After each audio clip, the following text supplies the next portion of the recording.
Chapter 1. No governess, thank you.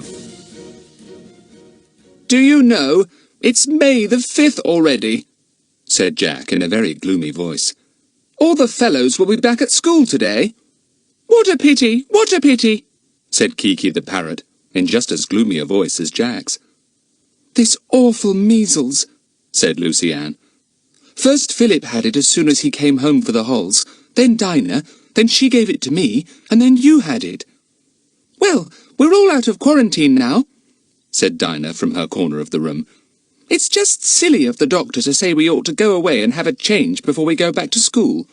Isn't it enough change to go back to school? I do so love the summer term, too. Yes, and I bet I'd have been in the first 11, said Philip, pushing back the tuft of hair he had in front. Golly, I'll be glad to get my hair cut again. It feels tickly now it's grown so long.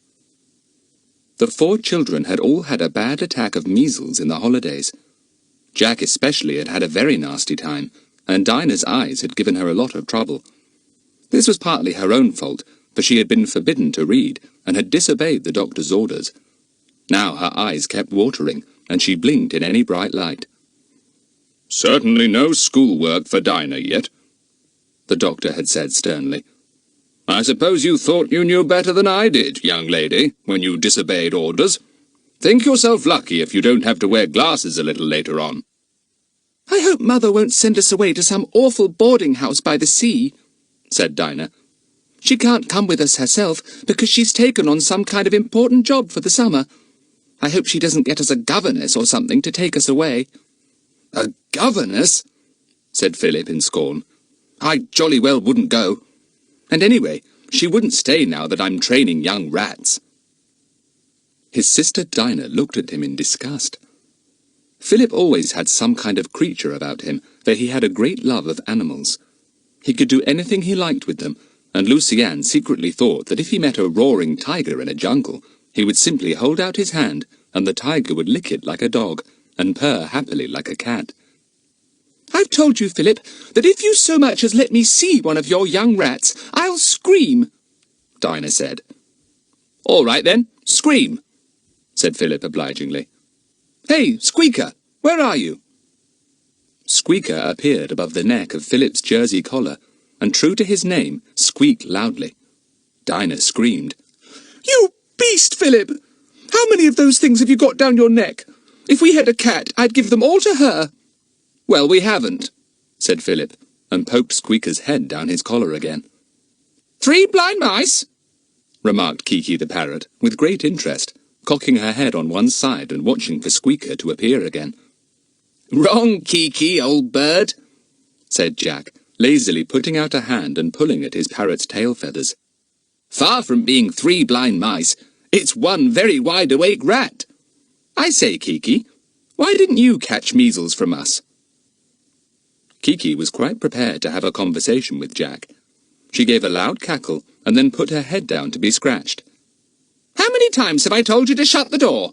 She cried. How many times have I told you to wipe your feet? Wipe the door, shut your feet, wipe the...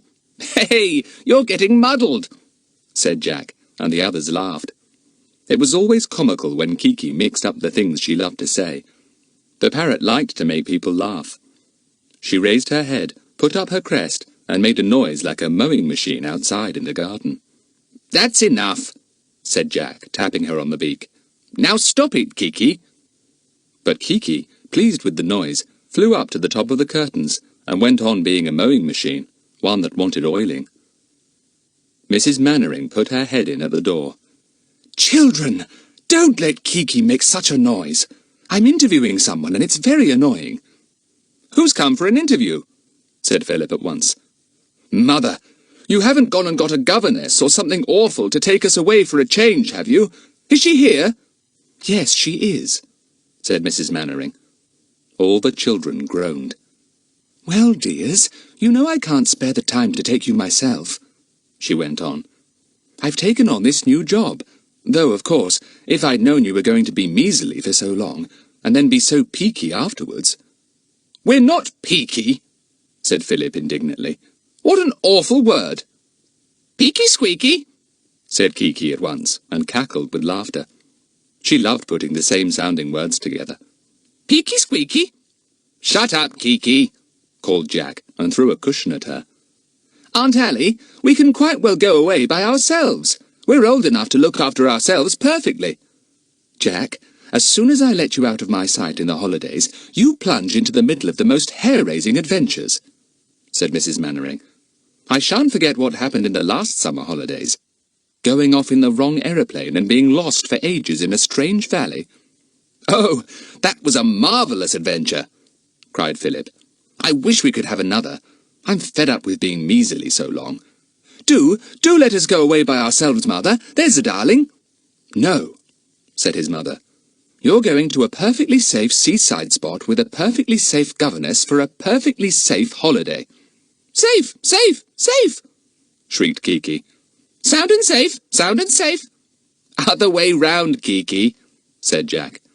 Mrs. Mannering put her fingers to her ears. That bird! I suppose I'm tired with nursing you all, but honestly, Kiki gets dreadfully on my nerves just now. I shall be glad when she's gone with you. I bet no governess will like Kiki, said Jack. Aunt Ally, have you told her about Kiki? Not yet, admitted Mrs. Mannering. But I suppose I'd better bring her in and introduce her to you all, and to Kiki too. She went out. The children scowled at one another. I knew it would happen. Instead of having fun at school, we shall mope about with somebody we can't bear, said Dinah gloomily. Phil, can't you do something with those awful rats of yours when she comes in? If she knew you were the kind of boy that likes mice and rats and beetles and hedgehogs living down his neck and in his pockets, she'd probably run for miles. Jolly good idea, Dinah, said everyone at once, and Philip beamed at her. It's not often you get a brainwave, he said, but that one's all right. Hey, Squeaker, come along out. Waffles, where are you? Nosy, come out of my pocket. Dinah retreated to the furthest corner of the room, watching the young white rats in horror. However many had Philip got? She determined not to go near him if she could possibly help it. I think Kiki might perform also, said Jack, grinning. Kiki! Puff, puff, puff. That was the signal for the parrot to do her famous imitation of a railway engine screeching in a tunnel. She opened her beak and swelled out her throat in delight. It wasn't often that she was begged to make this fearful noise. Lucy Ann put her hands to her ears. The door opened, and Mrs. Mannering came in with a tall, rather stern-looking woman. It was quite plain that no adventure, nothing unusual, would ever be allowed to happen anywhere near Miss Lawson. Perfectly safe was written all over her. "Children, this is Miss Lawson," began Mrs. Mannering, and then her voice was drowned in Kiki's railway engine screech. It was an even better imitation than usual, and longer drawn out. Kiki was really letting herself go. Miss Lawson gave a gasp and took a step backwards. At first she did not see Kiki, but looked at the children, thinking that one of them must be making the terrible noise. "Kiki!" thundered Mrs. Mannering, really angry. "Children, how could you let her? I'm ashamed of you." Kiki stopped. She put her head on one side and looked cheekily at Miss Lawson. "Wipe your feet," she commanded. "Shut the door. Where's your handkerchief? How many times have I told you to—" "Take Kiki out, Jack," said Mrs. Mannering, red with annoyance. "I'm so sorry, Miss Lawson. Kiki belongs to Jack, and she isn't usually so badly behaved." "I see," said Miss Lawson, looking very doubtful. "I'm not very much used to parrots, Mrs. Mannering. I suppose, of course, that this bird will not come away with us. I could not be responsible for pets of that kind, and I don't think that a boarding house—" "Well, we can discuss that later," said Mrs. Mannering hastily. "Jack, did you hear what I said? Take Kiki out." "Polly, put the kettle on," said Kiki to Miss Lawson, who took absolutely no notice at all. Kiki growled like a very fierce dog, and Miss Lawson looked startled. Jack caught the parrot, winked at the others, and took Kiki out of the room. "What a pity! What a pity!" mourned Kiki as the door shut behind them. Mrs. Mannering gave a sigh of relief. "Jack and Lucy Ann Trent are not my own children. she said to Miss Lawson. "Lucy-Anne, shake hands with Miss Lawson. Lucy-Anne and her brother are great friends of my own children, and they live with us, and all go off to boarding school together," she explained. Miss Lawson looked at the green-eyed, red-haired little girl and liked her. She was very like her brother, she thought.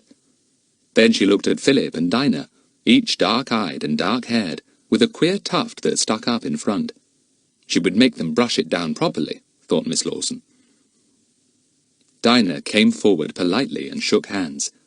She thought that Miss Lawson would be very proper, very strict, and very dull. But oh, so safe. Then Philip came forward, but before he could shake hands, he clutched at his neck. Then he clutched at one leg of his shorts. Then he clapped a hand over his middle. Miss Lawson stared at him in amazement. "Excuse me, it's only my rats," explained Philip. And to Miss Lawson's enormous horror, she saw Squeaker running round his collar, Nosy making a lump here and there over his tummy, and Waffles coming out of his sleeve. Goodness, how many more had the awful boy got? "I'm sorry," said Miss Lawson faintly. I'm very sorry, but I can't take this post, Mrs. Mannering. I really can't." Chapter 2. A Glorious Idea. After Miss Lawson had hurriedly said goodbye to Mrs. Mannering, and the front door had shut after her, Mrs. Mannering came back into the children's playroom, looking very cross. "That was too bad of you, really. I feel very annoyed and angry. How could you let Kiki behave like that, Jack? And Philip, there was no need at all for you to make those rats all appear at once." "But, Mother," argued Philip, "I can't go away without my rats, so it was only fair to let Miss Lawson know what she was in for. I mean, I was really being very honest, and—" "You were being most obstructive," said Mrs. Mannering crossly, "and you know you were. I consider you are all being really unhelpful. You know you can't go back to school yet. You all look thin and pale, and you really must pick up first. And I'm doing my best to give you a good holiday in the care of somebody responsible." "Sorry, Aunt Allie," said Jack, seeing that Mrs. Mannering really was upset. "You see, it's the kind of holiday we'd hate. We're too big to be chivied about by Miss Lawson. Now, if it was old Bill—" Old Bill! Everyone brightened up at the thought of old Bill Smuggs. His real name was Cunningham, but as he had introduced himself as Bill Smuggs in their very first adventure, Bill Smuggs he remained. What adventures they had had with him! "Golly, yes! If we could go away with Bill," said Philip, rubbing Squeaker's nose affectionately. "Yes, and dive into the middle of another dreadful adventure," said Mrs. Mannering. "I know Bill." "Oh, no, Aunt Allie. It's us children who have the adventures, and drag old Bill into them," said Jack. "Really it is. But we haven't heard from Bill for ages and ages." This was true. Bill seemed to have disappeared off the map. He hadn't answered the children's letters. Mrs. Mannering hadn't heard a word. He was not at his home, and hadn't been there for weeks. But nobody worried much about him. Bill was always on secret and dangerous missions, and disappeared for weeks at a time. Still, this time he had really been gone for ages without a word to anyone. Never mind, he would suddenly turn up, ready for a holiday, grinning all over his cheerful, ruddy face. If only he would turn up now, this very afternoon. That would be grand. Nobody would mind missing the glorious summer term for a week or two if only they could go off with Bill. But no Bill came, and something had to be decided about this holiday. Mrs. Mannering looked at the mutinous children in despair. "I suppose," she said suddenly, "I suppose you wouldn't like to go off to some place somewhere by the sea where you could study the wild seabirds and their nesting habits. I know Jack has always wanted to, but it has been impossible before, because you were all at school at the best time of the year for it. And—" "Aunt Allie!" yelled Jack, beside himself with joy. "That's the most marvellous idea you've ever had in your life! Oh, I say!" "Yes, Mother, it's gorgeous!" agreed Philip, rapping on the table to emphasize his feelings. Kiki at once rapped with her beak, too. "Come in!" she ordered solemnly, but no one took any notice. This new idea was too thrilling. Lucy Ann always loved to be where her brother Jack was, so she beamed too, knowing how happy Jack would be among his beloved birds. Philip, too, lover of animals and birds, could hardly believe that his mother had made such a wonderful suggestion. Only Dinah looked blue. She was not fond of wild animals, and was really scared of most of them, though she was better than she had been. She liked birds, but hadn't the same interest and love for them that the boys had. Still, to be all by themselves in some wild, lonely place by the sea, wearing old clothes, doing what they liked, picnicking every day. What joy! So Dinah began to smile too, and joined in the cheerful hullabaloo. Can we really go? All by ourselves? When? Do say when. Tomorrow! Can't we go tomorrow? Golly, I feel better just at the thought of it. Mother, whatever made you think of it? Honestly, it's wizard. Kiki sat on Jack's shoulder, listening to the babble of noise. The rats hidden about Philip's clothes burrowed deeply for safety, scared of such a sudden outburst of voices. Give me a chance to explain, said Mrs. Mannering.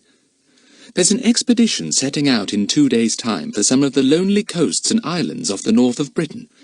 Just a few naturalists, and one boy, the son of Dr. Johns, the ornithologist.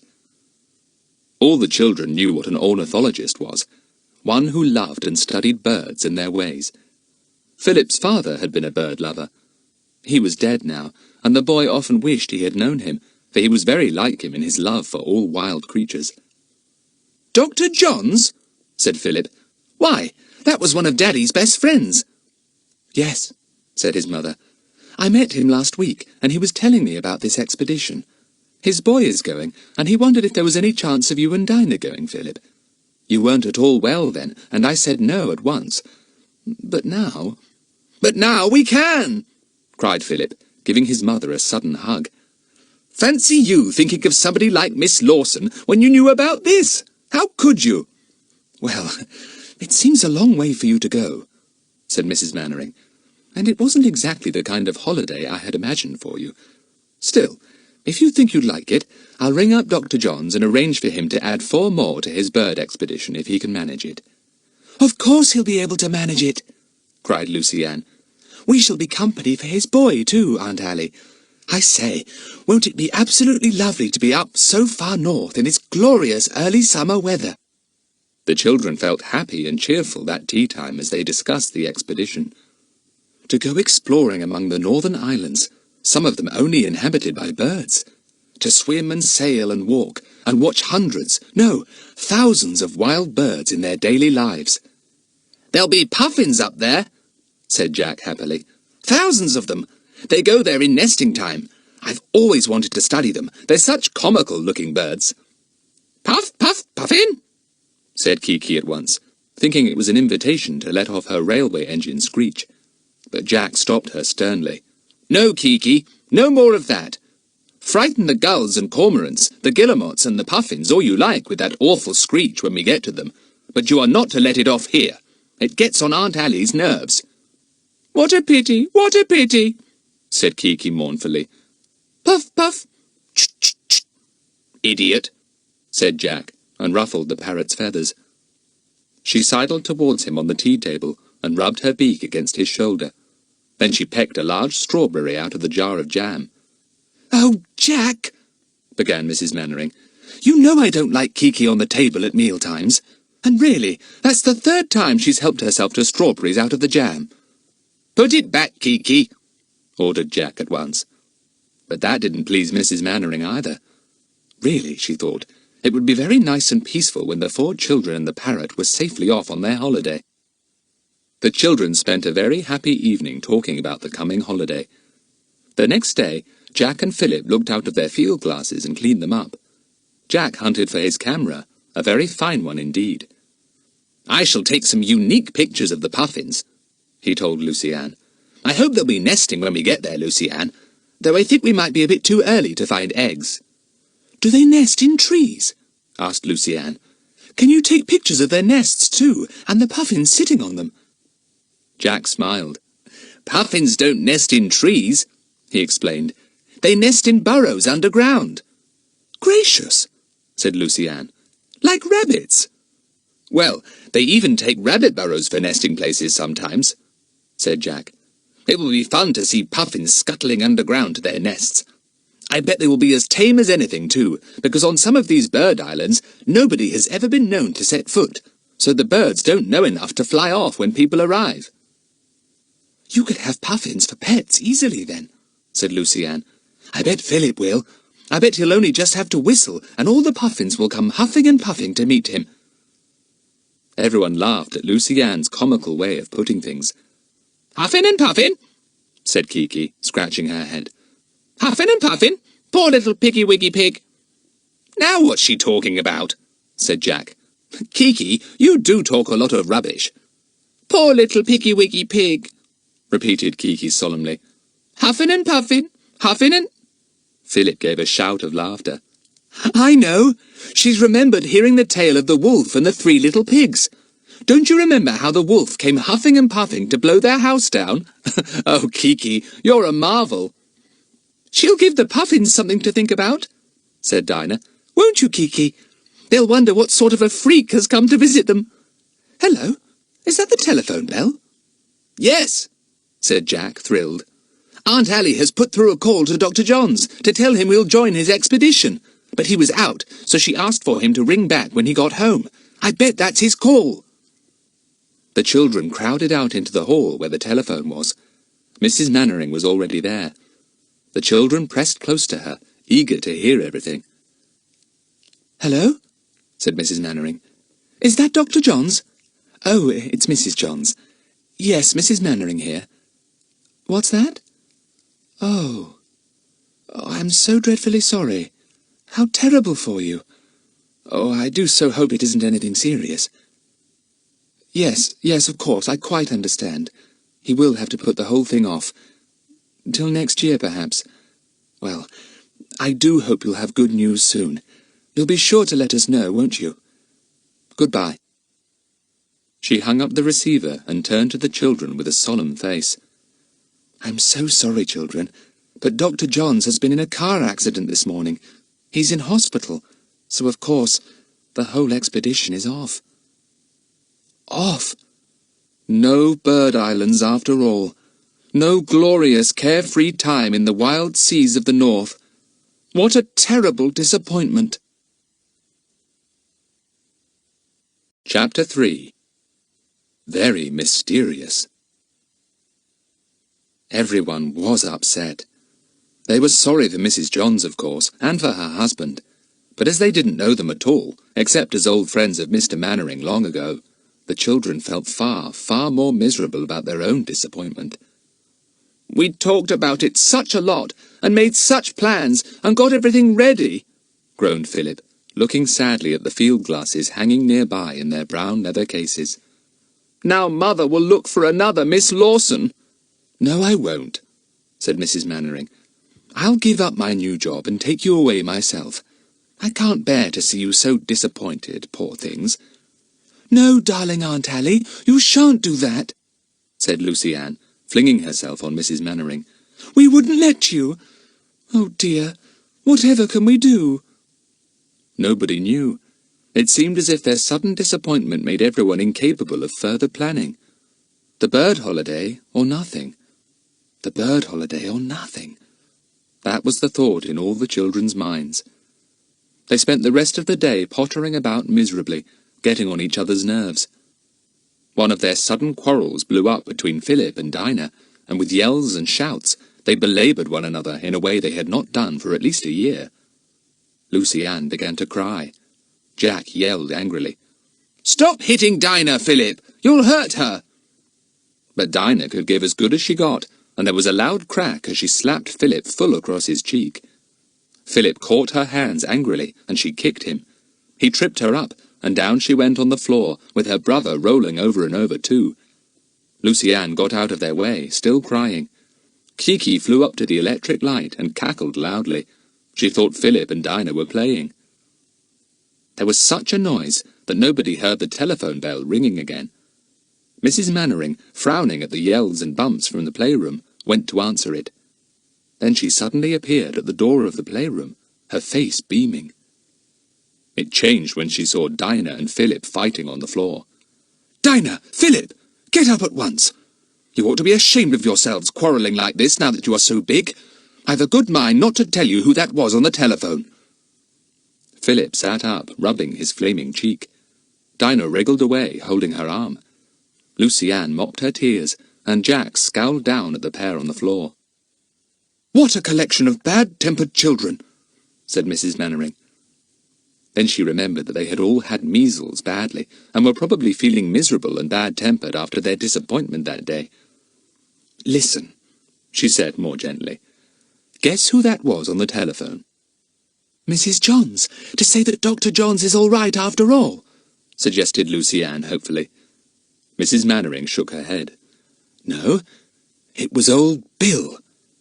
"Bill? Hurrah! So he's turned up again at last!" cried Jack. "Is he coming to see us?" "Well, he was very mysterious," said Mrs. Mannering. "Wouldn't say who he was, just said he might pop in tonight, late, if nobody else was here. Of course I knew it was Bill. I'd know his voice anywhere." Quarrels and bad temper were immediately forgotten. The thought of seeing Bill again was like a tonic. "Did you tell him we'd had measles and were all at home?" demanded Philip. "Does he know he'll see us too?"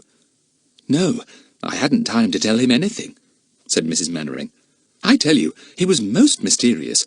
Hardly on the telephone for half a minute. Anyway, he'll be here tonight. I wonder why he didn't want to come if anyone else was here." "Because he doesn't want anyone to know where he is, I should think," said Philip. "He must be on one of his secret missions again. Mother, we can stay up to see him, can't we?" "If he isn't later than 9:30, said Mrs. Mannering. She went out of the room.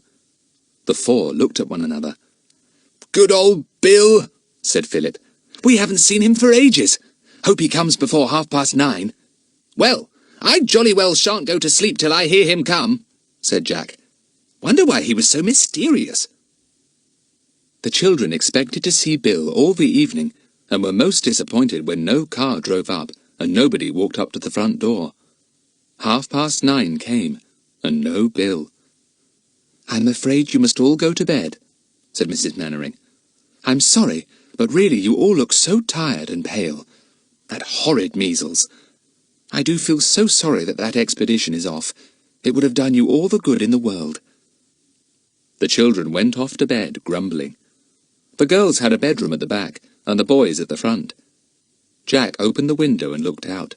It was a dark night. No car was to be heard, nor any footsteps. "I shall listen for Bill," he told Philip.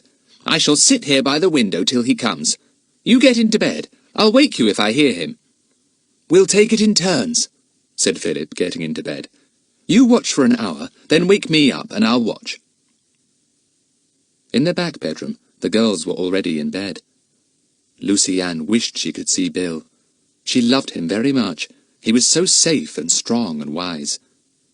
Lucy-Anne had no father or mother, and she often wished that Bill was her father. Aunt Allie was a lovely mother, and it was nice to share her with Philip and Dinah. She couldn't share their father because he was dead. "I hope I shall keep awake and hear Bill when he comes," she thought. But soon she was fast asleep, and so was Dinah. The clock struck 10:30, and then 11. Jack woke Philip. "Nobody has come yet," he said. "Your turn to watch, Tufty. Funny that he's so late, isn't it?" Philip sat down at the window. He yawned. He listened, but he could hear nothing. And then he suddenly saw a streak of bright light as his mother, downstairs, pulled back a curtain, and the light flooded into the garden. Philip knew what it was, of course, but he suddenly stiffened as the light struck on something pale, hidden in a bush by the front gate. The something was moved quickly back into the shadows, but Philip had guessed what it was. "That was someone's face I saw! Somebody is hiding in the bushes by the gate! Why? It can't be Bill. He'd come right in. Then it must be somebody waiting in ambush for him. Golly!" He slipped across to the bed and awoke Jack. He whispered to him what he had seen. Jack was out of bed and by the window at once. But he could see nothing, of course. Mrs. Mannering had drawn the curtain back over the window, and no light shone out now. The garden was in darkness. "We must do something quickly," said Jack. "If Bill comes, he'll be knocked out, if that's what that man there is waiting for. Can we warn Bill? It's plain he knows there's danger for himself, or he wouldn't have been so mysterious on the telephone, and insisted he couldn't come if anyone else was here. I wish Aunt Allie would go to bed. What's the time? The clock struck 11 some time ago, I know." There came the sound of somebody clicking off lights and a door closing. "It's Mother," said Philip. "She's not going to wait any longer. She's coming up to bed. Good. Now the house will be in darkness, and maybe that fellow will go." "We'll have to see that he does," said Jack. "Do you suppose Bill will come now, Philip? It's getting very late." "If he says he will, said Philip. "Shh! Here's Mother." Both boys hopped into bed and pretended to be asleep. Mrs. Mannering switched the light on, and then, seeing that both boys were apparently sound asleep, she switched it off again quickly. She did the same in the girls' room, and then went to her own room. Philip was soon sitting by the window again, eyes and ears open for any sign of the hidden man in the bushes below. He thought he heard a faint cough. "He's still there," he said to Jack. "He must have got wind of Bill coming here tonight. Or more likely still, he knows that Bill is a great friend of ours, and whatever gang he belongs to has sent a man to watch in that bush every night," said Jack. "He's hoping that Bill will turn up sooner or later. Bill must have a lot of enemies. He's always tracking down crooks and criminals." "Listen," said Philip. "I'm going to creep out of the back door and get through the hedge of the next-door garden and out of their back gate so as not to let that hidden man hear me. And I'm going up to watch for old Bill and warn him. He'll come up the road, not down, because that's the way he always comes." "Good idea," said Jack. "I'll come too." "No, one of us must watch to see what the man down there does," said Philip. "We'll have to know if he's there or not. I'll go. You stay at the window. If I find Bill coming along, I'll warn him and turn him back." "All right," said Jack, wishing he had the exciting job of creeping about the dark gardens to go and meet Bill. "Give him our love, and tell him to phone us if he can, and we'll meet him somewhere safe." Philip slipped quietly out of the room. There was still a light in his mother's room, so he went very cautiously downstairs, anxious not to disturb her. She would be very scared if she knew about the hidden man. He opened the back door quietly, shut it softly behind him, and went out into the dark garden. He had no torch, for he did not want to show any sign of himself at all. He squeezed through a gap in the hedge and came into the next-door garden. He knew it very well. He found the path and then made his way quietly along the grass at the edge of it, afraid of making the gravel crunch a little if he walked on it. Then he thought he heard a sound. He stopped dead and listened. Surely there wasn't another man hiding somewhere. Could they be burglars, not men waiting for Bill after all? Ought he to creep back and telephone to the police? He listened again, straining his ears, and he had a queer feeling that there was someone nearby, also listening.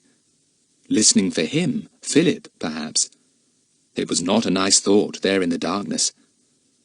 He took a step forward, and then suddenly someone fell on him savagely, pinned his arms behind him, and forced him on his face to the ground.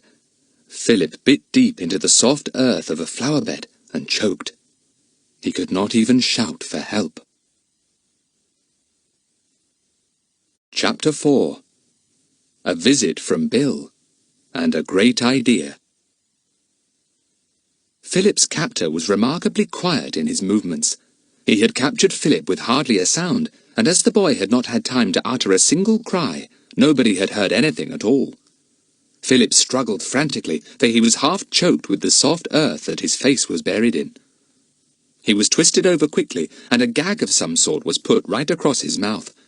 His wrists, he found, were already tied together. Whatever could be happening? Did this fellow think he was Bill? But surely he knew that Bill was big and burly. Trying to spit out the earth in his mouth behind the gag, Philip wriggled and struggled. But it was of no use, for his captor was strong and merciless. He was picked up and carried to a summer house, quite silently.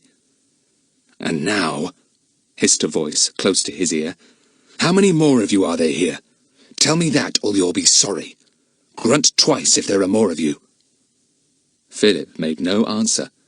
He didn't know what to do, grunt or not grunt. Instead he groaned, for his mouth was still full of earth, and it did not taste at all nice. His captor ran his hands over him. Then he got out a small pocket torch and flashed it once, very quickly, on Philip's gagged face. He saw the tuft of hair standing straight up on Philip's forehead, and gave a gasp. "Philip! You little ass! What are you doing out here creeping about in the dark?"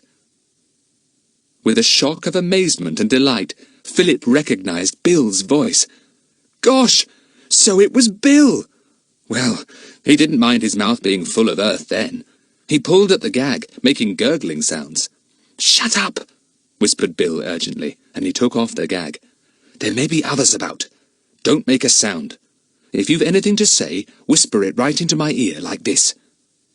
"Bill," whispered Philip, his mouth finding Bill's ear. "There's a man hidden in the bushes at our front gate. We spotted him there, and I slipped out to warn you if I could. Be careful." Bill undid Philip's wrists. The boy rubbed them tenderly.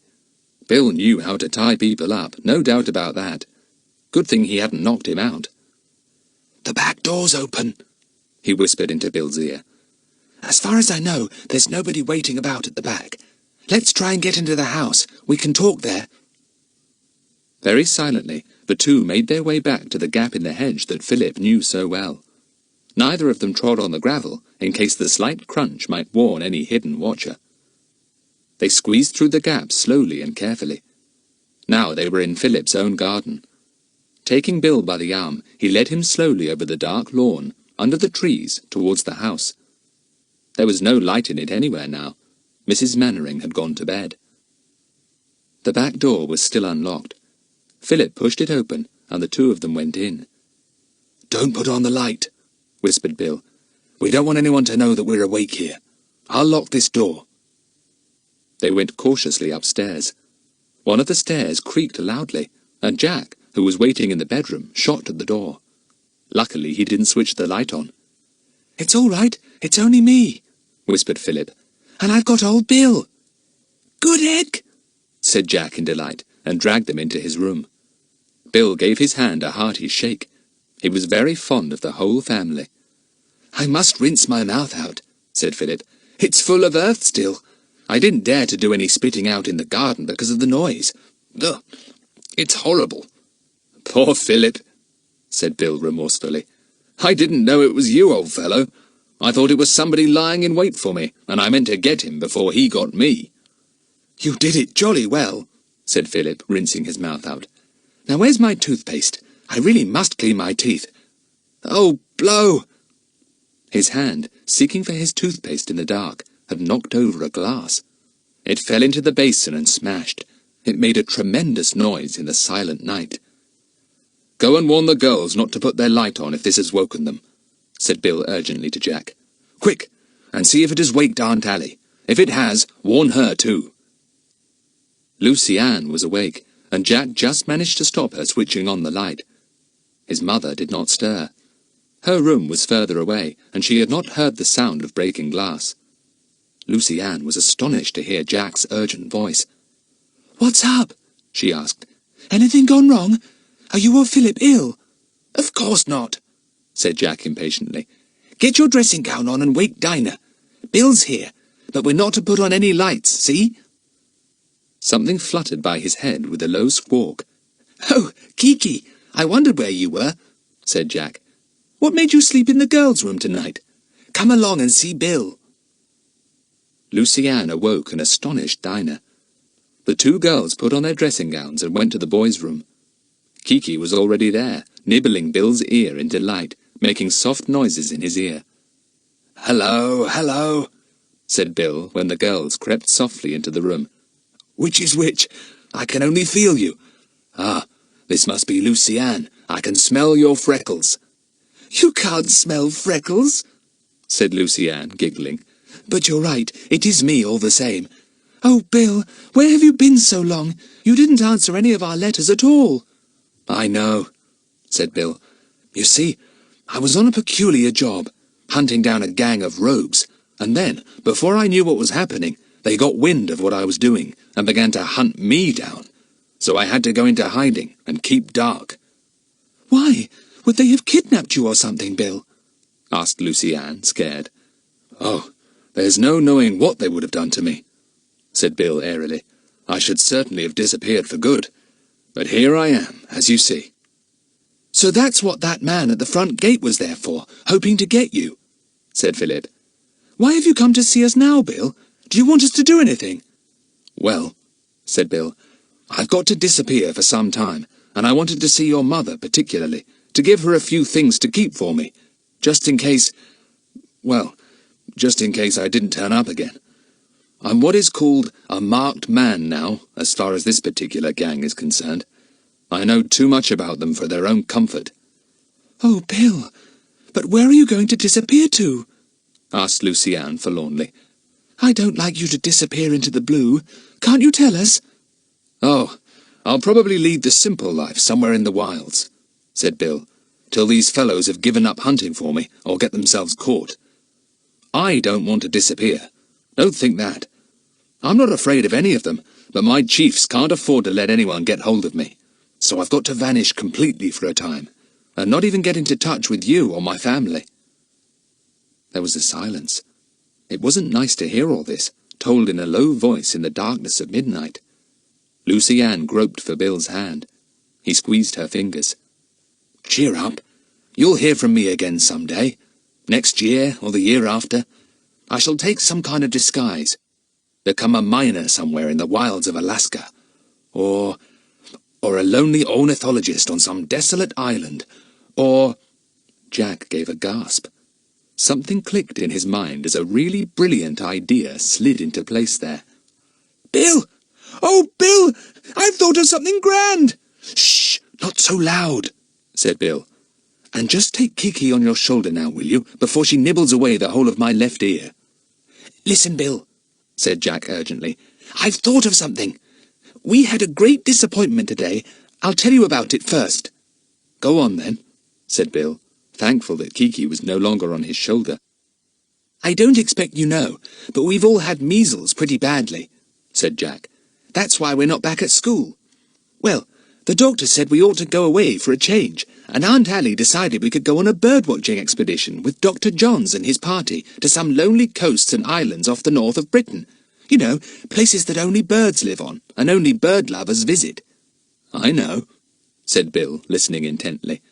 Well, Dr. Johns got hurt in an accident today, said Jack, so we can't go because there is nobody to take us. But why can't you take us, disguised as some birdman or other? Then we'd have a perfectly glorious holiday, you'd be able to get off into the unknown without anyone knowing, and we could leave you behind there when we come back, quite safe. There was silence. All the children waited breathlessly for Bill's answer. Even Kiki seemed to be listening anxiously. I don't know, said Bill at last. It's too much like using you as a smokescreen, and if my enemies saw through the smoke, well, things wouldn't be too good for you or for me either. I don't think it's possible. The mere thought of Bill's turning the wonderful idea down made the children more enthusiastic and urgent about it. They each had a few words to contribute.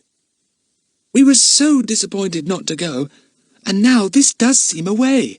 And after all, it would only be for about 2 weeks as far as we're concerned. We'd be going back to school then. You're awfully good at disguises. You could easily look like an ornithologist. Sort of earnest and always peering into the distance for birds and with field glasses over your shoulder. Nobody could possibly know. We'd all be absolutely safe up in the northern seas, so wild and desolate with you. Think of May up there, the sea so blue, the birds all soaring and gliding, the sea pinks out all over the place. You'd be safe, Bill. No one surely would ever dream of hunting for you in a place like that. And oh, we do want that kind of holiday. We've felt mouldy after measles. Not so loud, whispered Bill. I'll have to talk things over with your mother first, even if I think it's all right myself. It's a bold idea, and I don't think it would occur to anyone for one moment that I would go off openly like that. And I must say that a holiday with you four, and Kiki too, of course, It's just what I'm needing at the moment." "Oh, Bill, I believe you'll do it," said Lucy Ann, hugging him with ecstasy. "What a lovely ending to a horrid day." Chapter 5. Exciting Plans. Bill spent the night, unknown to Mrs. Mannering, in the little spare room. He said he would talk to her the next morning. He was relieved to find that a daily maid came in each morning, but that no one except the family slept in the house at night. "We children do all the beds and things upstairs now that we have recovered," said Dinah. "So you can stay up here unseen if you like. We'll bring breakfast up." But the next morning, everything was upset again. Mrs. Mannering knocked on the wall separating the girls' room from hers, and Dinah went running in to see what the matter was. "Dinah, the most sickening thing has happened," said Mrs. Mannering in disgust. "I've got measles now. Look at my spots. I thought I'd had it when I was your age, but it's measles right enough. Oh dear, I wish I had engaged that Miss Lawson and let her take you off to Bournemouth or somewhere yesterday. Now what are we to do?" "Oh dear," said Dinah. Then she decided to tell her mother about Bill being there. Perhaps that would help. "I'll get you your dressing jacket and tidy the room," she said briskly, "because there's someone who wants to see you. He may help quite a lot. It's Bill." "Bill?" said Mrs. Mannering, amazed. "When did he come? I waited up till 11, but I felt so terribly tired I just had to go to bed. Well now, I wonder if old Bill would take you off my hands for a bit and leave Hilda, the Daily, to look after me." "I'm sure he would," said Dinah, delighted. "Poor mother. You feel the worst the first 2 or 3 days, and after that it's not so bad. There, are your pillows comfy? I'll send Bill in now." The news was broken to the others. The children were sorry and dismayed. Did grown-ups actually get measles then? Poor mother. Poor Aunt Allie. She would certainly want them out of the house now. "She's ready to see you, Bill," said Dinah. "I say, I suppose you've had measles all right, haven't you?" "Oh, dozens of times," said Bill cheerfully, going to Mrs. Mannering's room. "Cheer up. We'll get things right in no time." "But you can only have measles once," began Lucy Ann. Then the door was shut, and the children could only hear a murmur of voices in the room. They went down to breakfast. The boys had more or less got back their ordinary appetites, but the girls still only picked at their food. Dinah looked at Lucy Ann. "Your freckles hardly show," she said. "Nor do Jack's. A bit of sun will do us all good. I don't feel like this bacon, do you? Oh dear, I wish Bill would hurry up and come down. I do want to know what they've decided." Bill did not come down. The children heard the door above opening, and then a soft whistle. Bill was evidently afraid the Daily was about, but she had gone out to do the shopping. "It's all right," called Dinah. "Hilda's out. Come down if you want to. We've saved you some breakfast." Bill came down. "Your mother doesn't want any breakfast except toast and tea," he said. "You make the toast, Dinah. I see the kettle's boiling. We can make tea as soon as the toast is ready. Then I'm going to ring up the doctor, and then ring up Miss Tremaine, your mother's friend, and ask her to come along for a week or two to be with the invalid. She says she'll like that." The children listened in silence. "And what about us?" asked Jack at last. "Didn't you decide?" "Yes, I decided," said Bill. "Your aunt begged me to take you away for 2 weeks, and I told her I was due to disappear for a while, so I'd go off to the northern seas with you. I didn't scare her with my reasons for disappearing. She's really feeling bad this morning, and she's so thankful to think you'll get away for a change that she hardly asked me any questions at all." "So we're to go?" said Jack, unable to keep the joy out of his voice, even though he was very sorry about Aunt Allie. "How absolutely super!" The 4 faces glowed. Kiki picked a piece of rind out of the marmalade, and, as nobody said anything, took a piece of lump sugar from the sugar basin. "Mother will be quite all right, won't she, with Miss Tremaine?" said Philip earnestly. "She wouldn't like one of us to stay with her, would she? I'll stay, if so."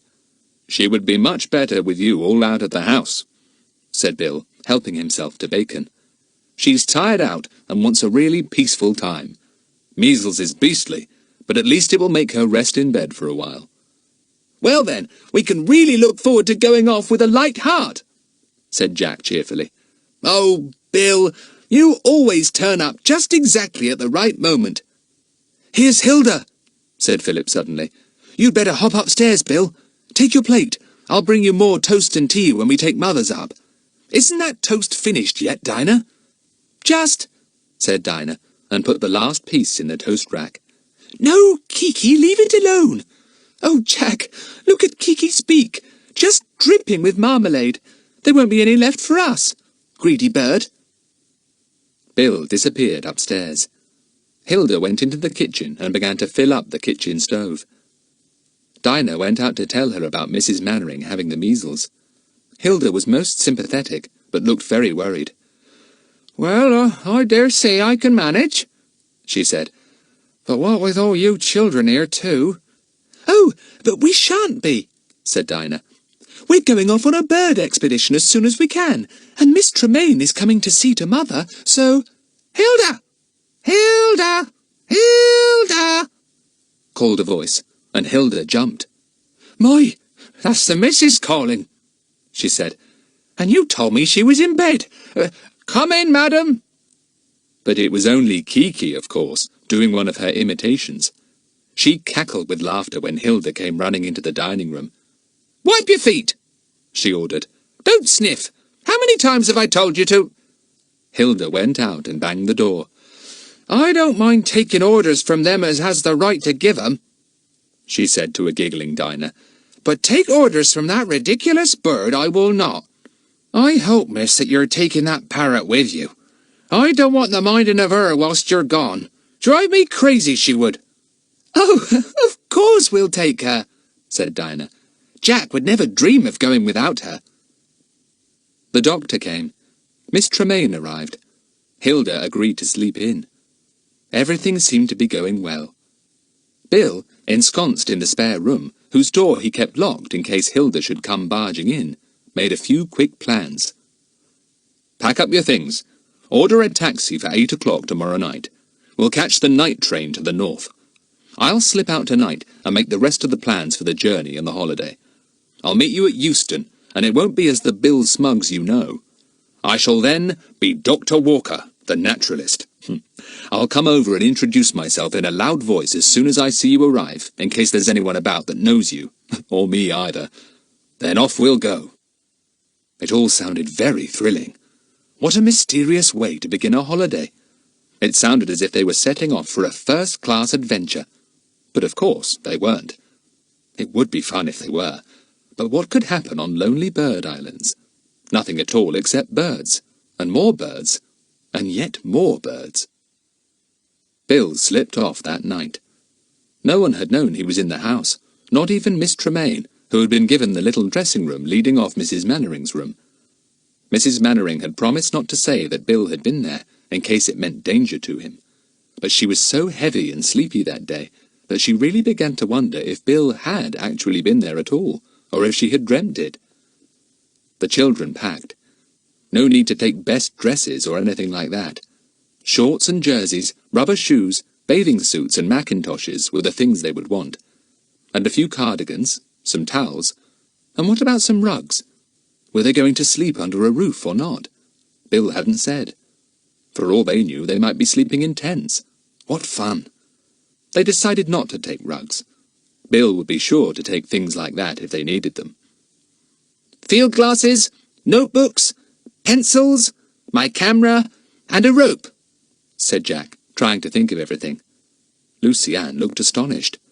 A rope, she said. Why a rope? We might want to go cliff climbing if we want to examine nesting places there, said Jack.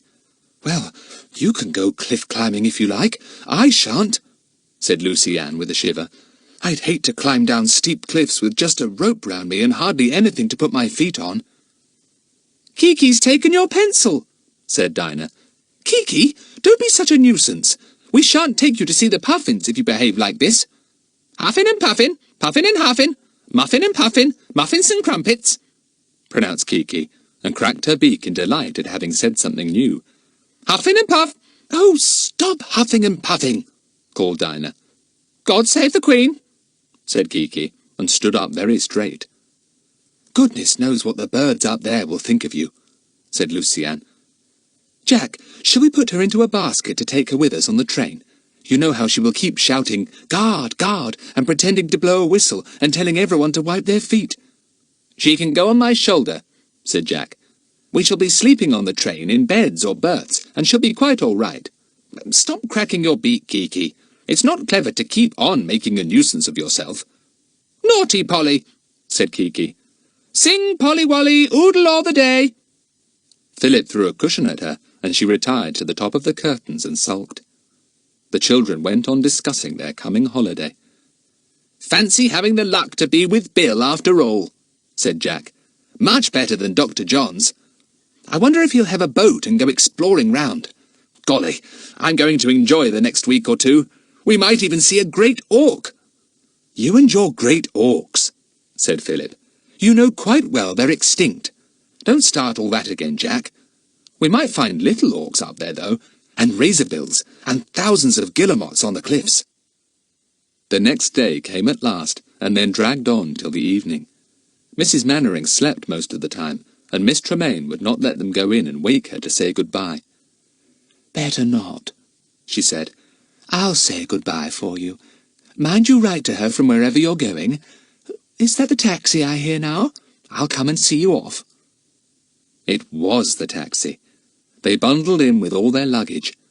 Now to London, to meet Dr. Walker, and to travel hundreds of miles to the north, to wild places where few people had ever been. No adventures this time, but just a glorious, carefree holiday with old Bill. All aboard, said Kiki in a deep voice that made the taxi driver jump. 1, 2, 3, off!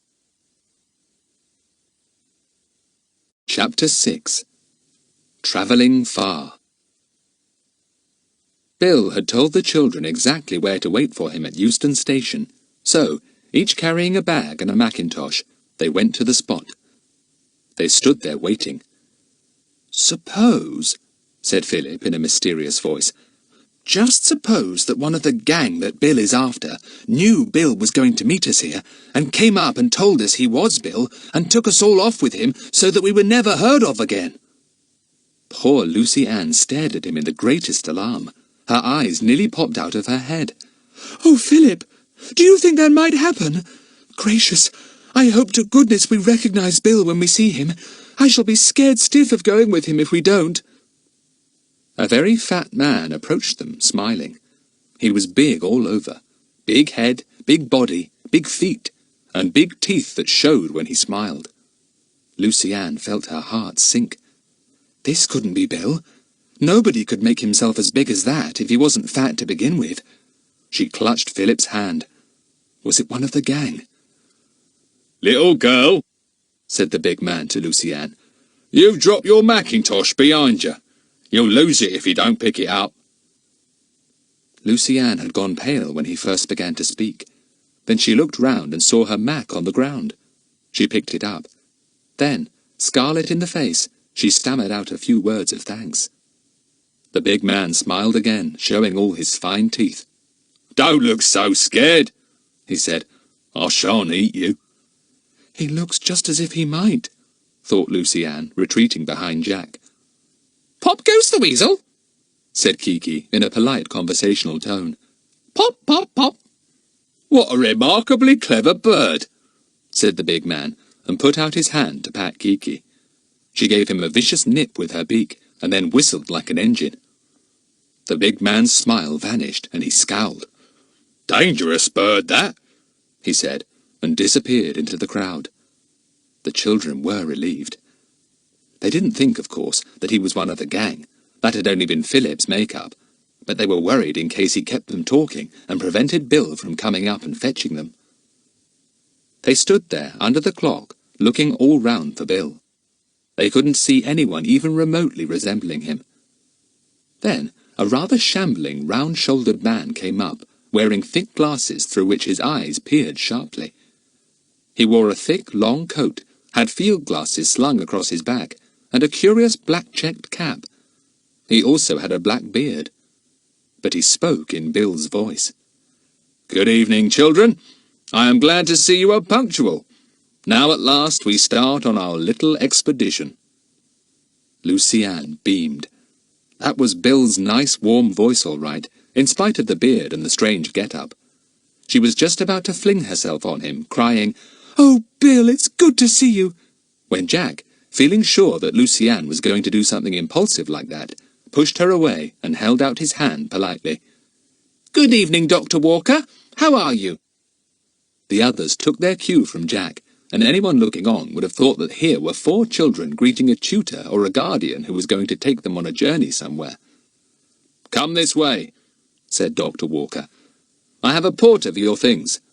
Hey, porter, put these bags on your barrow, will you, and find our reservations in the 10 o'clock train. Thank you." It wasn't long before they were all safely on the night train. The children were thrilled with their little bedrooms. Lucy Ann liked the way everything could fold down or fold back or be somehow pushed out of the way.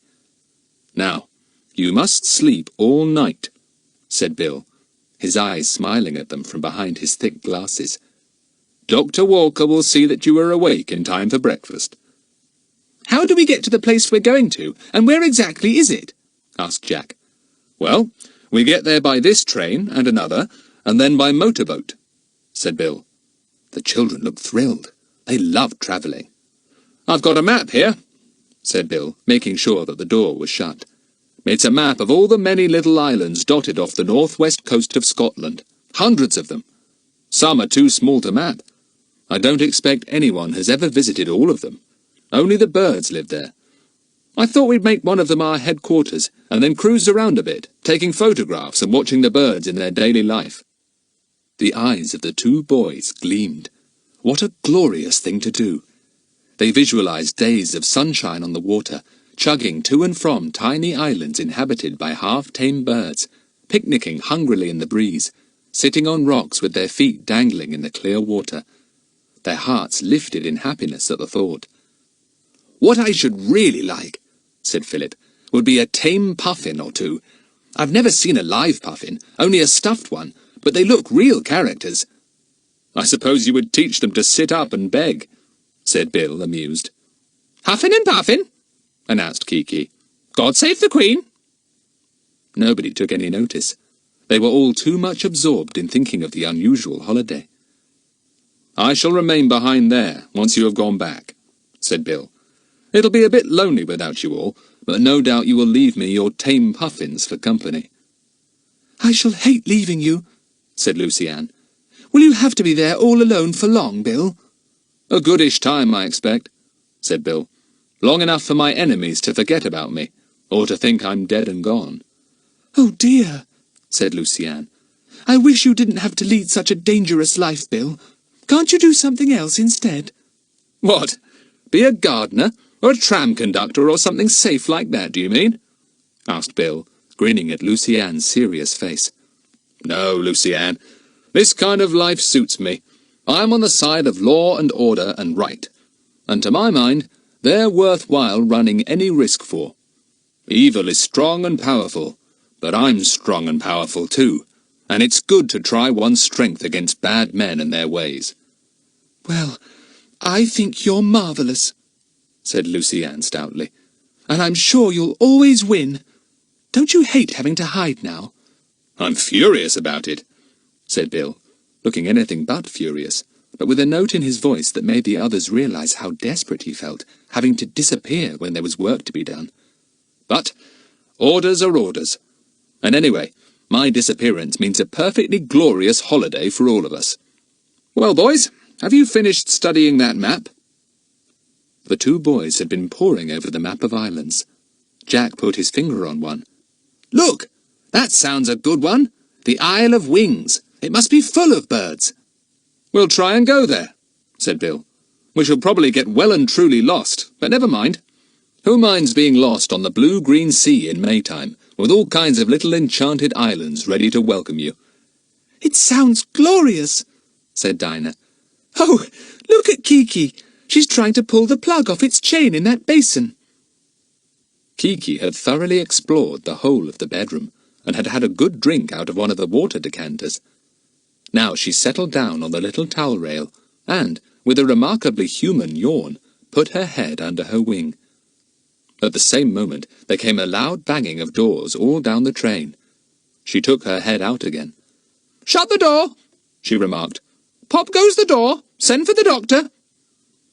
The whistle blew, and to Kiki's alarm, the whole bedroom suddenly shook as the train pulled out of the station. She almost fell off the towel rail. "Poor Kiki, what a pity, what a pity," she said, and flew to Jack's shoulder. "Now it's time we all retired to bed and to sleep," said Bill, getting up. He looked very queer in his black beard and thick glasses. Thank goodness he had taken off the awful black checked cap. "Do 2 of us sleep here, or 4 of us?" asked Lucy Ann, looking doubtfully at the small beds, one on each side of the bedroom. "2 of us," said Bill. "I've got a single room on the right of you, and to the right again is another compartment, or room, for the 2 boys. I'm in the middle of you, you see, and you've only to bang hard on the wooden wall between us if you want anything, and I'll come rushing in." "Oh, good," said Lucy Ann. "I'm glad you're so near us. Bill, are you going to sleep in your beard?"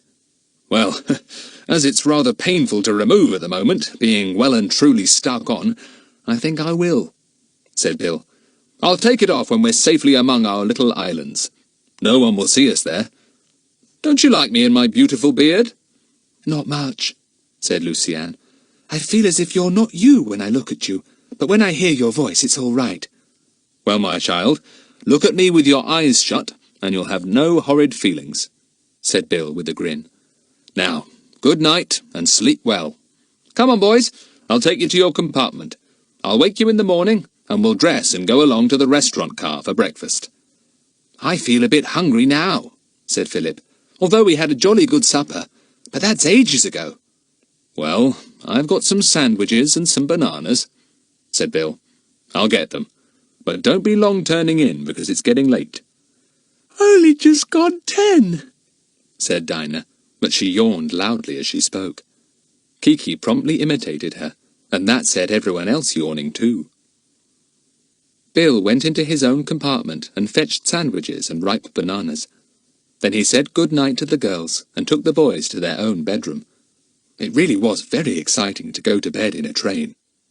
It was queer undressing with the train swaying about, rushing through the night at 60 miles an hour. It was nice to be in bed, listening to the ta-ta-ta-ta, ta-ta-ta-ta of the train wheels turning rapidly over the rails. "Travelling far, travelling far, travelling far," said the wheels to Lucy Ann as her eyes closed, and her mind swung towards sleep.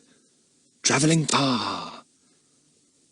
In spite of all the excitement, the 4 children were soon fast asleep and dreaming. What were they dreaming of? That was easy to guess.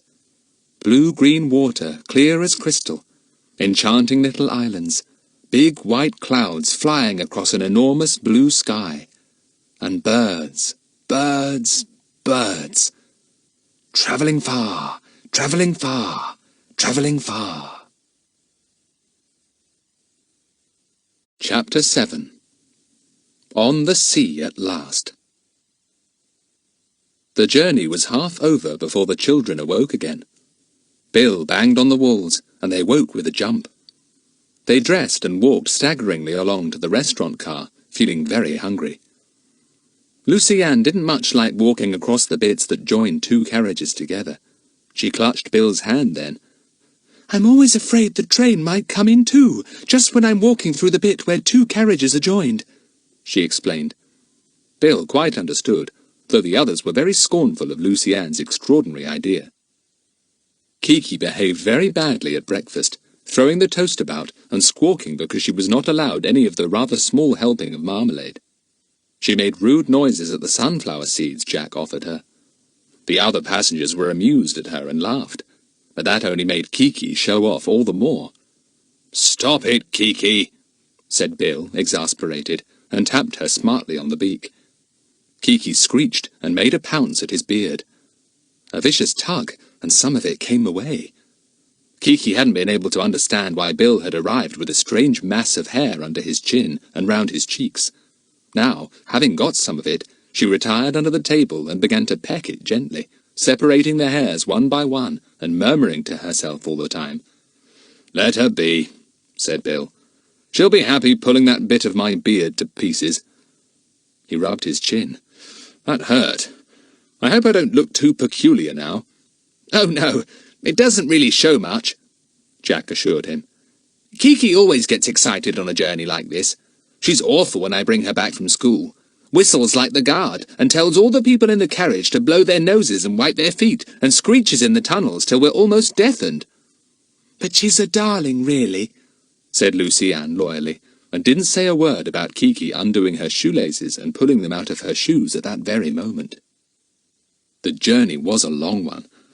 There was a change to be made at a very big and noisy station. The next train was not quite so long as the first one, and did not go so fast. It took them to a place on the coast, and the children were delighted to see the blue sea shining like a thin bright line in the distance. Hurrah! They all loved the sea. "Now I feel that our holiday has really begun," said Lucy Ann. "Now that we've seen the sea, I mean. It gives me a proper holiday feeling." Everyone felt the same, even Kiki, who leapt about like a warrior doing a war dance on the luggage rack above the children's heads. She flew down to Jack's shoulder when they got out of the train at a big seaside town. The strong breeze blew in their faces, and the girl's hair streamed back. Bill's beard blew back too, and Kiki was careful to stand with her beak to the wind. She hated her feathers being ruffled the wrong way. They had a very good meal in a hotel, and then Bill went down to the harbour to see if his motorboat was there. It had just come in. The man who brought it knew Bill very well, and had been told in what disguise he was to be seen. "Morning, Dr. Walker, sir," he said in loud tones. "Fine weather for your expedition. Everything's ready, sir." "Plenty of provisions, Henty?" asked Dr. Walker, blinking through his thick glasses. "Enough to stand a siege, sir," said Henty. "I'm to pilot you out, sir. I've got a boat behind." Everyone went on board. It was a fine motorboat, with a little cabin in front. Jack's eyes gleamed when he saw the stock of food. Tins, tins, tins. The little refrigerator was full of stuff too. Good. There would be plenty to eat anyway, and that, in Jack's opinion, was one of the main things to be planned for on a holiday. People always got so terribly hungry when they were holidaying. Henty piloted them out of the harbour, his tiny boat bobbing about. When they were beyond the harbour, Henty saluted and got into his boat. "Well, good luck, sir," he said. "The wireless is okay, sir. We'll be expecting a message regularly to know you're all right. There are extra batteries and a repair set as well. Good luck, sir. I'll be here in 2 weeks' time to pick up the kids." He rowed off, his oars making a soft plash, plash, plash in the water. He soon looked very small indeed, as Bill's motorboat sped away. "Well, we're off," said Bill with great satisfaction. "And my beard can come off too. And my glasses, thank goodness. And my coat. Here, Philip, you know how to steer a motorboat, don't you? Take the wheel whilst I make myself presentable again. No one is likely to see me now. Keep her going north-northwest." Proudly, Philip took the wheel. The engine of the boat purred smoothly, and they sped fast over the blue water. It was a wonderful day, almost as hot as summer. The May sun shone down out of a sky flecked with tiny curly clouds, and little points of light danced on the waves. "Gorgeous!" said Jack, sitting down with a grunt of joy near Philip. "Simply, absolutely, perfectly gorgeous!" "I've got such a lovely feeling," said Lucy Ann, looking the picture of happiness. "You know, that feeling you get at the very beginning of a lovely holiday, when all the days spread out before you, sunny and lazy and sort of enchanted." "You'll end up by being a poet if you don't look out," said Philip from the wheel. "Well, if a poet feels like I feel just exactly at this moment, I wouldn't mind being one for the rest of my life, even if it meant having to write poetry," said Lucy Ann. "Three blind mice, see how they run," remarked Kiki, and for one moment everyone thought that Kiki was joining in the talk about poetry and giving what she thought was an example. but she was merely referring to the 3 tame rats that had suddenly appeared on Philip's shoulders. They stood there daintily, their pink noses raised, sniffing the salt sea air. "Oh, blow you, Philip!" said Dinah from her seat near Jack. "I was hoping against hope you hadn't brought those detestable little creatures. I only hope the gulls eat them." But even Dinah couldn't feel annoyed for long as they glided over the green waves, leaving a white wake behind them, like a long feathery tail. When Bill appeared from the little cabin, they all hailed him in delight. "Bill! Dear old Bill! You look like yourself again." "Oh, Bill, never wear a beard again. It does spoil your beauty." "Hurrah! We've lost Dr. Walker forever. Silly fellow, I never liked him." "Bill, you look nice again. I can see your mouth when you smile." "Pay the bill! Pay the bill! Shut up, Kiki, or the gulls will get you." "Ah, this is something like," said Bill happily, taking the wheel from Philip. "Golly, if we get this weather, we'll all be quite sunburnt in a day or two. Better keep your shirts on, boys, or you'll get blistered." Everyone had discarded coats and wraps at once. The breeze was cool, but the sun was really hot. The sea in the distance was unbelievably blue, the colour of cornflowers, Lucy-Ann thought. "Now, my friends," said Bill, his white shirt billowing in the breeze, "this is a holiday, not a hair-raising adventure. You've had enough of adventures. We've had 3 together, and this time I want a holiday." "Right," said Jack. "A holiday it shall be. Adventures keep out." "I don't want any adventures either," said Lucy-Ann.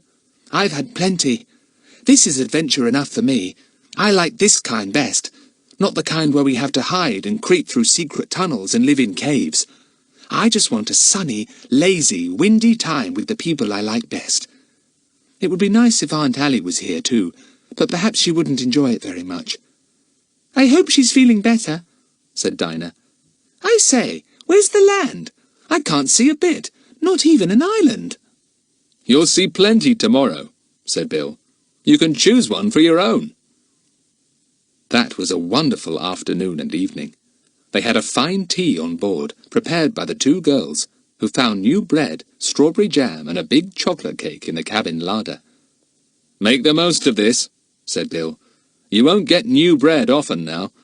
I doubt if we shall find any farmhouses at all among the lonely islands we shall visit. But I've brought tins and tins of biscuits of all kinds. And as for this chocolate cake, eat it up and enjoy it. I don't think you'll get any more for 2 weeks. "I don't care," said Dinah, munching away. "When I'm hungry, I simply don't mind what I eat, and I can see I'm always going to be hungry on this holiday." The sun went down in a great golden blaze, and the tiny curly clouds turned a brilliant pink. Still the motorboat went on and on and on, over a sea that blazed pink and gold too. "The sun has drowned itself in the sea," said Lucy-Ann at last, as it disappeared. "I watched the very, very last little bit go down into the water." "Where are we going to sleep tonight?" asked Jack. "Not that I mind, but it would be fun to know." "There are 2 tents somewhere in the bow," said Bill. "I thought when we came to an island we like the look of, we'd land, put up the tents, and sleep there for the night. What do you say?" "Oh, yes," said everyone. "Let's look for an island, a really nice wild one." But at the moment there was no land in sight, not even a small rocky island. Bill gave the wheel to Jack and looked at the chart. He pointed with his finger. "We've been running in this direction. We should come on these 2 islands presently. One has a few people on it, and, I believe, a tiny jetty. We'd better go there tonight, and then set off to the unknown tomorrow. It's getting too late to go hunting for islands further away. It will be dark before we got there." "It's still very light," said Philip, looking at his watch. "At home it would be getting dark." "The further north you go, the longer the evening light is," said Bill. "Don't ask me why at the moment. I don't feel capable of a lecture just now." "You don't need to tell us," said Philip loftily. "We learnt all about it last term. You see, owing to the sun being—" Spare me, begged Bill, taking the wheel again. "Look, one of your inquisitive little rats is sniffing at Kiki's tail. There will be murder done in a moment if you don't remove him." But Kiki knew better than to hurt any of Philip's pets. She contented herself with cracking her beak so loudly in Squeaker's ear that he ran back to Philip in alarm, scampering up his bare legs and into his shorts in a trice. Gradually, the sea lost its blue and became grey-green. The breeze felt cold, and everyone put on jerseys. Then, far away in the distance, a dark hump loomed up. Land! That's it. That's one of the islands we want for tonight, said Bill, pleased. I consider I've done pretty well to head so straight for it. We'll soon be there. It certainly was not long before they were nosing alongside a simple stone jetty. A fisherman was there in a long blue jersey. He was astonished to see them. Bill explained in a few words. "Oh, so it's birds you're after," said the fisherman.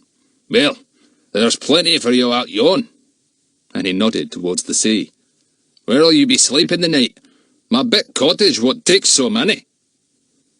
Lucy Ann couldn't understand him, but the others gathered what he meant. "Bring the tents," ordered Bill. "We'll soon have them up. We'll ask the fisherman's wife to give us a meal. It'll save our own provisions. Maybe we can get some cream, too, and good butter." By the time that darkness came at last, they had all had a good meal and were bedded down in the 2 tents, comfortable on ground sheets and rugs. The fresh air had made them so sleepy that the girls fell asleep without even saying good night. "They're a daft," said the fisherman to his wife. "Wasting a fine boat like yon, looking for birds. Birds! When there's good fish to be got. Well, they'll soon see birds in plenty. Och, they're a dafties." Chapter 8. The Island of Birds. Next day, after a fine breakfast of porridge and cream and grilled herrings, the tents were struck, and the 5 went aboard their boat. It was called Lucky Star, which the children thought was a very nice name. Kiki had not been popular with the old fisherman and his wife. They had never seen a parrot before, and they regarded Kiki with suspicion. "God save the king," said Kiki, having learnt by experience that most people thought this was a fine thing for her to say. But she spoilt it by adding, "Pop goes the queen, pop, pop, pop." Now she was aboard with the others, and once again the boat was skimming over the blue water. Once again the sky was blue and the sun was hot. True May weather that made the sea a clear, translucent blue and set thousands of little sparkles dancing over the water. "I've still got that lovely feeling," said Lucy Ann happily, as she dangled her hand over the side of the boat and felt the cool, silky water catch hold of her fingers and trail them back. "Now to find some bird islands. We really are going to find some today, aren't we, Bill?" "We certainly are," said Bill, and gave the boat a little extra speed. Spray came up and fell lightly over everyone. "Oh, lovely," said Dinah. "I was so hot. That cooled me beautifully.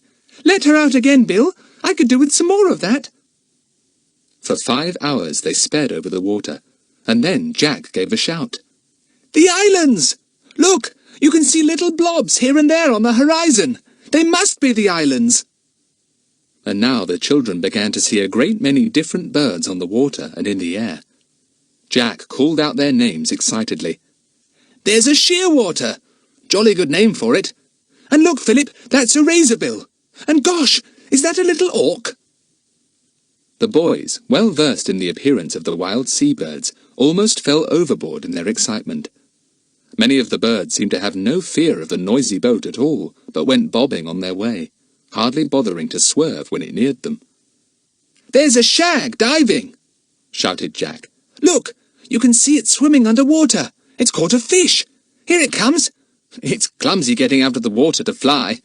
Gosh, if only I'd got my camera ready." Kiki watched the many birds out of baleful eyes. She did not like the interest that Jack suddenly appeared to take in these other birds. When a great gull appeared, flying leisurely right over the boat, Kiki shot up underneath it, gave a fearful screech, and turned a somersault in the air. The gull, startled, rose vertically on its strong wings and let out an alarmed cry. Kiki imitated it perfectly, and the gull, thinking that Kiki must be some strange kind of relation, circled round. Then it made a pounce at the parrot, but Kiki flipped round and then dropped to Jack's shoulder. "Ew!" she called defiantly, and the gull, after a doubtful glance, went on its way, wondering, no doubt, what kind of a gull this was that behaved in such a peculiar manner. "You're an idiot, Kiki," said Jack. "One of these days a gull will eat you for his dinner." "Poor old Kiki," said the parrot, and gave a realistic groan. Bill laughed. "I can't imagine what Kiki will do when we see the puffins waddling about among the heather and sea pinks," he said. "I'm afraid she will give them an awful time." As they came nearer to the first island, more and more birds were to be seen on and above the water. They glided gracefully on the wind. They dived down for fish. They bobbed along like toy ducks. There was a chorus of different cries, some shrill, some guttural, some mournful and forlorn. They gave the children a wild, exultant kind of feeling. As they came near to the island, the children fell silent. A tall cliff towered in front of them, and it was covered from top to bottom with birds. The children stared in delight. Birds, birds, birds! On every ledge they stood or squatted, thousands of white gannets, myriads of the browner guillemots, and a mixture of other seabirds that the boys could hardly make out, though they glued their field glasses to their eyes for minutes on end. "What a coming and going!" said Bill, staring with fascinated eyes too. And it certainly was. Besides the birds that stood on the ledges, there were always others arriving and others leaving. That way and this went the busy birds, with a chorus of excited cries. "They're not very careful with their eggs," said Lucy Ann in distress, when she looked through Jack's glasses in her turn. The careless birds took off and knocked their precious eggs over the ledge and down the cliff, to be smashed on the rocks below. "They can lay plenty more," said Jack. "Come on, Lucy Ann, give me back my glasses. Golly, what a wonderful sight! I shall write this all up in my notes tonight." The motorboat nosed carefully round the rocky cliffs.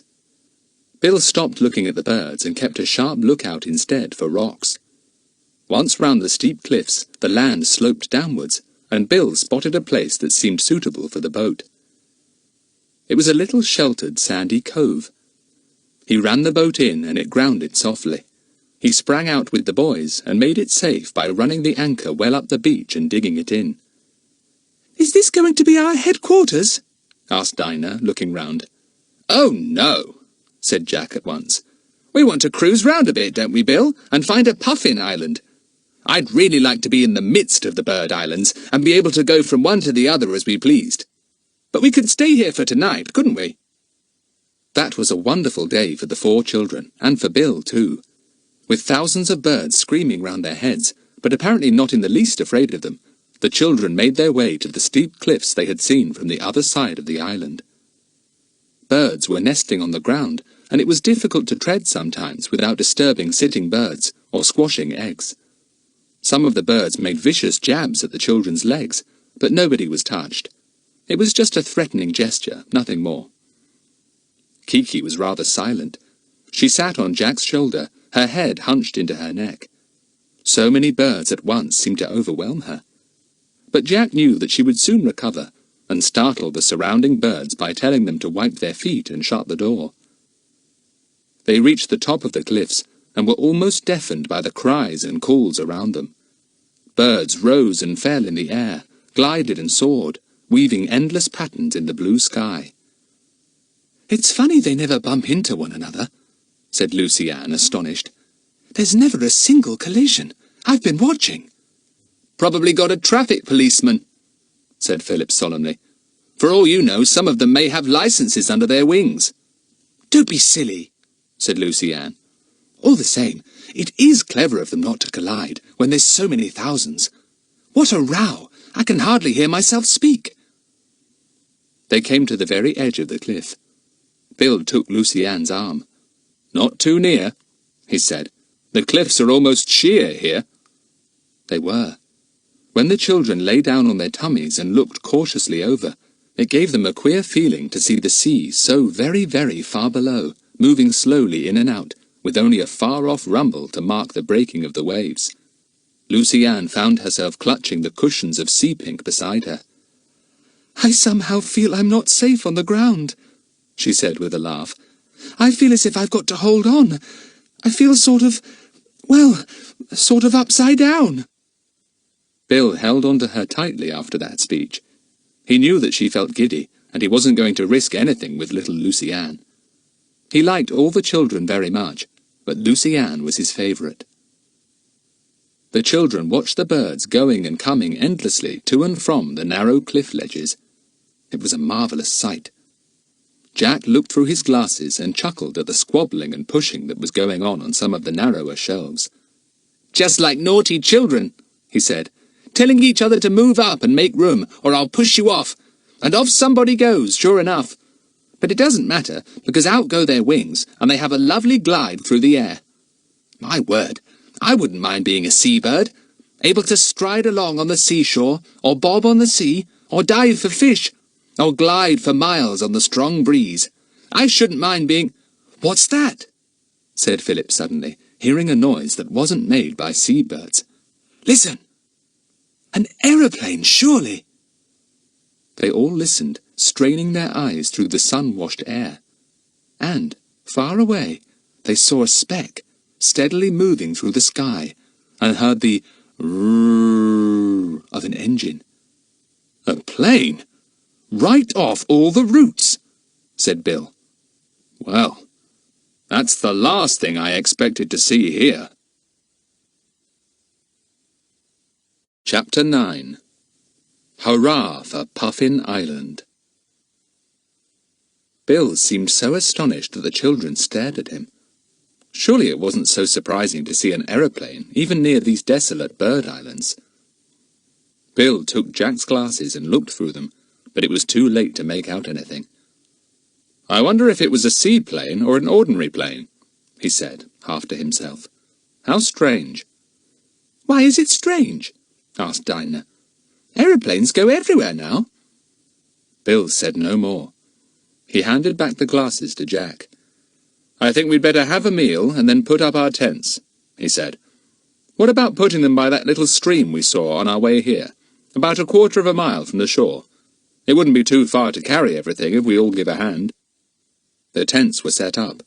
The ground sheets were put down and the rugs tumbled over them. Then, sitting on a slight slope, looking out to the blue sea, the 5 of them had a glorious meal. "I always think," began Lucy Ann, munching a couple of biscuits with butter and cream cheese between them. "I always think—" "You needn't go on," said Jack. "We know what you're going to say, and we quite agree with you." "You don't know what I'm going to say," said Lucy Ann indignantly. "We do," said Philip. "You say it every holiday when we have a meal out of doors."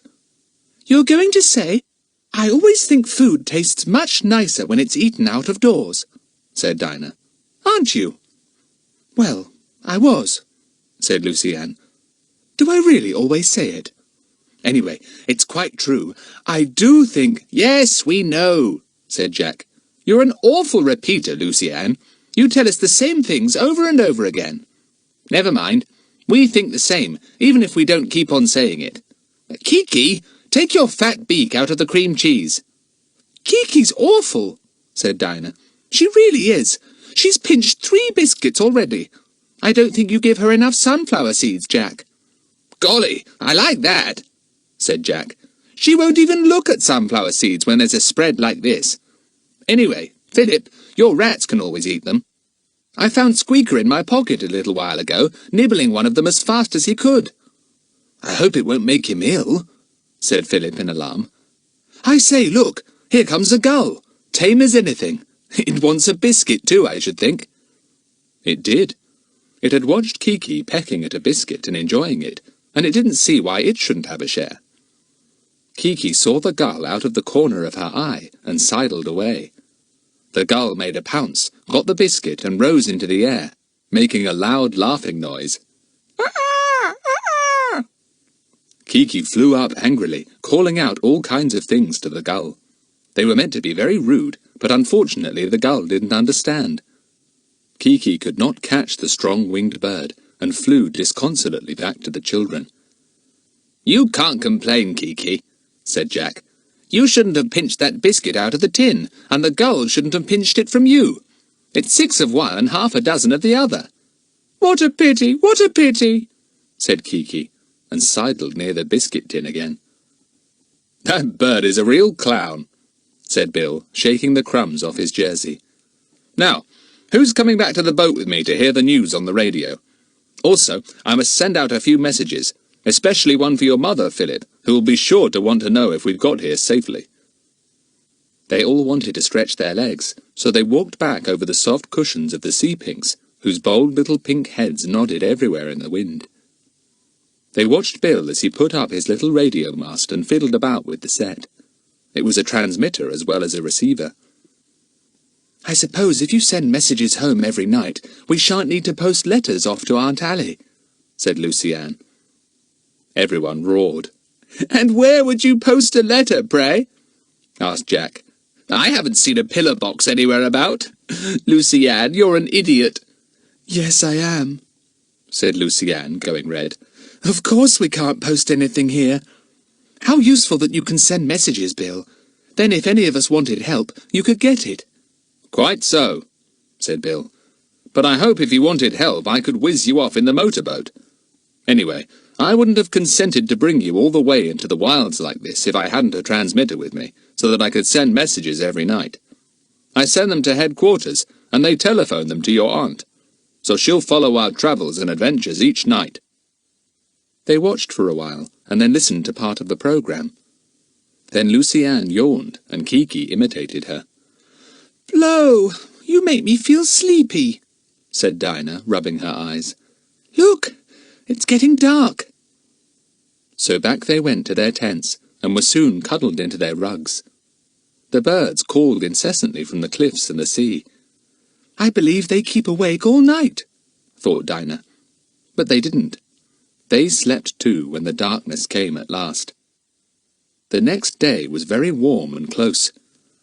"Looks to me like a storm blowing up sooner or later," said Bill, screwing up his eyes and looking into the bright sky.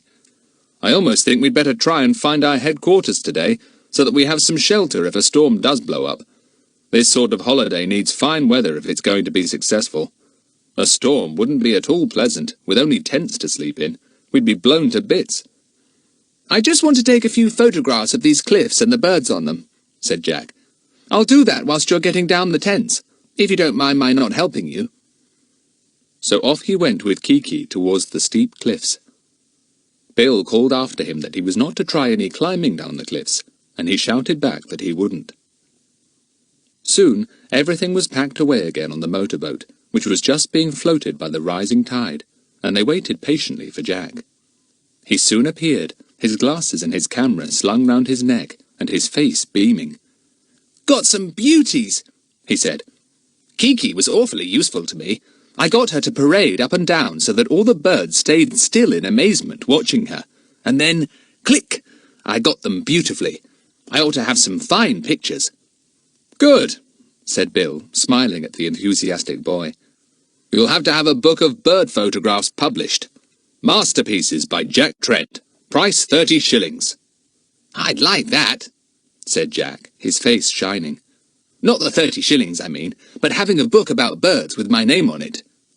"Come on in," said Philip impatiently, for Jack was still outside the boat. "We want to be off. It's so warm I'm longing to get out to sea again and feel the breeze on my face as the boat swings along." They soon felt it, and were glad of it. It certainly was very hot for May. The boat went swiftly through the water, bobbing a little as it rode over the waves.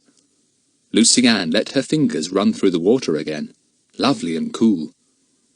"What I should like is a bathe," said Philip, little drops of perspiration appearing round his nose.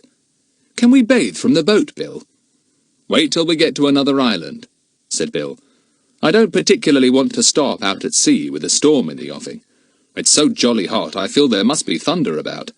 I'm anxious to run for shelter before it comes. Now, here are more islands bobbing up out of the sea. Let's see if we can spot a puffin island. That's what you want, isn't it?" Lucy-Anne, still dangling her hand in the water, suddenly felt something gently touching it. In surprise, she looked down, withdrawing her hand at once, afraid of a jellyfish. To her astonishment, she saw that it was a piece of orange peel bobbing away on the waves. She called to Bill. "Bill, look! There's a bit of orange peel. Now, whoever in the world eats oranges in these wild little islands? Do you suppose there are any other bird lovers somewhere about?"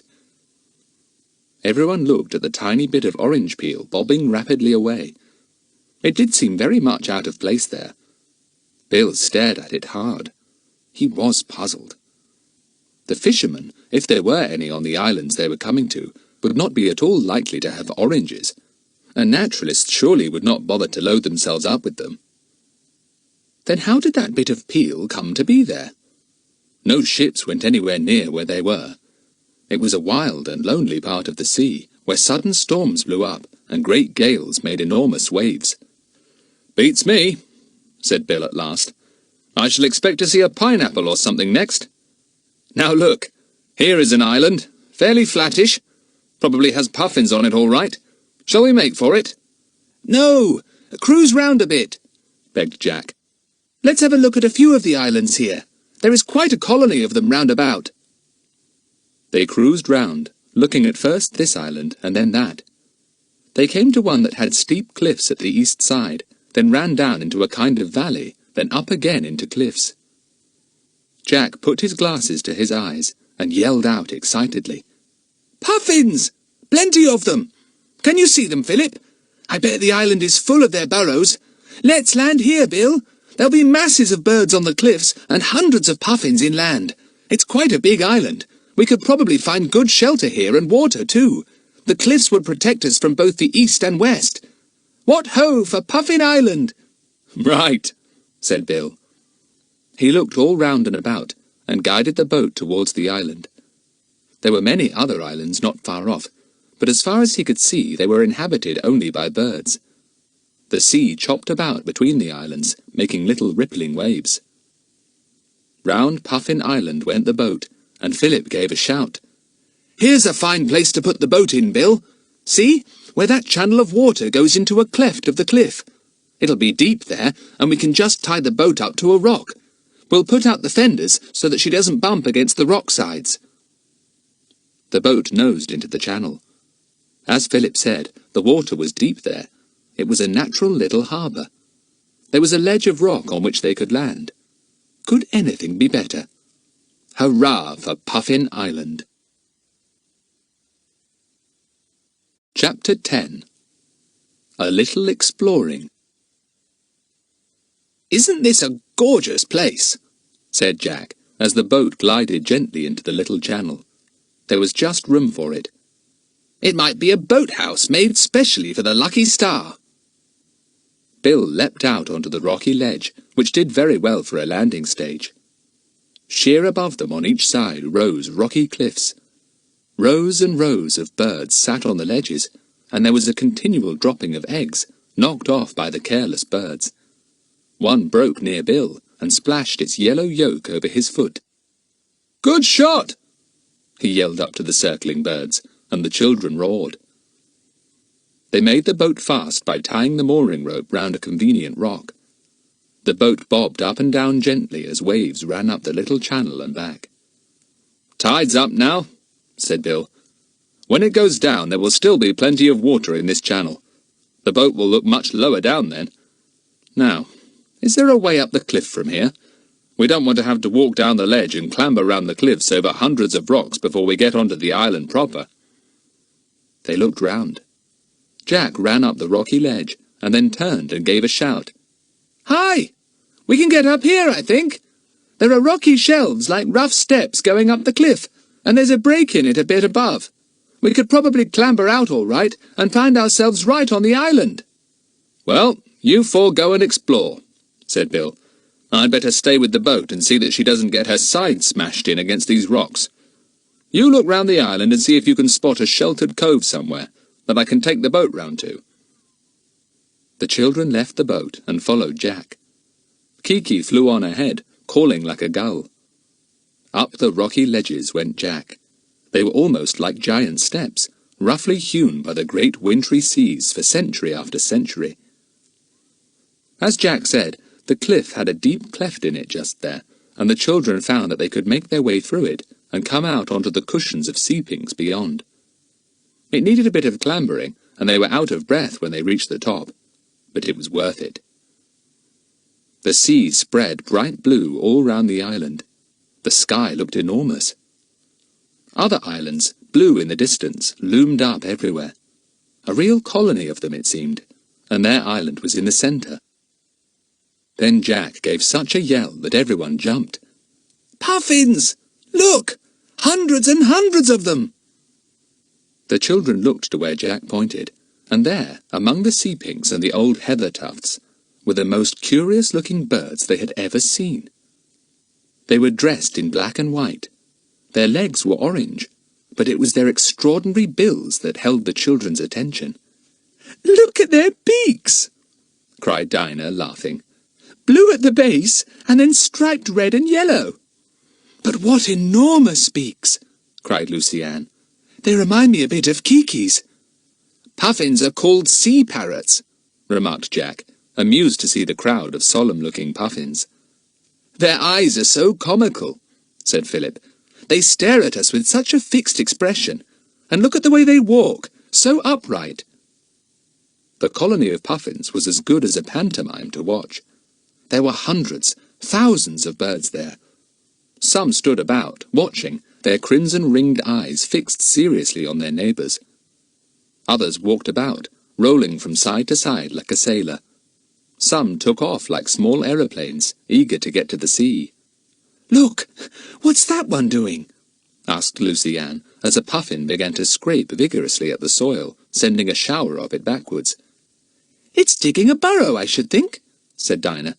"They nest underground, don't they, Jack?" "Rather. I bet this island is almost undermined with their holes and burrows," said Jack, walking forward towards the colony of busy birds. "Come on, do let's get near to them. Kiki, keep on my shoulder. I won't have you screaming like a railway engine at them and scaring them all away." Kiki was most interested in the comical puffins. She imitated their call exactly. "Ah!" they said, in deep guttural voices. "Ah!" "Ah!" answered Kiki at once, and various birds looked up at her inquiringly. To the children's huge delight, the puffins were not in the least afraid of them. They did not even walk away when the children went near. They allowed them to walk among them, and although one aimed a peck at Philip's leg when he stumbled and almost fell on top of it, not one of the others attempted to jab with their great beaks. "This is lovely," said Lucy-Anne, standing and gazing at the extraordinary birds. "Simply lovely. I never thought birds could be so tame." "They're not exactly tame," said Jack. "They're wild, but they are so little used to human beings that they have no fear of us at all." The puffins were all among the cushions of bright sea-pinks. As the children walked along, their feet sometimes sank right down through the soil. The burrows were just below, and their weight caused the earth to give way. "It's absolutely mined with their burrows," said Philip. "And I say, it's not a very nice smell just about here, is it?" It certainly wasn't. They soon got used to it, but they didn't like it. "Pooh!" said Lucy-Anne, wrinkling up her nose. "It's getting worse and worse. I vote we don't put our tents up too near this colony of puffins. It's as bad as being near a pigsty." "I don't mind it," said Jack. "Hey, come here, Kiki!" But Kiki had flown down to make friends. The puffins gazed at her fixedly and solemnly. "Ah!" said Kiki politely. "Ah! God save the Queen!" "Ah!" replied a puffin, and walked up to Kiki, rolling from side to side like a small sailor. The two looked at one another. "I shall expect Kiki to say how do you do in a minute," said Dinah, with a little squeal of laughter. "They both look so polite." "Polly, put the kettle on," said Kiki.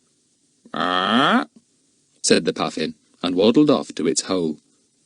Kiki followed, but apparently there was another puffin down the hole who did not want Kiki's company, for there was soon an agonized squeal from the parrot, who shot out of the hole much more rapidly than she had gone in. She flew up to Jack's shoulder. Poor Kiki! What a pity! What a pity! What a pity! Well, you shouldn't poke your nose in everywhere, said Jack, and took a step forward.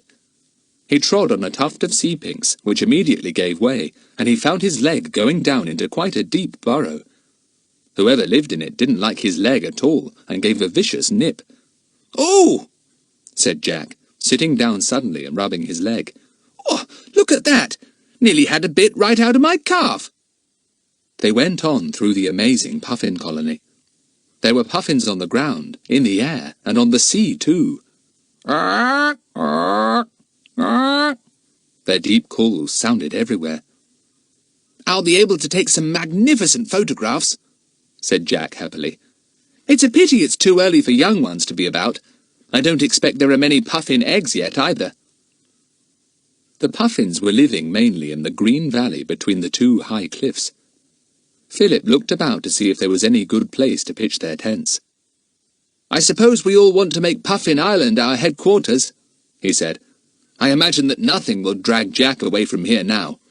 He's got cliffs where guillemots and gannets nest, and a valley where the puffins live, so I suppose he's happy."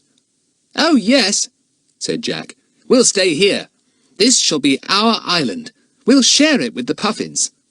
"Well, we'll find a good place for our tents," said Philip. "Then we'll bring our goods and chattels here and camp. We'd better find a place where there's a stream, though. If there is one on this island, we shall want water to drink. And let's look for cover where we can put the boat. We can't very well leave it in that narrow channel." "Look, there's a dear little cove down there," said Dinah suddenly, pointing to the sea. "We could bathe there, and the boat would be quite all right there too. Let's go and tell Bill." "I'll go," said Philip. "Jack wants to stare at the puffins a bit more, I can see. I'll take the boat round to the cove with Bill, and you two girls can find a good place for our tents. Then we'll all help to bring the things there from the boat." He ran off quickly to find Bill and tell him where to put the boat. Jack sat down with Kiki to watch the puffins. The girls went to look for a good place to put up their tents for the night. They wandered over the island. Beyond the puffin colony, just at the end of it, before they came to the high cliffs at the other side of the island, was a little dell. A few stunted birch trees grew there, and banks of heather. "This is just the place," said Dinah, pleased. "We can put up our tents here, be sheltered from the worst of the wind, watch the puffins, go down to bathe when we want to, and when we're tired of that, go cruising round the other islands. A very nice life," said Luciane with a laugh. "Now, is there any water about?" There was no stream at all on the island, but Dinah found something that would do equally well. At least, she hoped it would. "Look here," she called to Luciane. "Here's an enormous rock with a hollow in its middle, filled with water. I've tasted it, and it isn't salt." Luciane came up, followed by Jack. Dinah dipped in her hand, scooped up a palmful of water, and drank. It was as sweet and as pure as could be. "Rainwater," said Dinah, pleased. "Now we'll be all right, so long as it doesn't dry up in this hot weather. Come on, let's go back to the boat and collect all the things we want. We'll have to do a bit of hard work now." "We'll wait here a bit," said Jack, coming up with Kiki. "I expect Bill and Philip will be bringing the boat round to the cove over there. Then we'll go and tell them we've found a good place, and help to bring the things here." It was not long before Bill and Philip ran into the cove with the boat. Bill leapt out, took the anchor well up the beach, and dug it in. He saw Jack and the girls and waved to them. "Just coming," he cried. "Have you found a good place for the tents?" He and Philip soon joined the others, and were pleased with the little dell. "Just right," said Bill. "Well, we'll bring all the things we want from the boat straight away now." So they spent quite a time going to and from the cove, laden with goods. It did not take quite as long as they feared, because there were 5 of them to do it, and even Kiki gave a hand, or rather a beak, and carried a tent peg. She did it really to impress the watching puffins, who stared at her seriously as she flew by, the peg in her big curved beak. "Ah!" she called in a puffin voice.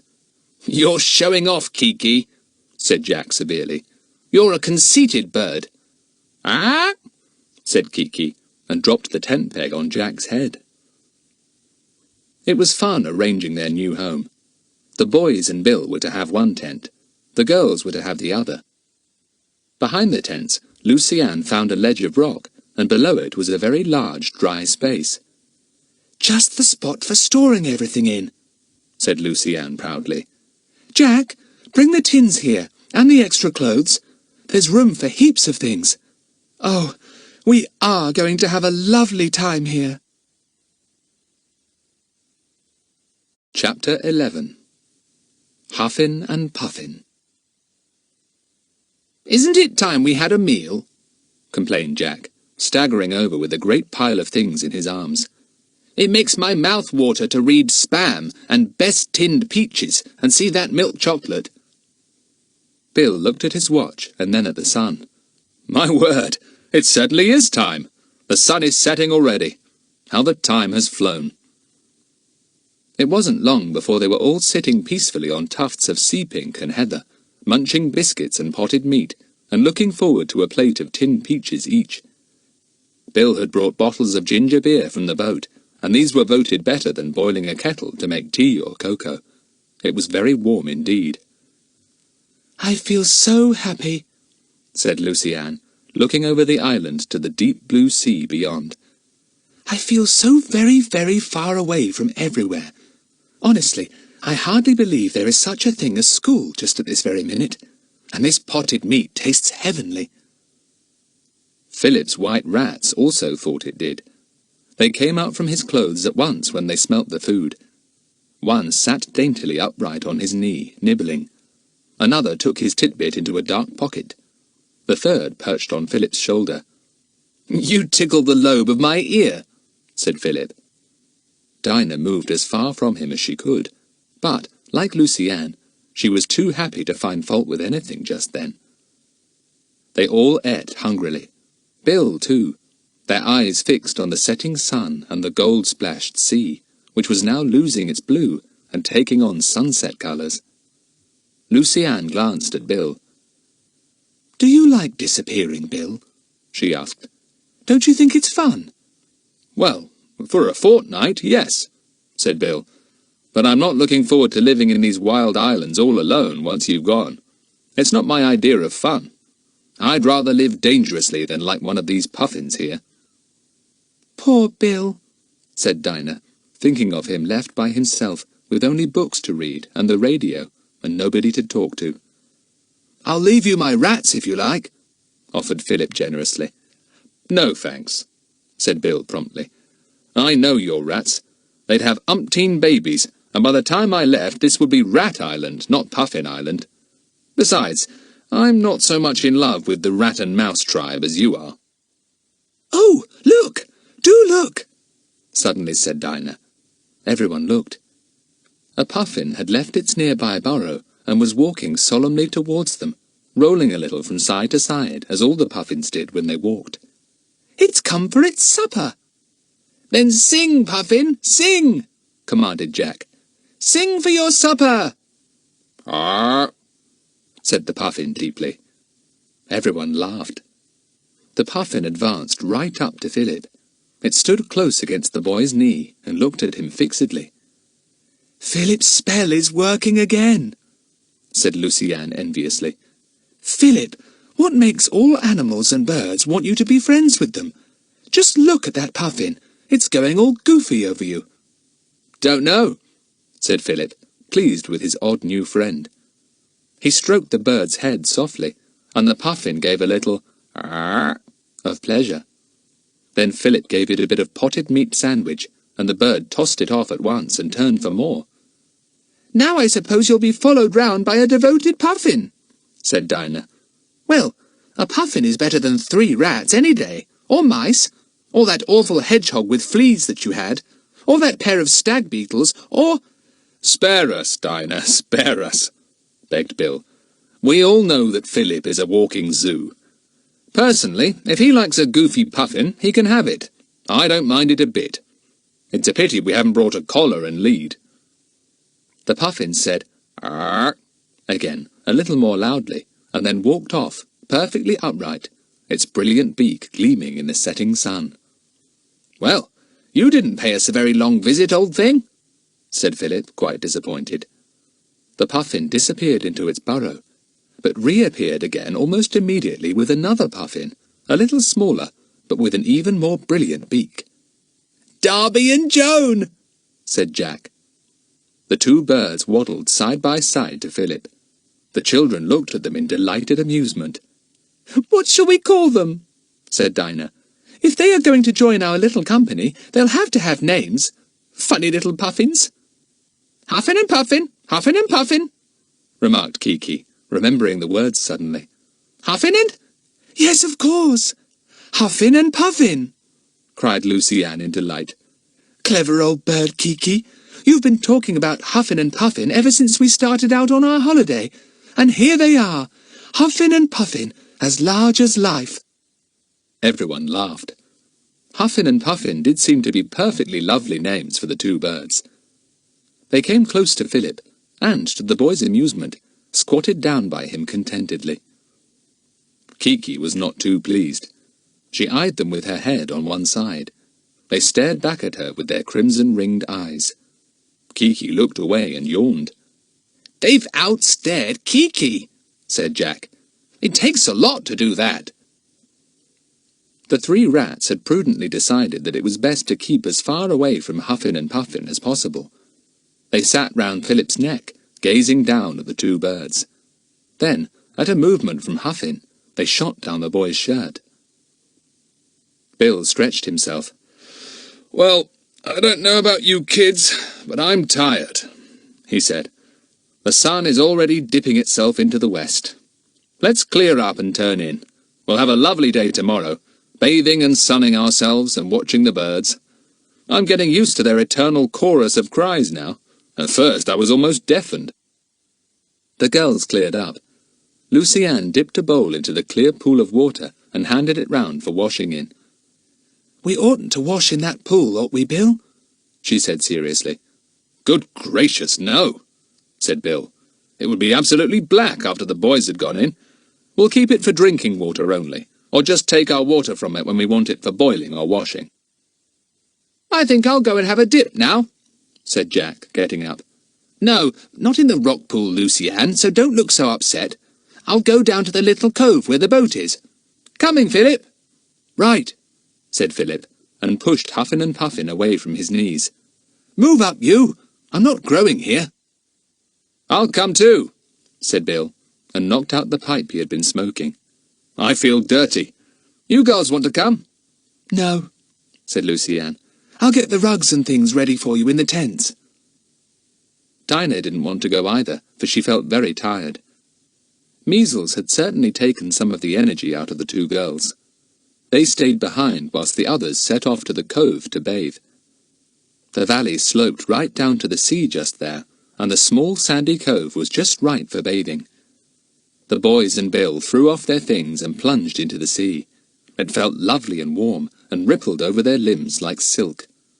"Lovely," said Bill, and began to chase the boys. With howls and yells and splashings they eluded him, making such a terrific noise that Huffin and Puffin, who had solemnly accompanied Philip all the way, half walking and half flying, retreated a little way up the beach. They stared at the boys fixedly and thoughtfully. Philip saw them and was pleased. Surely nobody had ever had two puffins for pets before. The girls were setting out ground sheets and rugs neatly in the two tents when Dinah suddenly stopped and listened. Lucy Ann listened too. "What is it?" she whispered, and then she heard the noise herself. An aeroplane again, surely. The girls went out of the tent and looked all over the sky, trying to locate the sound. "There! There, look!" cried Lucy Ann excitedly, and she pointed westwards. "Can't you see it? Oh, Dinah, what's it doing?" Dinah couldn't spot the plane. She tried and tried, but she could not see the point in the sky where the aeroplane flew. "Something's falling out of it," said Lucy Ann, straining her eyes. "Oh, where are the boys' field glasses? Quick, get them, Dinah!" Dinah couldn't find them. Lucy Ann stood watching the sky, her eyes screwed up.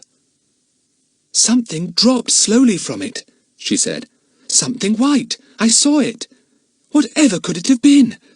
I hope the aeroplane wasn't in any trouble. Bill will know, said Dinah. I expect he and the boys saw it all right. Maybe they took the glasses with them. I couldn't find them anywhere. Soon there was no more to be seen or heard of the plane, and the girls went on with their work. The tents looked very comfortable with the piles of rugs. It was such a hot night that Dinah fastened the tent flaps right back in order to get some air. That storm doesn't seem to have come, she said, looking at the western sky to see if any big clouds were sweeping up. But it feels very thundery. Here are the others, said Lucy Ann, as she saw Jack, Philip and Bill coming up from the shore. And Huffin and Puffin are still with them. Oh, Di, won't it be fun if we have 2 pet puffins? I wouldn't mind puffins, said Dinah, but I can't bear those rats. Hello, Bill. Did you hear the aeroplane? Good gracious, no. Was there one? Demanded Bill with great interest. Where? How was it we didn't hear it? We were making such a row, said Jack, grinning. We shouldn't have heard 100 aeroplanes. It was funny, said Lucy Ann to Bill. I was watching the aeroplane when I saw something falling out of it, something white. Bill stared, frowning intently.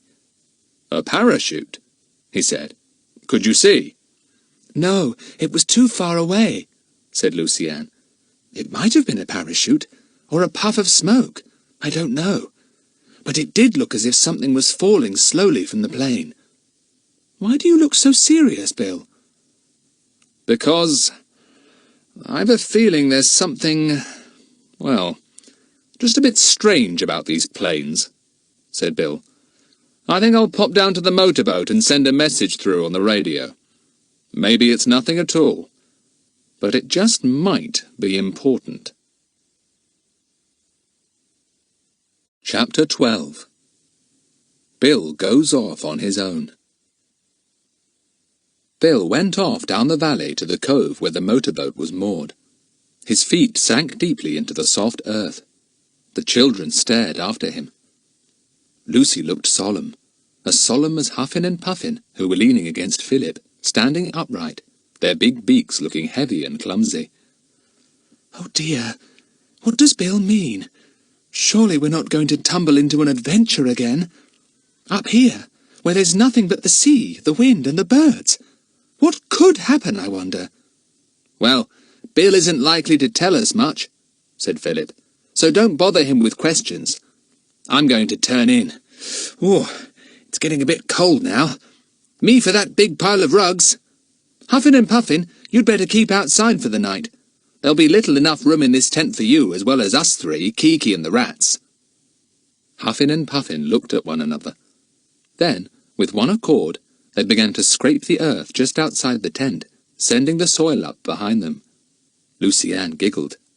They're going to make a burrow as near you as possible, Philip. Oh, aren't they funny?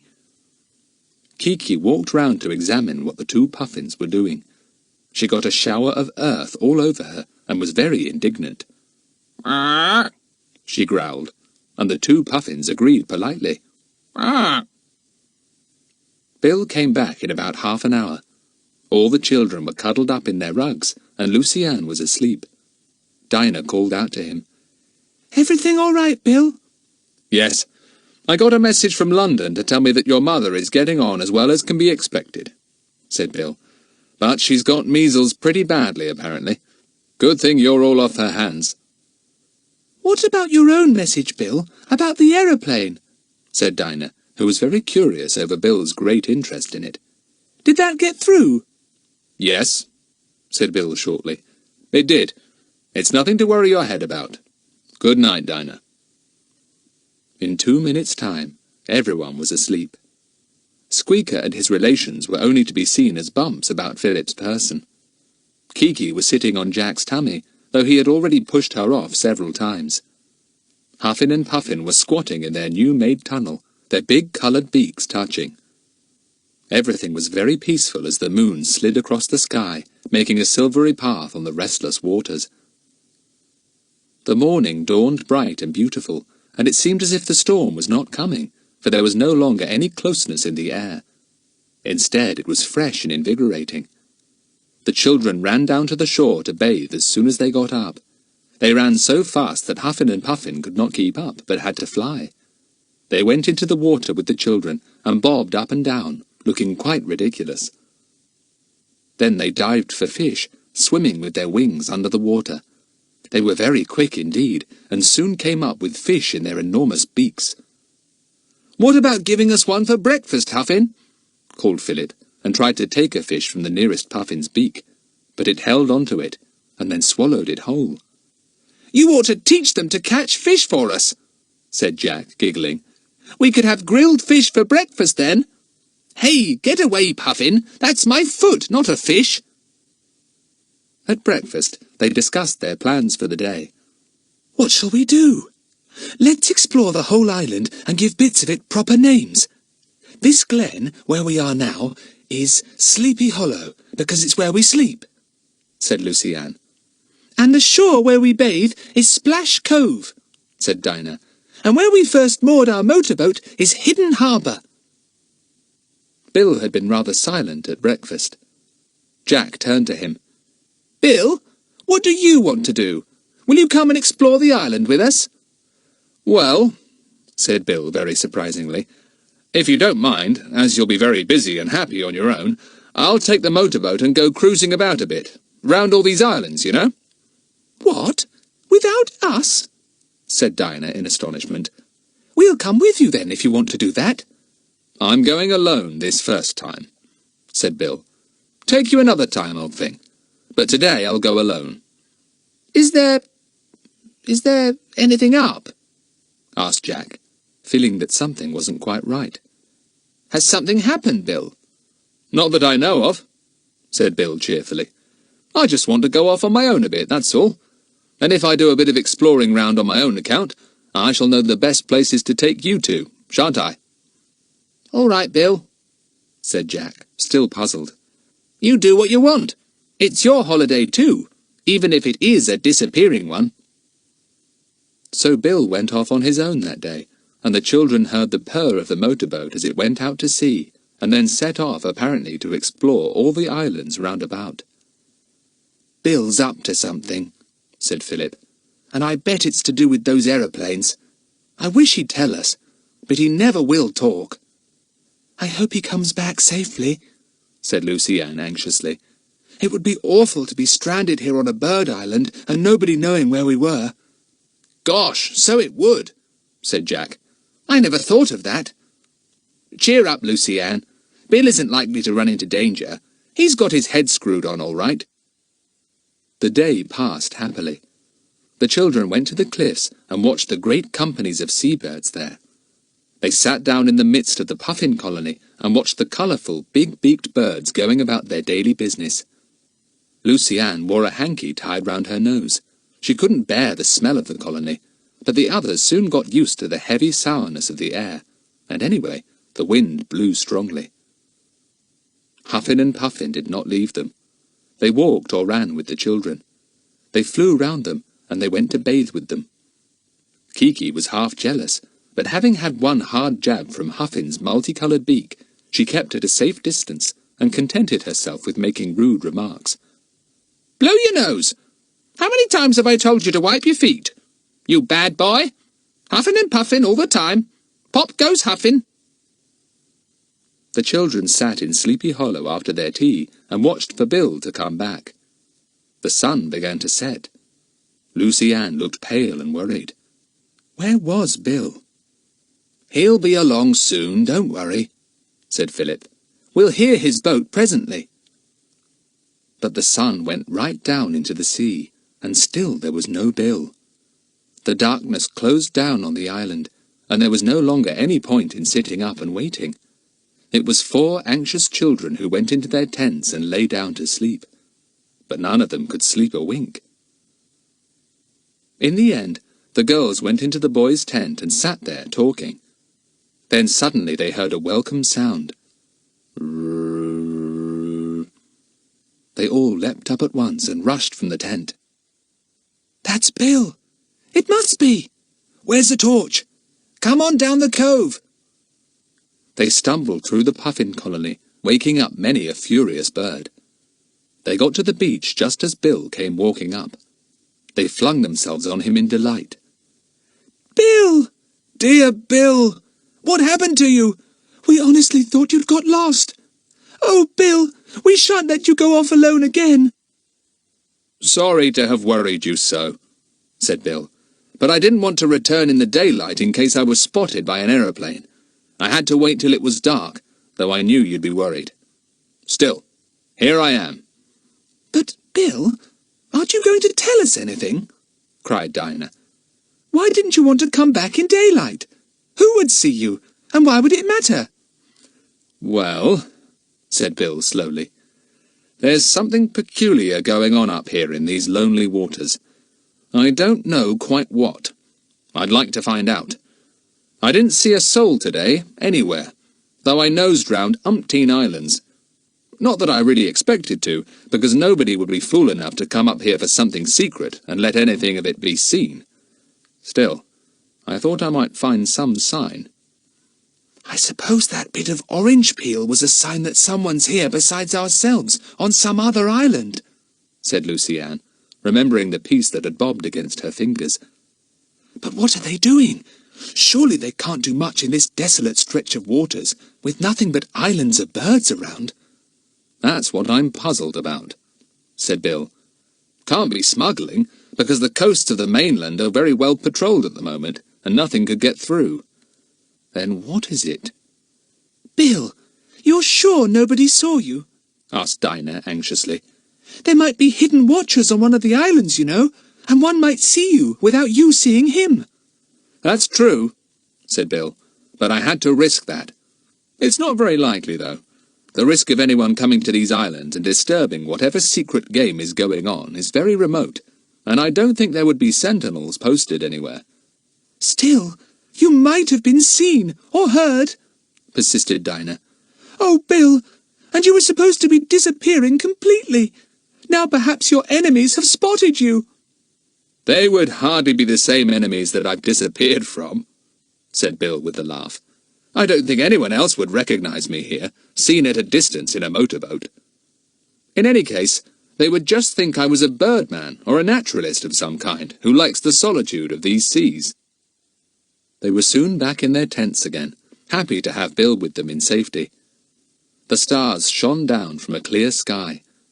Huffin and Puffin shuffled down their burrow, glad that their new family had gone to rest. They did not approve of these night walks. Lucy-Anne lay and worried.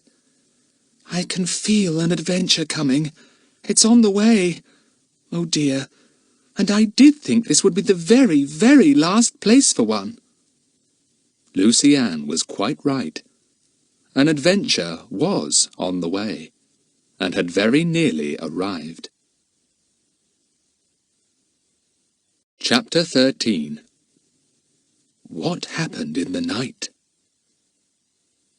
The next morning, everything seemed all right. The children had forgotten their fears of the night before, and Bill joked and laughed as merrily as the others. But all the same, he was worried. And when an aeroplane appeared and flew 2 or 3 times over the islands, he made the children lie down flat in the middle of the puffin colony, where they happened to be at that moment. "I don't think our tents can be seen," he said. "I hope not, anyway." "Don't want anyone to know we're here, Bill?" asked Jack. "No," said Bill shortly. "Not at present, anyway. If you hear a plane, bob down, and we won't light a fire to boil a kettle. We'll have ginger beer or lemonade instead." The day passed happily enough. It was very hot again, and the children went to bathe 6 times, lying in the sun to dry afterwards. Kiki was jealous of Huffin and Puffin because they could go into the water with the children. She stood on the sandy beach, her toes sinking in, shouting loudly. "Polly's got a cold. Send for the doctor. Achoo!" "Isn't she an idiot?" said Jack, and splashed her. She was most annoyed, and walked a bit farther back. "Poor Kiki! What a pity! Poor pity! What a Kiki!" "Yes, what a Kiki!" shouted Jack, and dived under the water to catch Bill's legs. They took a good many photographs, and Huffin and Puffin posed beautifully, staring straight at the camera in a most solemn manner. "I almost feel they'll suddenly put their arms round one another," said Jack, as he clicked the camera. "Thank you, Huffin and Puffin. Very nice indeed. But I wish you'd smile next time. Kiki, get out of the way, and leave that tent peg alone. You've already pulled up 3. That night, the sky was full of clouds, and the sun could not be seen. "Looks as if that storm might be coming soon," said Bill. "I wonder if our tents will be all right." "Well, there's nowhere else to go," said Jack. "Sleepy Hollow is about the most sheltered place on this island, and as far as I've seen, there are no caves or anything of that sort." "Perhaps the storm will blow over," said Philip. "Phew, it's hot. I really think I must have one last bathe." "You've had 8 already today," said Dinah. "I counted." Darkness came earlier that night because of the clouds. The children got into their rugs, yawning. "I think," said Bill, looking at the luminous face of his wristwatch, "I think I'll slip along to the boat and send a message or 2 on my transmitter. I might get some news, too, for myself. You go to sleep. I shan't be long." "Right," said the boys, sleepily. Bill slipped out of the tent. The girls were already asleep and did not hear him go. Philip fell asleep almost before Bill was out of the tent. Jack lay awake a few minutes longer and pushed Kiki off his middle for the 5th time. She went and stood on Philip's middle and waited for a lump to come near her feet, which she knew would be one of the tame rats. When one did venture near, raising a little mound under the rug, Kiki gave a sharp jab at it. Philip awoke with a yell. "You beast, Kiki! Jack, take her away. She's given me an awful peck in my middle. If I could see her, I'd smack her on the beak." Kiki retired outside the tent till the boys were asleep again. She flew to the top of it and perched there, wide awake. Meanwhile, Bill was in the cabin of the boat, tuning in on the radio. But because of the coming storm, it was difficult to hear anything but atmospherics. "Blow," said Bill at last. "I shan't get my messages through at this rate. I've a good mind to take the boat to the little channel. What is it the children call it? Hidden Harbour. Maybe I could get the radio going better there. It's so sheltered." It was very important to Bill to be able to use the radio that night. He set the engine of the boat going, and was soon on his way to Hidden Harbour. He nosed in carefully, and moored the boat. Then he set to work on his radio again. After a while, he thought he heard some noise out to sea, a noise getting nearer and nearer. Bill turned off his radio and listened, but the wind was getting up, and he heard nothing but that. He tuned the knobs again, listening intently for any message. He had got one through, and now he had been told to stand by and wait for an important announcement from headquarters. The radio fizzed and groaned and whistled. Bill waited patiently. Then, suddenly hearing a sound, he looked up, startled, half expecting to see one of the boys coming down into the cabin. But it wasn't. It was a hard-faced man with a curious crooked nose who was staring down at him. As Bill turned and showed his face, the man uttered a cry of the utmost astonishment. "You? What are you doing here? What do you know of—" Bill leapt up, but at the same moment the man lunged out at him with the thick, fat, knobbly stick he held in his hand, and poor Bill went down like a 9-pin. He struck his head against the edge of the radio and slid to the floor, his eyes closed.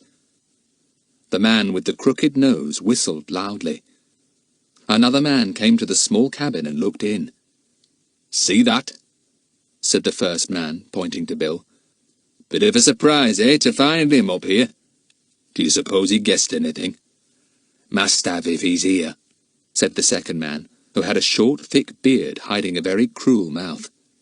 "Tie him up. He'll be useful. We'll make him talk." Bill was tied up like a trussed chicken. He did not open his eyes. The men carried him out and took him into a small boat moored beside the Lucky Star. It was a rowing boat. Into it went poor Bill, and the men undid their rope, ready to row back to their own motorboat, which lay, perfectly silent, a little way beyond the island. "Do you suppose there's anyone else with him?" asked the man with the crooked nose. "There was no one on board but him." "No. When his boat was sighted yesterday, we only saw one man aboard, and it was him all right," said the man with the beard. "If there'd been anyone else, we'd have seen him. He's all alone. Huh. He didn't know he was being watched all the way back here last night." "I suppose there really isn't anyone else here," said the first man, who seemed very reluctant to go. "Hadn't we better smash up the boat, just in case?" "All right, and the radio too," said the man with the beard. He found a hammer, and soon there were crashing sounds as the engine of the motorboat was damaged, and the beautiful little radio was smashed to bits. Then the men set off in their rowing boat with the unconscious Bill. They reached their motorboat, and soon the purring of its engine, getting fainter and fainter, sounded in the night. But nobody on Puffin Island heard it except Kiki and the seabirds. The children had no idea at all that Bill had not returned that night. They slept peacefully, hour after hour, dreaming of Huffins and Puffins, big waves and golden sands. Jack awoke first. Kiki was nibbling at his ear. "Blow you, Kiki!" said Jack, pushing the parrot away. "Oh, goodness! Here's Huffin and Puffin, too!" So they were. They waddled over to Philip and stood patiently by his sleeping face. "Ah!" said Huffin lovingly. Philip awoke. He saw Huffin and Puffin and grinned. He sat up and yawned. "Oh, hello, Jack," he said. "Bill up already?" "Looks like it," said Jack. "Probably gone to bathe. He might have waked us up, though. Come on, let's wake the girls and go and bathe too." Soon all four were speeding to the sea, expecting to see Bill in the water. But he wasn't. "Where is he, then?" said Lucy-Anne, puzzled. "And good gracious, where's the boat?" Yes, where was the boat? There was no sign of it, of course. The children stared at the cove, puzzled and dismayed. "He must have taken it round to Hidden Harbour," said Jack. "Perhaps the radio wouldn't work or something. It still feels stormy, and that might have upset it." "Well, let's go to Hidden Harbour then," said Philip. "Perhaps Bill got sleepy down there in the boat and thought he'd snuggle up in the cabin."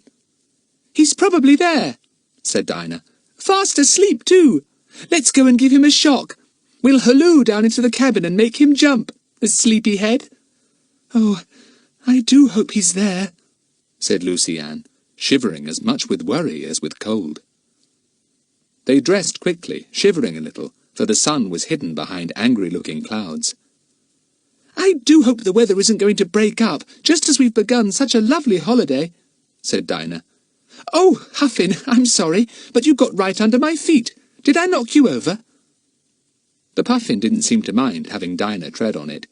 It shook out its wings, said "Arr!" and hurried on after Puffin, who was trying to keep pace with Philip. They went across the Puffin colony and came to the cleft in the cliffs. There, below them, lay the motorboat, swaying very gently as waves ran up under her and then ran back again. "There she is," said Dinah in delight. "Bill did take her round to the harbour." "He's not on deck," said Jack. "He must be in the cabin. Come on." "Let's call him," said Lucy-Anne suddenly. "Do let's. I want to know if he's there." And before the others could stop her, she shouted at the top of her voice, "Bill! Oh, Bill! Are you there?" No Bill came out from the cabin, and for the first time a little uneasiness crept into the children's minds. "Bill!" yelled Jack, making everyone jump violently. "Bill! Come on out!" No sound from the boat. Suddenly panic-stricken, all four children stumbled down the rocky ledge to the boat. They jumped on board and peered down into the little cabin. "He's not there," said Dinah, scared. "Well, where is he then?" "He must be somewhere about, as the boat is still here," said Jack sensibly. He'll come along soon. Maybe he's exploring somewhere on the island."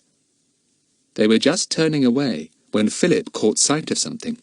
He stopped and clutched Jack, turning very pale. "What?" said Jack, frightened. "What's up?" Silently, Philip pointed to the radio. "Smashed," he said in a whisper. "Smashed to bits. Who did it?" Lucy Ann began to cry. Jack went up on deck and had a look round, feeling sick and upset. Then Philip gave an anguished howl from the cabin that sent the others running to his side. "Look! The engine of the boat is smashed up too! Absolutely destroyed! My goodness! What's been happening here? And where is Bill?" said Dinah in a husky whisper. "Gone. Kidnapped," said Philip slowly. "Someone came for him in the night. They don't know we're here, I suppose. They just thought Bill was alone. They've got him. And now we're prisoners on Puffin Island, and we can't get away." Chapter 14. A Few Plans. Everyone felt suddenly sick. Lucy Ann sat down in a heap. Dinah joined her. The boys stood staring at the smashed engine as if they couldn't believe their eyes. "It must be a nightmare," said Dinah at last. "It can't be true. Why, everything was right as rain last night, and now—" "Now the boat's smashed up so that we can't get away, the radio is smashed so that we can't get a message through, and Bill's gone," said Philip. "And it isn't a dream. It's real." "Let's sit down in the cabin all together," said Lucy Ann, wiping her eyes. "Let's sit close and talk. Let's not leave each other at all." "Poor Lucy Ann," said Philip, putting his arm round her as she sat down unsteadily. "Don't worry. We've been in worse fixes than this." "We haven't," said Dinah. "This is the worst fix we've ever been in." Kiki felt the tenseness of all the children. She sat quietly on Jack's shoulder, making little comforting noises. Huffin and Puffin sat solemnly on the deck, staring fixedly in front of them. Even they seemed to feel that something awful had happened. In the cabin, sitting close together, the children felt a little better. Jack rummaged in a tiny cupboard beside him and brought out some bars of chocolate. The children had had no breakfast, and although the shock they had had seemed to have taken their appetites away, they thankfully took the chocolate to nibble. "Let's try and think out carefully exactly what must have happened," said Jack, giving a bit of his chocolate to Kiki. "Well, we know that Bill was worried about something," said Philip. "Those planes, for instance. He felt certain something peculiar was going on up here, and that's why he went out by himself in the boat. He must have been seen." "Yes, and maybe in some way his enemies got to know he was here," said Dinah. "They could have followed him a long way back, using field glasses to keep him in sight. Anyway, it's quite clear that they came looking for him here." "And found him," said Jack. "What a pity he went off to tinker with the radio last night." "Well, if he hadn't, the enemy, whoever they are, would probably have searched the island and found us too," said Dinah. "As it is, they probably don't know we're here." "It wouldn't matter if they did know," said Lucy Ann. "They'd be quite sure we couldn't do any harm, living on an island we can't get off." "They got here, in a motorboat probably," went on Jack. "Left the motorboat out beyond somewhere, and slipped inshore quietly in a rowing boat. They must know this little channel, or maybe they saw a light from the boat. Bill would be sure to have the cabin light on, and it's a pretty bright one."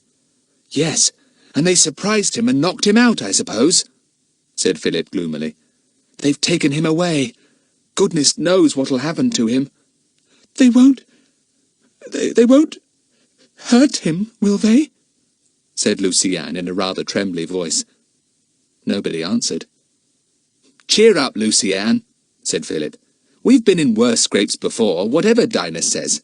We'll get out of this one all right." "How?" asked Lucy Ann. "I don't see how we can. You don't either." Philip didn't. He scratched his head and looked at Jack. Well, we've got to make some kind of plan, said Jack.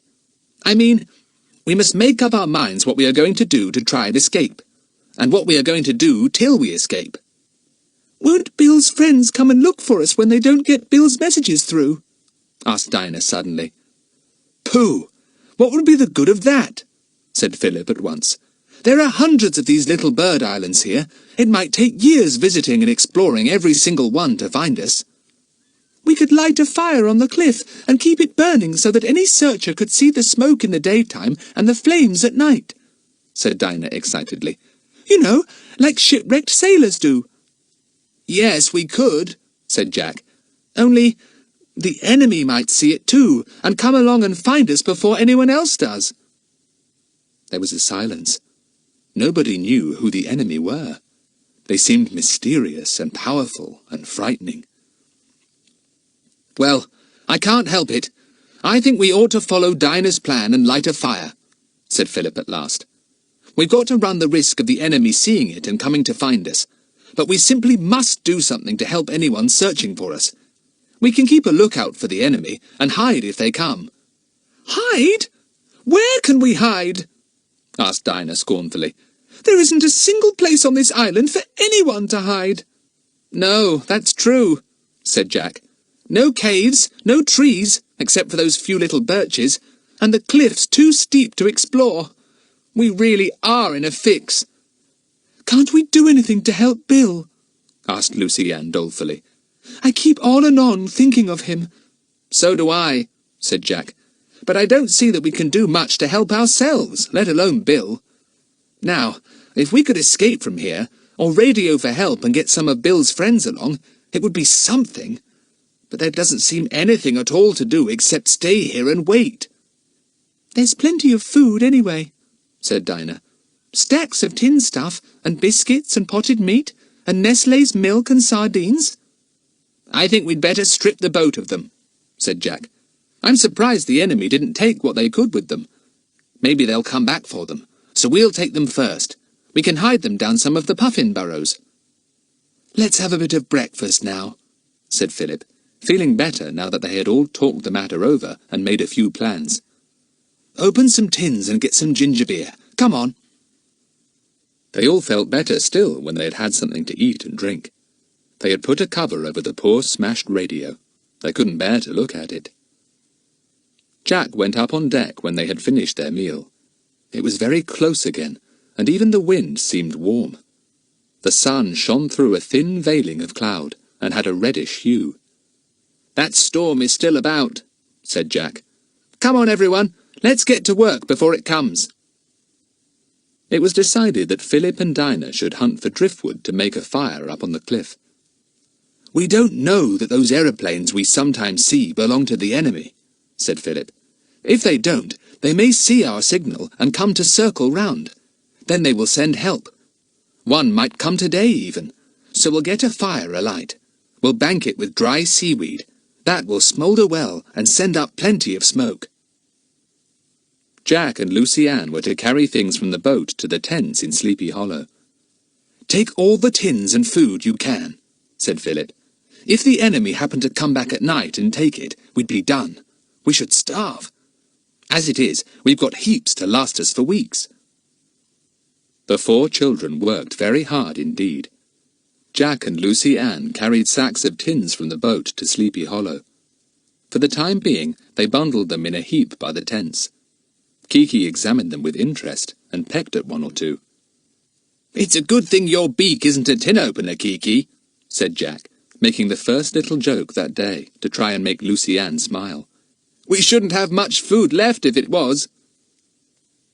Philip and Dinah were also very busy. They took a sack each from the boat and wandered along the shore to pick up bits of wood. They found plenty at the tide line and filled their sacks. Then they dragged them to the top of the cliff. Huffin and Puffin went with them, solemn as ever, sometimes walking, sometimes flying. Philip emptied his sack of wood on a good spot. He began to build a fire. Dinah went off to fill her sack with dry seaweed. There was plenty. Soon, Jack and Lucy Ann, emptying their own sacks in Sleepy Hollow, saw a spiral of smoke rising up from the cliff top. "Look!" said Jack. "They've got it going already! Good work!" The wind bent the smoke over towards the east. It was good, thick smoke, and the children felt sure that it could be seen from quite a distance. "One of us had always better be up here, feeding the fire and keeping watch for enemies or friends," said Philip. "How shall we know which they are?" asked Dinah, throwing a stick on the fire. "Well, I suppose we shan't know," said Philip. "What we'd better do if we see any boat coming is to hide. That is, if we can find anywhere to hide, and then try and discover if the searchers are enemies or friends. We are sure to hear them talking. We'd better get lots more wood, Di. This fire will simply eat it up." Lucy Ann and Jack helped them when they had finished their own job. "We've taken every single tin and every scrap of food out of the boat," said Lucy Ann. "We really have got plenty to eat, and that rock pool to drink from when we finish the ginger beer. There aren't an awful lot of bottles left now. Wouldn't you like to have dinner soon?" "Yes, I'm jolly hungry," said Philip. "Let's have it up here, shall we? Or is it too much bother to fetch a meal here, Lucy Ann? You see, one of us must keep the fire going all the time." "Well, it won't go out for a while anyhow," said Lucy Ann. "Bank it up with some more seaweed. Honestly, we feel fagged out carrying all that stuff. Let's go to Sleepy Hollow and have a good rest and a jolly good meal." So they all returned to Sleepy Hollow, where the 2 tents flapped in the little breeze. They sat down, and Lucy Ann opened tins and ladled the contents onto plates. "You've got tinned salmon, biscuits and butter, tinned tomatoes and tinned pears," she said. Even Huffin and Puffin came closer than usual to share such a nice meal. They would have eaten every scrap of the salmon if they could. Kiki preferred the tinned pears, but the children would only allow her one. "Well, things would be a lot worse if we hadn't got all this nice food," said Jack, leaning back in the warm sun after a big meal. "An adventure without good food would be awful. Kiki, take your head out of that tin. You've had more than any of us, you greedy glutton of a parrot." Chapter 15. A really terrible storm. The wind got up about 5 o'clock. It whipped the waves round the island until they towered into big white horses that raced up the beaches and broke with a sound of thunder. The seabirds deserted the coves and flew into the air, crying loudly. The wind took them, and they soared for miles without beating a wing, enjoying themselves thoroughly. Kiki didn't like so much wind. She could not glide or soar like the gulls and guillemots. It offended her dignity to be blown about too much. So she stayed close to the tents, which flapped like live things in the wind, and strained at the tent pegs violently. "Look here, we can't possibly watch the fire all night," said Philip. "We'll have to bank it up and hope for the best. Maybe it will send out a glow anyway. Doesn't that seaweed keep it in nicely? My goodness, the wind tears the smoke to rags now." The sun went down in a bank of angry purple clouds that gathered themselves together in the west. Jack and Philip stared at them. "That's the storm coming up, all right," said Jack. "Well, we've felt one coming for days. This hot weather was bound to end up like that. I hope the wind won't blow our tents away in the night." "So do I," said Philip anxiously. "Honestly, there's a perfect gale blowing up now. Look at those awful clouds. They look really wicked." The boys watched the clouds covering the sky, making the evening dark much sooner than usual. Philip put his hand into one of his pockets. "My rats know there is a storm coming," he said. "They're all huddled up in a heap together right at the very bottom of my pocket. Funny how animals know things like that." "Jack," called Lucy Ann anxiously, "do you think the tents are safe? The wind is blowing them like anything." The boys went to examine them. They were as well pegged as they could be, but in this gale, who knew what might happen?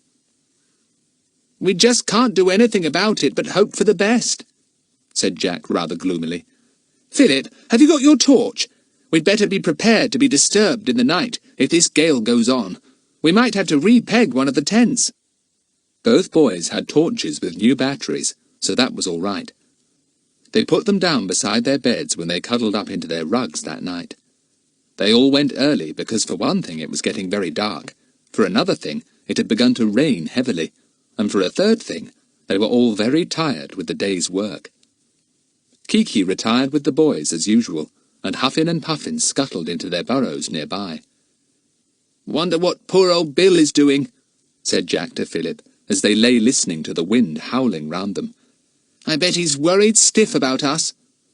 It's a shame, just as we were all set for a glorious holiday," said Philip. "And now the weather's broken too. What on earth shall we do with ourselves if it goes on like this for days? It will be frightful." "Oh, it may clear up again when the storm is over," said Jack. "Golly, hark at the waves on the beaches round the island, and how they must be dashing against those steep cliffs. I bet the gannets and guillemots aren't getting much sleep tonight." "The wind's pretty deafening too," said Philip. "Blow it. I feel so tired, and yet I can't possibly sleep with all this din going on. And gosh, what's that?" "Thunder," said Jack, sitting up. "The storm is on us now, all right. Let's go into the girls' tent, Philip. Lucy Ann will be pleased to see us if she's awake. A storm over this exposed little island won't be very funny." They crept into the other tent. The girls were wide awake and very glad to have them beside them. Dinah squeezed up into Lucy Ann's rugs, and the boys got into Dinah's warm place. Jack flashed on his torch. He saw that Lucy Ann was very white.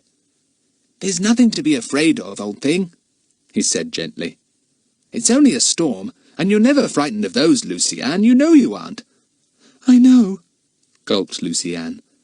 "It's only that, well, the storm seems so wild and spiteful somehow. It tears at our tent and bellows at us. It seems alive." Jack laughed. The thunder came again and crashed more loudly than the waves on the shore. Kiki crept close to Jack. "Pop, pop, pop," she said, and put her head under her wing. "Thunder doesn't pop, Kiki," said Jack, trying to joke. But nobody smiled. The wind blew more wildly than ever, and the children wished they had more rugs. It was very, very draughty. Then the lightning flashed. It made them all jump, for it was so vivid. For an instant, the steep cliffs and the raging sea showed vividly. Then the picture was gone. Crash! The thunder came again, this time sounding overhead. Then the lightning split the sky open again, and once more the children saw the cliffs and the sea. They didn't seem quite real somehow. "Sort of unearthly," said Philip. "Gosh, hark at the rain! I'm getting spattered all over with it, though goodness knows how it's getting in here." "The wind's getting worse," said Lucy Ann fearfully. "Our tents will blow away. They will, they will." "No, they won't," said Jack stoutly, taking Lucy Ann's cold hand in his. "They can't. They—" But at that very moment there came a rending sound, a great flap, flap, flap. Something hit Jack across the face, and their tent was gone. The 4 children were struck dumb for a moment. The wind howled round them, the rain soaked them. They had nothing over them to protect them. Their tent had vanished with the wild wind in the darkness of the night. Lucy Ann screamed and clutched Jack. He put his torch on quickly. "Gosh, it's gone! The gale has taken it away! Come into our tent, quickly!" But before the children could even get up from their rugs, the gale had taken the other tent too. It rushed by Philip as he stood trying to help the girls up, and when he turned his torch to where his tent should be, there was nothing. "Ours has gone too!" he cried, trying to outshout the wind. "Whatever are we to do?" "We'd better get down to the boat, if we possibly can," yelled Jack. "Or do you think we shall be blown over? Had we better roll ourselves up in the ground sheets and rugs and wait till the storm has blown itself out?" "No, we'll be soaked. Better try for the boat," said Philip. He dragged the girls up. Each of the children wrapped a rug round their shoulders to try and ward off the rain and the cold. "Take hands and keep together," yelled Philip. "I'll go first." They took hands. Philip set off, staggering in the gale that was blowing in his face. Through the puffin colony he went, trying to keep on his feet. Suddenly Dinah, who had hold of Philip's hand, felt him drag it away. Then she heard a cry. She called in fright. "Philip! Philip, what's happened?" There was no answer. Jack and Lucy Ann came close to Dinah. "What's up? Where's Philip?" Jack's torch shone out in front of them. There was no Philip there. He had vanished completely. The children, their hearts beating painfully, stayed absolutely still in dismay and astonishment. Surely the gale hadn't blown him away. "Philip! Philip!" yelled Jack, but only the wind answered him. Then all three yelled at the tops of their voices. Jack thought he heard a faint answering cry. But where? It sounded at his feet. He swung his torch downwards, and to his immense surprise and fright, he saw Philip's head, but only his head, on a level with the ground. Dinah shrieked in fright. Jack knelt down, too dumbfounded to say a word. Just Philip's head. Just Philip's. Then he saw in a flash what had happened. Philip had trodden on soil so undermined by the puffins that it had given way, and he had fallen right through to a hole below. Jack could have cried with relief. "Are you all right, Philip?" he yelled. "Yes, give me your torch. I've dropped mine. I've fallen through into a whopping big hole. There might be room for us all to shelter here for a bit," shouted back Philip, the words being whipped away by the wind almost before Jack could hear them. Jack gave Philip his torch. The boy's head disappeared. Then it came back again, looking very odd sticking up between some heather and a sea-pink cushion. "Yes, it's an enormous hole. Can you all get down? We'd keep safe and dry here till the storm is over. Come on. It's a bit smelly, but otherwise not bad." Dinah slid through the opening of the hole and found herself beside Philip. Then came Lucy Ann, and then Jack. Jack had found Philip's torch, and the two torches were now shone around the hole. "I suppose the rabbits and the puffins together managed to burrow so much that they've made an enormous hole," said Jack. "Look, there's a puffin burrow leading out of it over there, and one of the puffins staring in astonishment at us. Hello, old son. Sorry to burst in on you like this." The relief of finding that Philip was safe, and of being out of the wild noise of the storm, made Jack feel quite light-headed. Lucy Ann's shivers stopped, and they all looked round them with interest. "I should think this was a natural cavity of some sort," said Philip, "with a layer of good soil, held together by roots and things, making a surface above. But all that burrowing by the puffins made it give way when I trod on it, and down I fell. Well, it's just what we wanted for the moment." Above them, deadened by tangled heather and sea-pinks, the storm raged on. No rain came into the cavity. The thunder sounded very far away. The lightning could not be seen. "I don't see why we shouldn't sleep here for the night," said Jack, spreading out the rug he had taken from his shoulders. "The soil is dry and soft, and the air must be good enough because that puffin is still there, gazing at us. I say, I hope Huffin and Puffin are all right." They all spread out their rugs and lay down, cuddled up together. "Oh, congratulations on finding us such a fine home for tonight, Philip," said Jack sleepily. "Very clever of you indeed. Good night, everybody." Chapter 16. Next day. They all slept soundly in their unexpected shelter. They did not awake until late in the morning, because for one thing it was dark in the hole, and for another they had all been tired out. Jack awoke first, feeling Kiki stirring against his neck. He could not think where he was. A little daylight filtered through the entrance of the hole, but not much. It was very warm. "Arr!" said a guttural voice, and made Jack jump. "Arr!"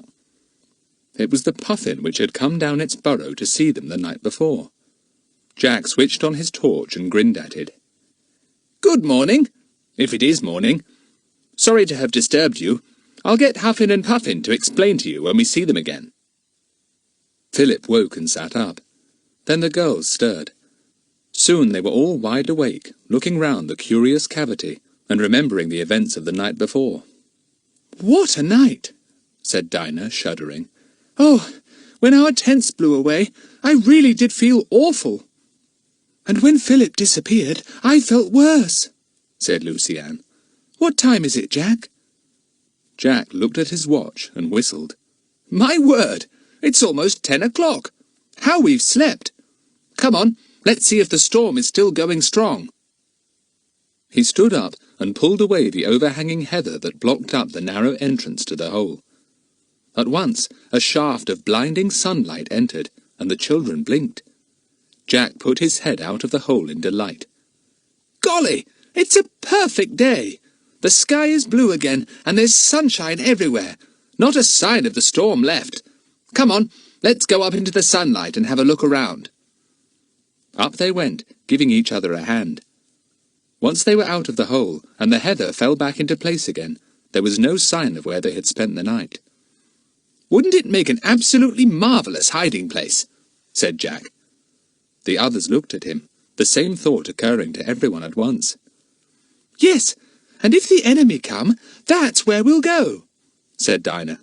"Unless they actually walk over the place, they can't possibly find it. Why, I don't know myself where it is now, though I've just come out of it." "Gosh, don't say we've lost it as soon as we've found it," said Jack, and they looked about for the entrance. Jack found it in just the same way as Philip had the night before, by falling down it. He set an upright stick beside it, so that they would know the entrance easily next time. "We might have to sleep down there each night now, as our tents have gone," said Jack. "It's a pity we brought our rugs up. Still, they can do with the sunning. We'll spread them out on the heather." "Thank goodness that awful wind's gone," said Dinah. "There's hardly even a breeze today. It's going to be frightfully hot. We'll bathe." They had a dip in the quiet sea, which looked quite different from the boiling, raging sea of the day before. Now it was calm and blue, and ran up the sand in frilly little waves edged with white. After their bathe, the children had an enormous breakfast in the spot where their tents had been. Huffin and Puffin appeared as soon as the children arrived, and greeted them joyfully. "Ah, ah." "They're saying that they hope we've got a good breakfast for them," said Dinah. "Huffin and Puffin, I wish you'd eat rats. You'd be very useful then." Philip's rats had appeared again, now that the storm was over, much to Dinah's disgust. They seemed very lively, and one went into Jack's pockets to find a sunflower seed. It brought one out, sat on Jack's knee, and began to nibble it. But Kiki pounced at once, and snatched the seed away, whilst Squeaker scurried back to Philip in a hurry. "You're a dog in the manger, Kiki," said Jack. "You don't really want that sunflower seed yourself, and you won't let Squeaker have it either. Fie!" "Fie-fo-fum," said Kiki promptly, and went off into a screech of laughter, right in Jack's ear. He pushed her off his shoulder. "I shall be deaf for the rest of the day. Lucy-Anne, look out for that potted meat. Huffin is much too interested in it." "Really, what with Kiki pinching fruit out of the tin, and Huffin and Puffin wanting the potted meat, and Philip's rat sniffing round, it's a wonder we've got anything ourselves," said Lucy-Anne. But all the same, it was fun to have the creatures joining in and being one with them. Huffin and Puffin were especially comical that morning, for now that they were really friendly, they wanted to look into everything. Huffin suddenly took an interest in Dinah's fork, and picked it up with his beak. "Oh, don't swallow that, silly!" cried Dinah, and tried to get her fork away. But Huffin had a very strong beak, and he won the tug of war. He waddled away to examine the fork in peace. "He won't swallow it, don't worry," said Philip, tossing Dinah his own fork. "It'll keep him quiet a bit if he plays with it for a while."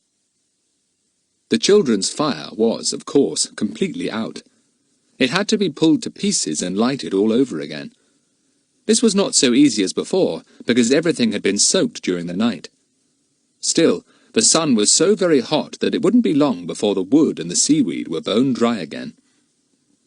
The children missed out dinner completely that day, because it had been 12 o'clock before they had cleared up their breakfast things. "We'll have a kind of high tea about 5, said Jack. "We've plenty to do. Look for our tents, light the fire, find some more wood, and go and see if the motorboat is all right." Their tents were nowhere to be seen. 1 or 2 pegs were found, but that was all. "The tents are probably lying on some island miles and miles away," said Jack, "scaring the seabirds there. Well, shall we sleep in that hole tonight?" "Oh, no, please don't let's," begged Luciane. "It's smelly, and it's so very hot again now that surely we could put our rugs on cushions of heather and sleep out in the open.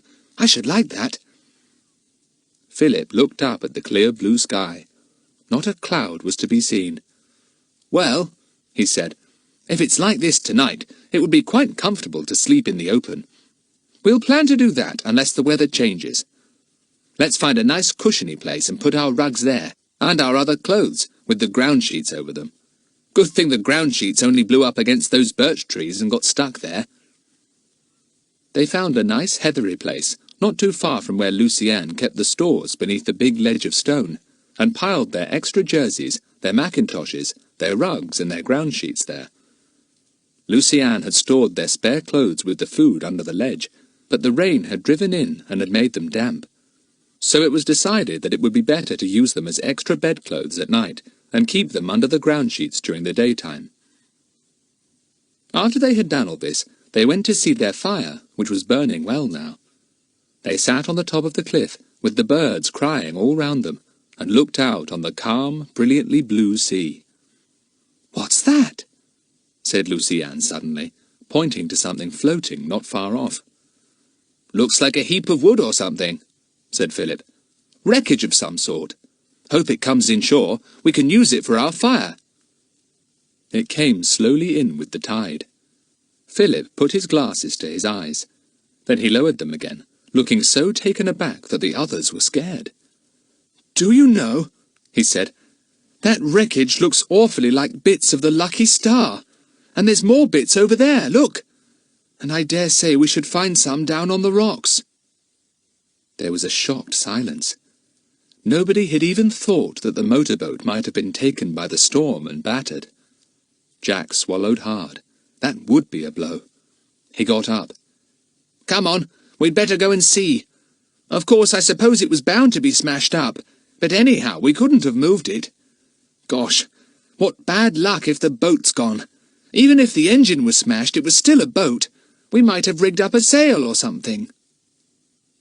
In silence, the children left the fire on the cliff and made their way through the cleft and down the rocky ledges to the little harbour. There was no boat there. Only a bit of the mooring rope was left, still tied round the rock nearby, its ragged ends fluttering in the tiny breeze. "Look!" said Jack, pointing. "She must have been battered up and down by great waves rushing in and out of the channel. See the paint on the rocks.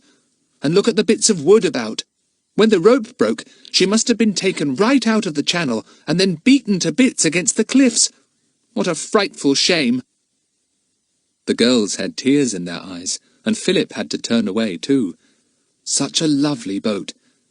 Now she was nothing but masses of wreckage which they could burn on their fire. Poor Lucky Star. Unlucky Star should have been her name. "Well, nothing we could have done would have helped," said Jack at last. "The storm would have wrecked her anyway. Though if Bill had been here, and the boat was all right, he would have taken her round to Splash Cove, and we could have dragged her right up the beach out of reach of the waves. It wasn't our fault." They all felt sad and downcast as they left the little harbour and went back. The sun was going down now, and the evening was very peaceful and beautiful. There was hardly any wind at all. "I can hear an aeroplane again," said Luciane, her sharp ears picking up the distant throbbing before the others. "Listen!" Far away, a small speck showed low down in the blue sky. The boys clapped their glasses to their eyes. Jack gave an exclamation. "It's dropping something, look! Philip, what is it? Is it a parachute?" "It looks like a small parachute, with something underneath it, swinging to and fro," said Philip, his eyes glued to his glasses. "Is it a man? No, it doesn't look like a man. Then what in the world is it? And why is the plane dropping things here? Gosh, I wish Bill was here to see this. There is something peculiar going on. Something the enemy are doing. I shouldn't be surprised if they get the wind up when they see our smoke and come along to search the island. Tomorrow one of us must always be on the lookout from the cliff." Puzzled and anxious, the children went back to Sleepy Hollow. It was time for high tea, and Lucy Ann and Dinah prepared it in silence. They were in the middle of an adventure again, and they couldn't possibly get out of it. Chapter 17. A boat! A boat!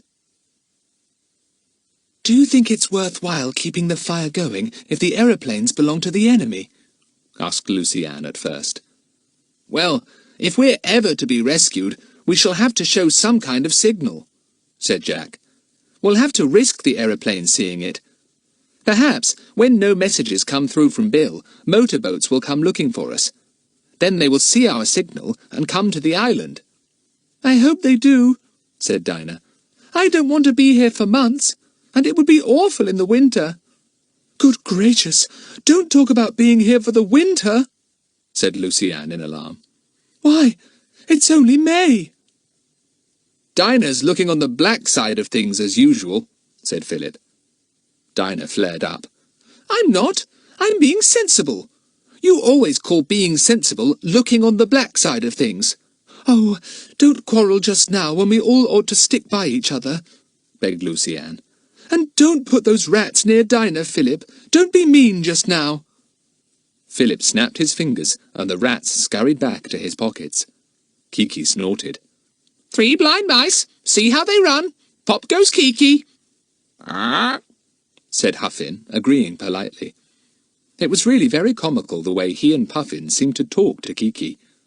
They never said anything but "ah," but they said it in many different tones and sounded quite conversational at times. That night, the children slept out in the open. It was a beautiful, calm night, and the stars hung in the sky, big and bright. Lucy Ann tried to keep awake to watch for shooting stars, which she loved, but she didn't see any. Her bed was very comfortable. The children had chosen thick heather to put their ground sheets and rugs on, and had used their extra clothes for pillows. A tiny breeze blew against their cheeks and hair. It was lovely lying there with the stars shining peacefully above, and the sound of the sea in the distance. "It's like the wind in the trees," thought Lucy Ann sleepily. "And the wind in the trees is like the sound of the sea. Oh dear, I'm getting muddled. The weather was still lovely the next day, and the spiral of smoke from the signal fire went almost straight up in the air, there was so little wind. Jack and Philip took a good many bird photographs, and Jack looked longingly over the steep bird cliff, wishing he could climb down a little way and take some photographs of the birds there. "Bill said not," said Philip, "and I think we oughtn't to. Suppose anything happened to us, what would the girls do? We've got heaps of fine photographs without bothering to take the eggs and birds on those ledges."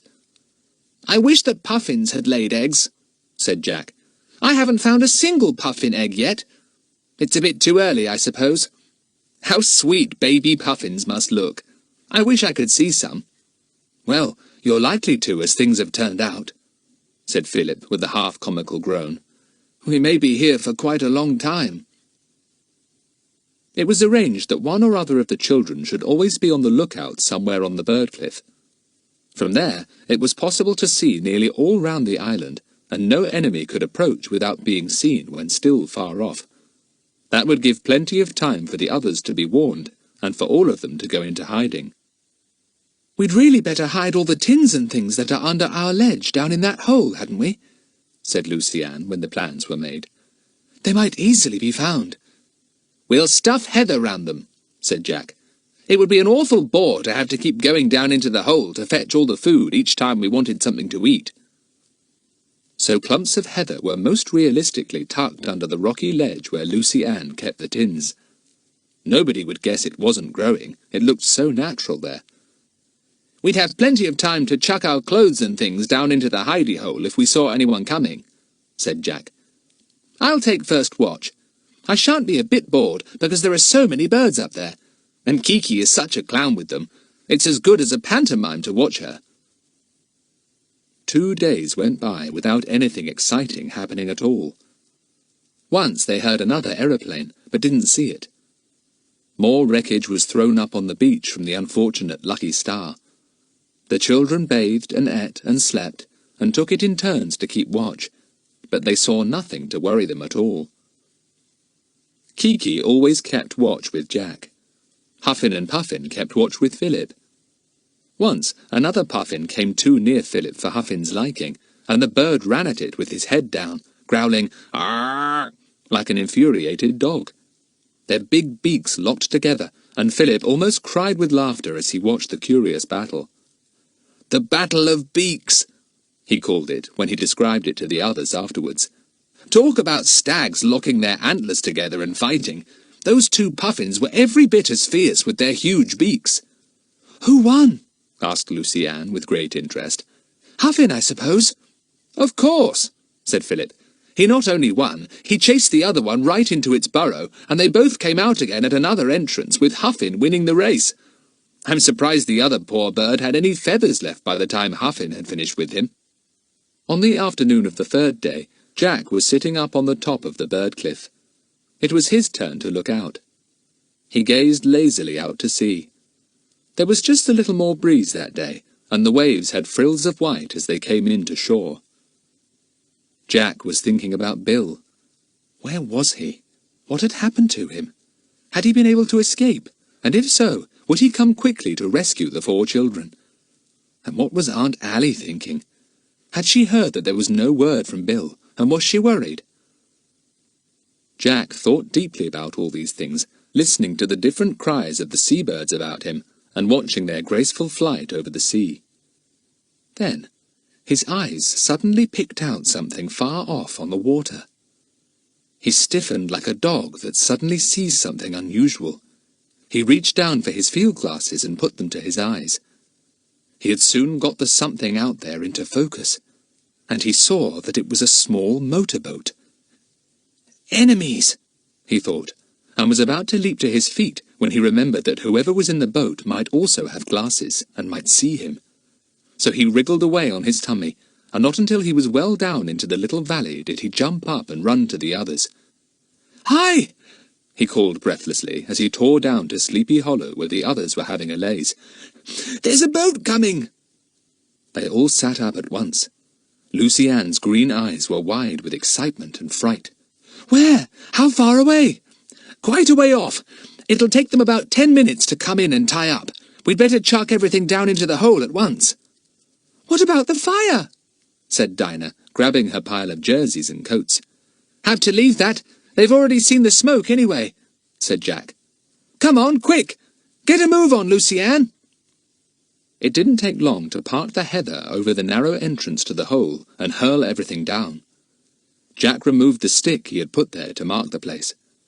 "No good leaving a signpost for them," he said, trying to make Lucy Ann smile. She gave him a watery grin. "No, everything cleared up," said Philip, looking round. He pulled at the clumps of heather they had been lying on, which had got rather flattened, but the springy plants were already getting back into position themselves. Philip picked up a spoon that someone had left lying there and popped it into his pocket.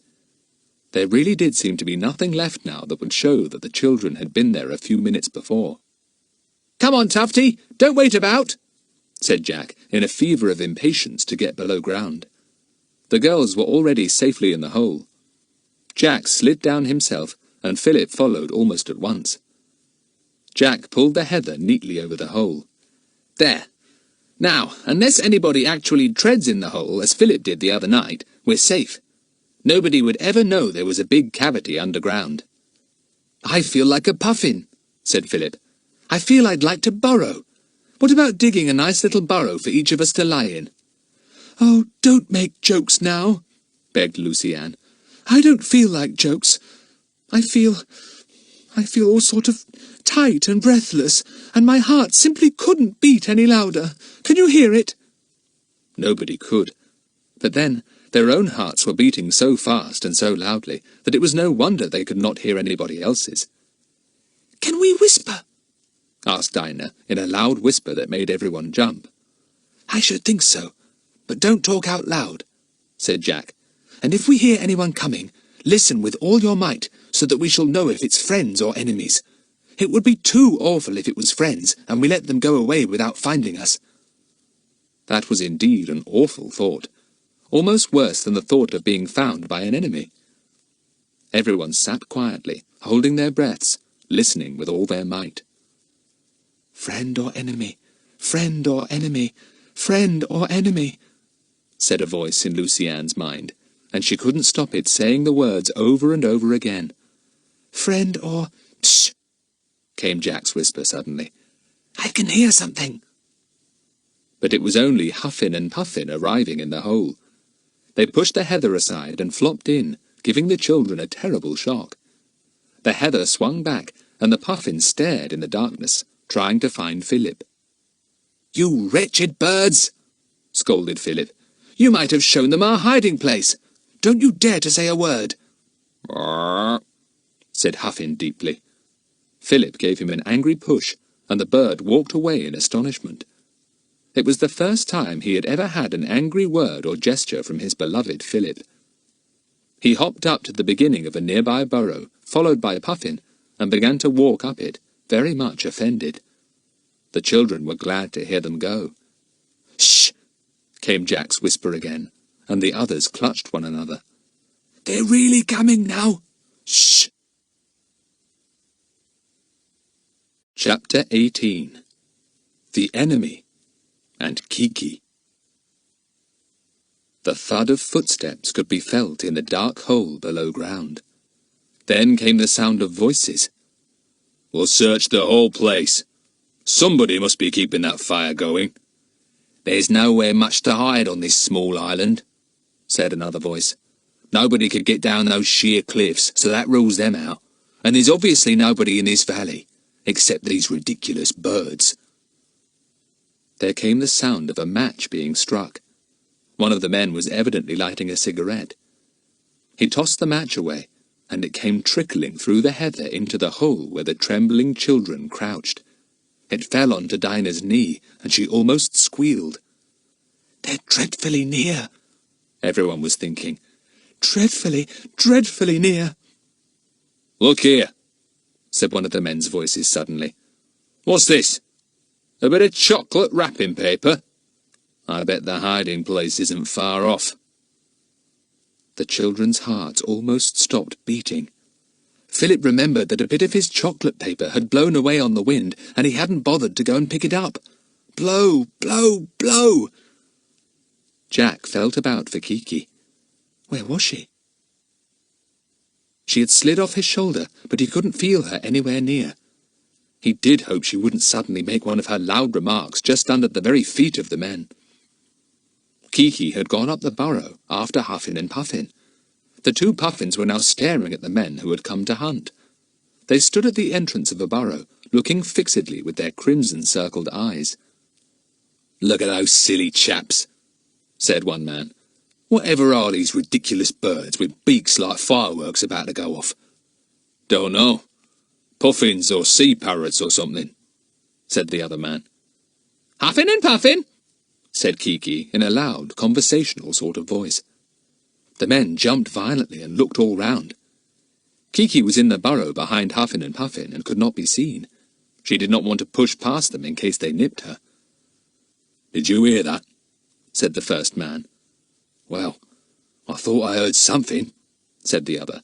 "But these birds all round make such a racket." "Yes, a frightful din," said the first man. "Din, din, dinner," announced Kiki, and went off into one of her cackles of laughter. The men stared in alarm at the two solemn Puffins. "I say, surely those birds can't talk." "It's a bit odd, isn't it?" said the first man, rubbing his chin and staring at Huffin and Puffin. It seemed as if it really must be the two Puffins who were talking and coughing. Kiki could not be seen. Huffin opened his beak. "Arr," he said solemnly. "There," said the man. "I saw him that time. They are talking birds. Sea parrots, perhaps. And parrots talk, don't they?" "Yes, but they have to be taught," said the other. "And who taught these two?" "Oh, come on. Don't let's waste any time on the ridiculous creatures, said the first man, turning to go. We'll go down to the shore and walk along it to make sure there's no one there. Pity the boat's been smashed up in the gale. We could have taken off some of the food in it. Kiki gave an imitation of a motorbike in the distance, and the men stopped suddenly in astonishment. I could have sworn that was a motorbike, said one with a half-ashamed laugh. Come on, we're hearing things. Wait till I get hold of whoever's on this island, making us waste time hunting like this. To the children's enormous relief, the men's voices got fainter and fainter, and at last could not be heard at all. Kiki came back into the cave. What a pity! What a pity! She said in a whisper, cracking her beak. Kiki, you awful idiot! You nearly gave the game away, whispered Jack. Get on my shoulder, and I warn you, if you say just one more word, I'll tie your beak up with my hanky.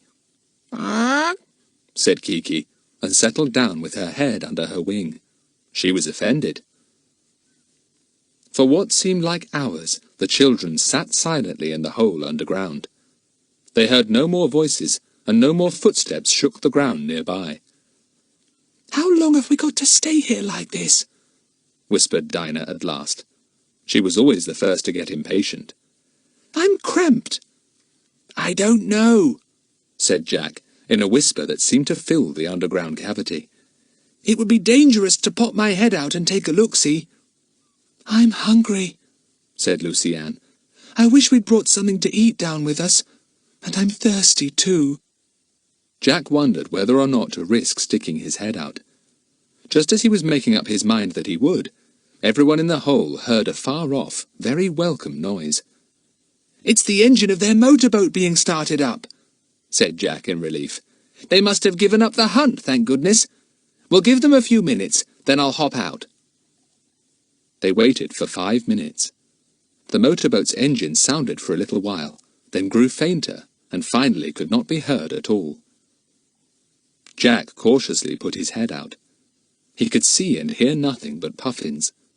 Huffin and Puffin were squatting nearby, and got up politely when they saw his head. Ah, they said. Jack got right out of the hole. He lay down flat, put his field glasses to his eyes, and swept the sea around. At last he spotted what he was looking for, the motorboat going away at top speed, getting smaller and smaller in the distance. It's all right, he called down to the others. They're almost out of sight. Come on out. Soon they were all sitting in Sleepy Hollow, with the girls getting a meal ready, for by this time they were once again ravenous.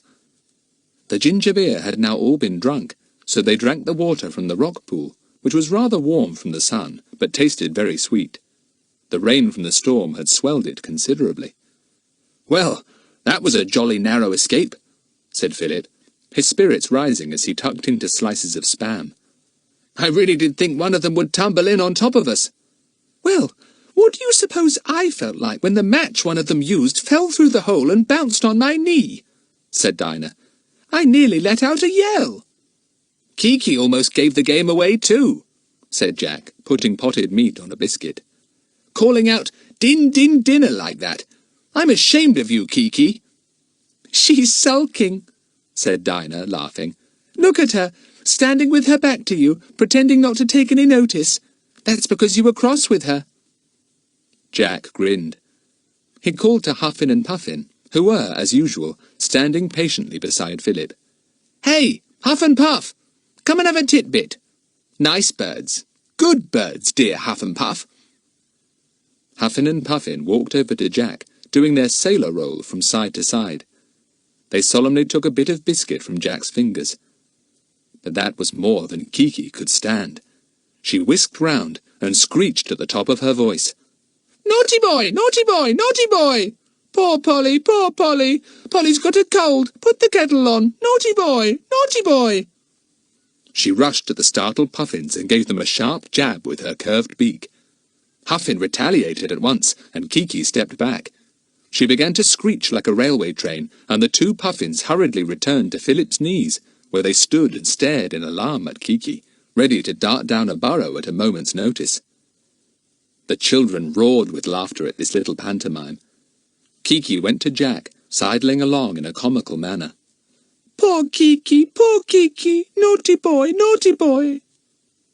Jack gave her a titbit, and she sat on his shoulder to eat it, looking triumphantly at Huffin and Puffin. Ah? She said to them, sounding like a snarling dog. Ah. All right, Kiki, don't any more just by my ear, said Jack. And I should advise you not to go too near Huffin for a bit. He won't forget that jab of yours. Do you think it'll be safe to sleep out of doors again tonight?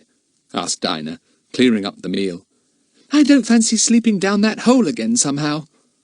Oh, I should think it would be all right, said Jack. I don't somehow think those fellows, whoever they were, will come along in the dark of night. Pity we didn't catch a glimpse of them. I didn't like their voices, said Lucy-Anne. They sounded hard and horrid. What a good thing that storm blew our tents away the other night, said Dinah suddenly. If it hadn't, we wouldn't have stumbled on that hole and been able to use it as a hiding place. We wouldn't have known where to go but for that. That's true, said Philip. I wonder if those men will come back again. We'll go on keeping watch anyway, and keep the fire going. It's our only hope of rescue, and Bill's only hope too, I should think. Because if nobody comes to rescue us, certainly nobody will rescue Bill. Poor Bill, said Lucy-Anne. He wanted to disappear, and he has. Those men must have put our fire out, said Jack, suddenly noticing that there was no smoke. The wretches! I suppose they thought they'd put it out, and then, if it was lighted again, and the smoke rose up, they'd know for certain that somebody was here. Well, jolly well go and light it again, said Philip at once. We'll show them we're going to have our fire going if we want to. I guess they don't want it going in case somebody does happen to come along and see it. They won't want people exploring this part of the world at the moment. So they all went up to the cliff top and set to work to light the fire again. The men had kicked it out, and the ashes and half-burnt sticks were scattered everywhere. It didn't take long to get it going again. The children built it up carefully, and then Philip lighted it. It caught at once, and flames sprang up. When it was going well, the children banked it with seaweed, and at once a thick spiral of smoke ascended in the air. Ha! You men! I hope you have caught sight of our signal again, cried Jack, facing out to sea. You can't beat us! We'll get the better of you yet, you'll see! Chapter 19. Someone else comes to the island. The children were now very brown with the sun. If Mother could see us now, she wouldn't call us peaky, said Philip. And you've got back all your freckles, Jack and Lucy-Anne, and a few hundreds more. Oh dear, said Lucy-Anne, rubbing her brown freckled face. What a pity. I did think I looked so nice when my freckles faded away during measles. I seem to be losing count of the days, said Jack.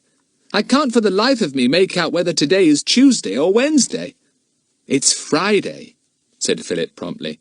I was counting up only this morning. We've been here quite a time now. Well, is it a week since we left home? Wondered Dinah. It seems about 6 months. I wonder how Mother is getting on. She must be feeling a bit worried about us, said Philip. Except that she knows we're with Bill, and she'll think we're quite all right, even if she doesn't get messages. And we're not with Bill, and we're not all right, said Lucy-Anne. I wish I knew where Bill was and what was happening to him. If only we had a boat, we could go off in it and try to find where he was. He must have been taken to the west of us somewhere, because that's where the plains seem to be. Well, we're not likely to get a boat, said Philip. Come on, let's go up on the cliff top and see to the fire. The smoke doesn't seem very thick this morning. Huffin and Puffin, are you coming? Arr! said both Huffin and Puffin, and walked along beside Philip. Huffin had taken to bringing fish as a little present for Philip, and this amused the children immensely. The first time that Huffin had waddled up with the fish in his big beak, the children hadn't been able to make out what he was carrying. But when he came nearer, they roared with laughter. Philip! He's got 6 or 7 fish in his beak for you, and do look how he's arranged them, cried Jack. Heads and tails alternately in a row, all down his beak. Huffin, how did you do it? "Thanks awfully, old chap," said Philip, as Huffin deposited the fish beside the boy. "Very generous of you." Now Huffin brought fish 2 or 3 times a day, much to the children's amusement. Philip knew how to prepare it for cooking over the fire, and the children ate the bigger fish with biscuits and tinned butter. Huffin solemnly accepted a piece cooked, and seemed to enjoy it just as much as raw, but Puffin would not touch it. "Well, as long as we've got Huffin to provide us with fish, we shan't starve," said Jack. "Kiki, don't be so jealous. If Huffin wants to be generous, let him." Kiki tried to head off Huffin when he arrived with fish. She could not catch fish herself, and did not like the way Huffin brought presents to the little company. "Naughty, naughty, naughty boy!" she screeched, but Huffin took no notice at all. The children were sitting by the fire, idly throwing sticks on it, and stirring it now and again to make it flare up a little. A spiral of smoke rose up, bent northwards. Jack took up his field glasses and swept the lonely sea with them. You never know when friends, or enemies, might turn up. "Hello! There's a boat again!" cried Jack suddenly, his glasses focused on something small far away. "Philip, get your glasses!" The boys gazed through them, whilst the girls waited impatiently. They could see nothing with their bare eyes, not even a speck on the sea. "Is it the same boat as before?" said Philip.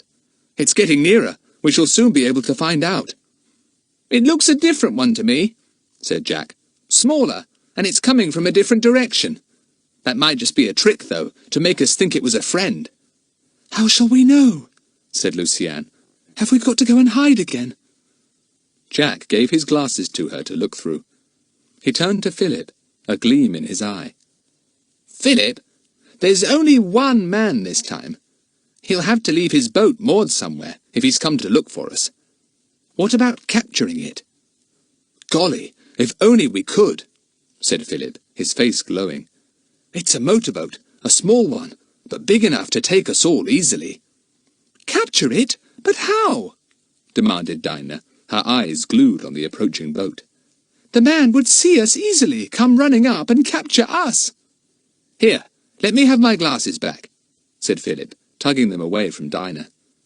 "That's the worst of you, Di. You will always make your turns so long." "Now, let's think a bit," said Jack, his eyes bright. "That fellow can't be coming to rescue us, because anyone knowing we were here all alone would send a bigger boat, and probably more men, in case they had to tackle our enemy. If Bill had managed to get word to anyone, that's what they would do. Therefore, it seems to me that this boat is not one sent to rescue, so it's probably a trick of the enemies," continued Philip. "They may or may not know there are only children here. It depends on how much Bill has told them. But they might quite easily send someone who would pretend not to be an enemy so as to take us in, and then we would be persuaded to get into his boat to go to safety, and he'd take us off somewhere to join Bill as prisoners." "Oh," said Luciane, who didn't like the sound of this at all. "Well, I certainly shan't get into his boat. Jack, what are we going to do?"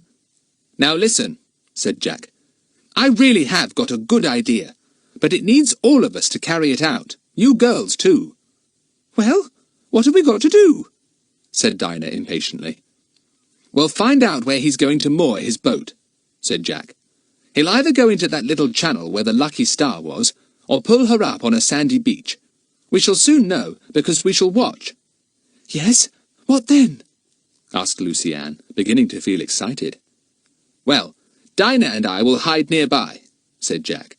"The man will walk up onto the island to look for us, and you and Luciane, Philip, must go and meet him." "Oh, I couldn't," said Luciane in alarm. "All right, then. You stay put somewhere," said Jack, "and Philip can meet him. And Philip, somehow or other, you've got to get this fellow into that underground hole. We can easily keep him prisoner there, and if we can block him in somehow, with plenty of food, we can take the boat and go." There was a silence whilst everyone digested this remarkable plan. "But how am I to get him into the hole?" asked Philip at last. "It sounds a bit like, 'Won't you come into my parlour?' said the spider to the fly, and somehow I don't think that the fly will oblige this time." Can't you just take him through the puffin colony and walk him near the hole, and then trip him up?" asked Jack impatiently. "I'm sure I could do it all right." "Well, you do it then," said Philip, "and I'll hide near the boat to capture it. But suppose you don't trip the man up and make him fall into the hole and be a prisoner. What about the boat? What shall I do with it?" "Well, silly, you'll hop into it if you find that I haven't been able to manage the man, and you'll get out to sea," said Jack. "And there you'll stay till it begins to get dark, when you can creep in and see if you can find us and take us off. But you needn't worry. I shall get that fellow all right. I shall tackle him just like I tackled chaps at rugger at school." Lucy Ann gazed at Jack in admiration. She thought her brother was very clever. "Well, I'll help too," she said. "I'll go and meet him with you." "We shall have to pretend to believe all he says," said Jack. "Every word. It'll be funny, him trying to take us in with a cock and bull story, and us doing the same." "I hope he won't be very fierce," said Lucy Ann. "He'll pretend to be quite harmless, I expect," said Jack.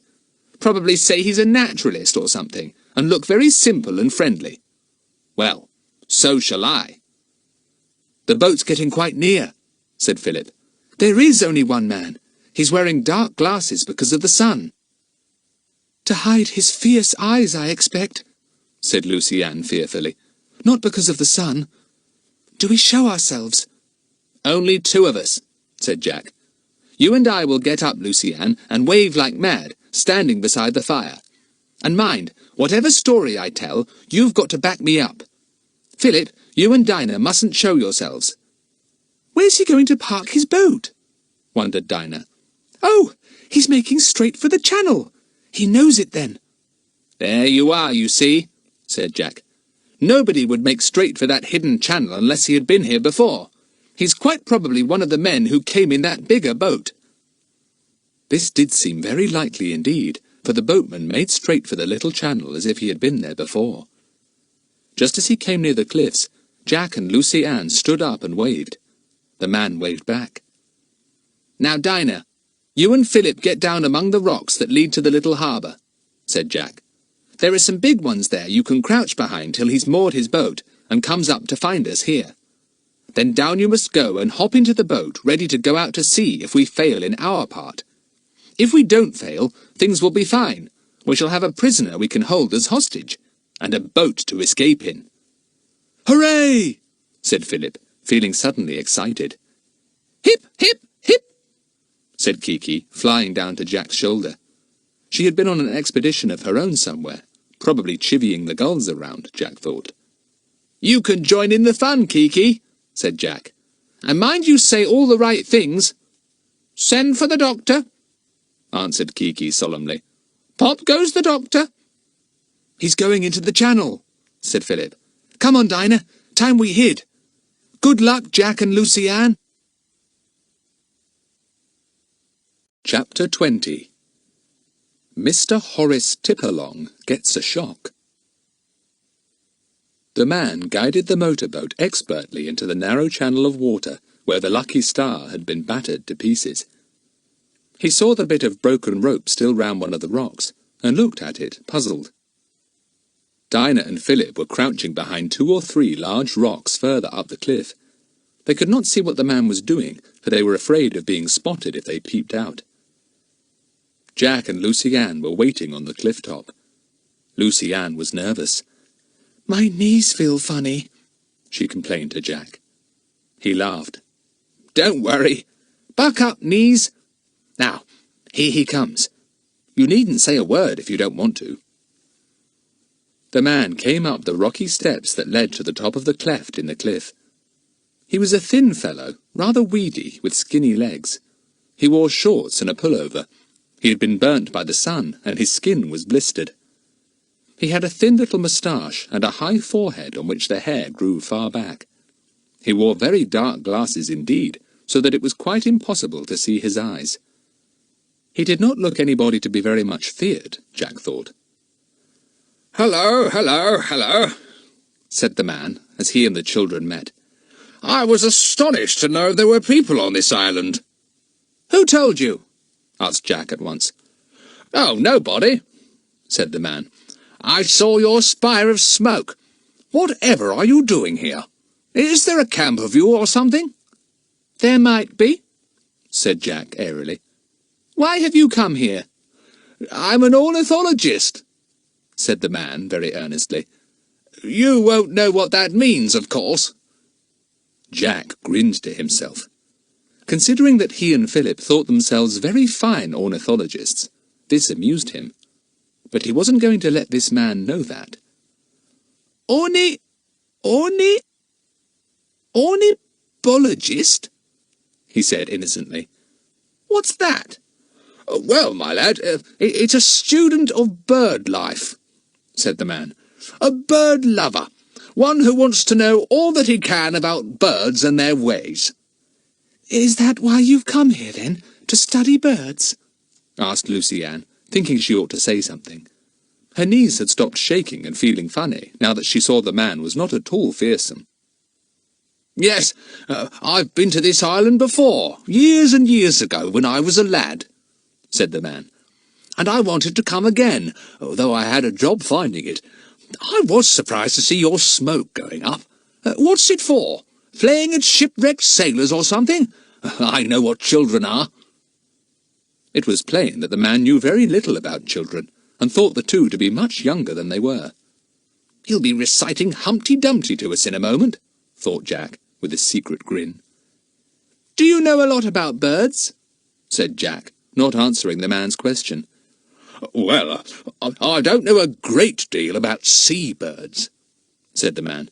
"That's why I've come to these islands again. I know more about ordinary birds." "Aha!" thought Jack.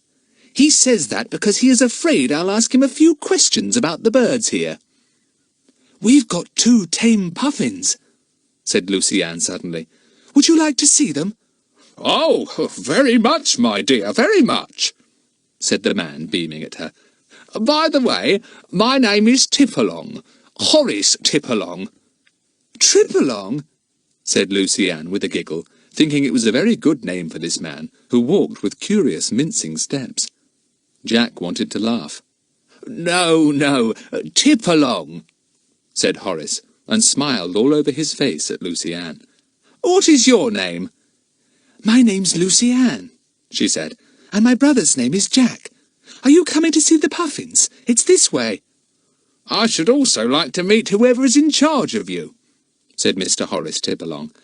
"And, where is your boat?" "It was smashed up in a storm," said Jack solemnly.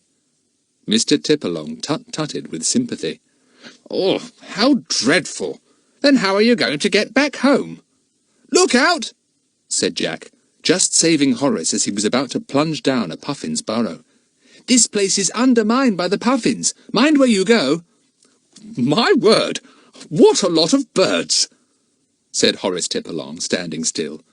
He had been so engrossed in polite talk that he did not seem to have noticed the amazing colony of puffins.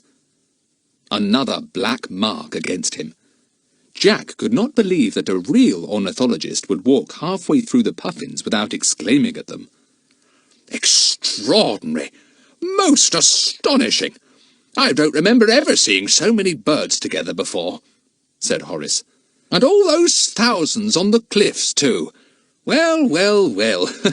And do you mean to say you really have got 2 tame puffins? I can hardly believe it." "They're Philip's," said Lucy Ann, and she could have bitten out her tongue. "I thought you said your brother's name was Jack," said Horace inquiringly. "She must have made a mistake," said Jack, saying the first thing he could think of. They were getting very near the entrance of the underground hole now. Look out, Mr. Horace Tipalong. Lucy Ann began to feel nervous. Suppose this man Tripalong, or whatever his name was, didn't fall into the hole when Jack tripped him. Suppose instead he went for Jack. Suppose he had a revolver. He didn't look a desperate sort of a man, but you never knew. Lucy Ann looked at the pockets of his shorts to see if she could spy anything like a lump in the shape of a revolver there. But his pockets were so bulged out with dozens of things that it was impossible to tell. Jack nudged her. "Keep out of the way now," he said in a very low voice. Lucy-Anne obediently slipped behind, her heart beating fast. Jack came to the entrance of the hole. A stick marked it as usual, for it really was almost impossible to find without some sort of signpost. Horace tripped along, looking short-sightedly through his dark glasses. And then, to his enormous astonishment, Jack put out a leg, pushed him, and tripped him right over.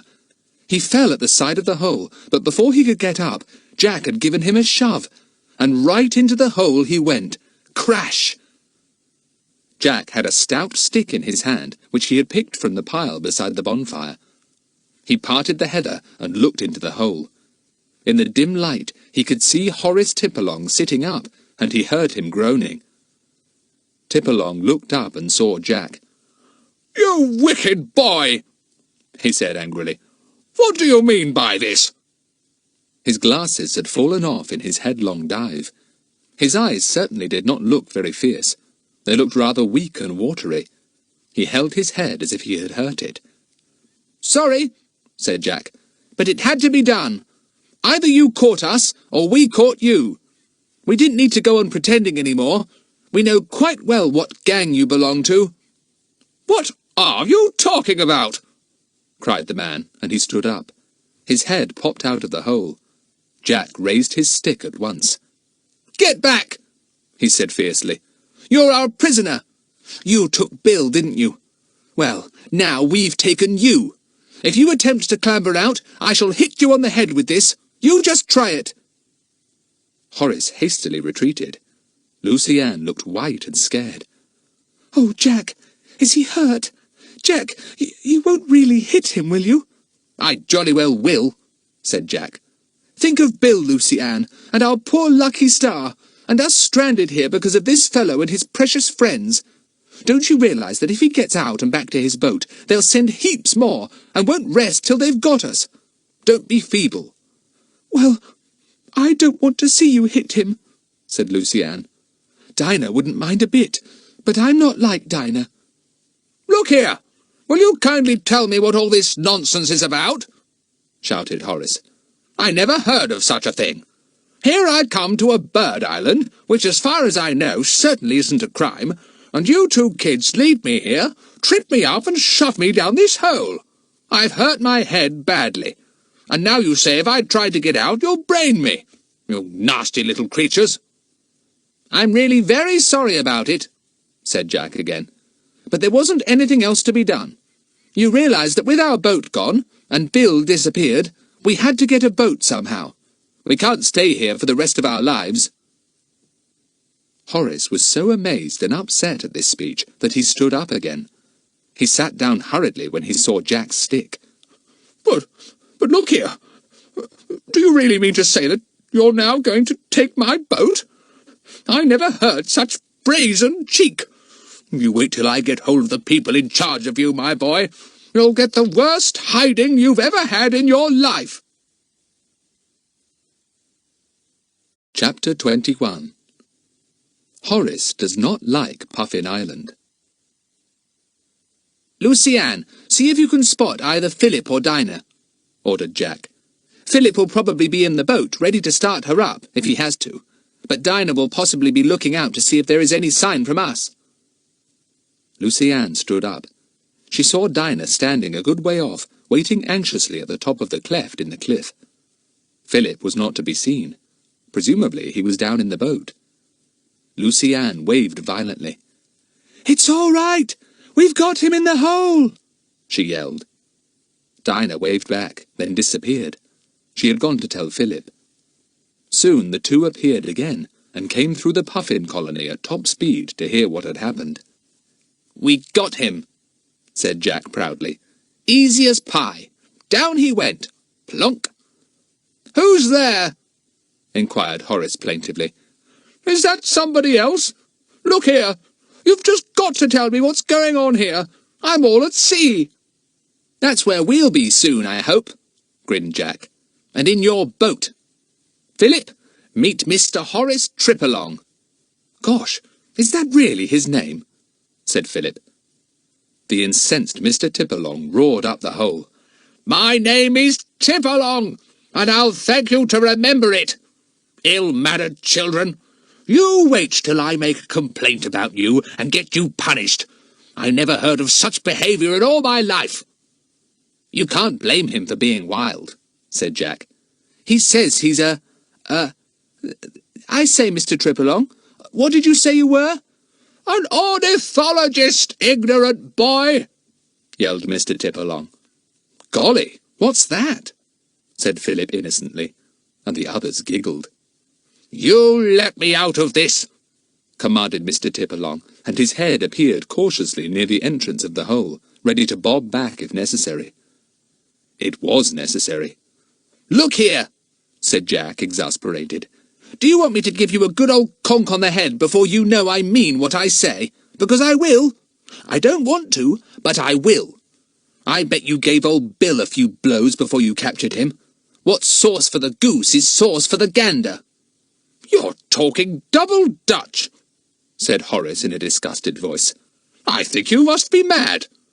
Do you mean to tell me you kids are all alone on this island? I don't believe a word you say. You tell whoever is in charge of you to come and have a word with me. If you think I'm going to stay here much longer, you're mistaken.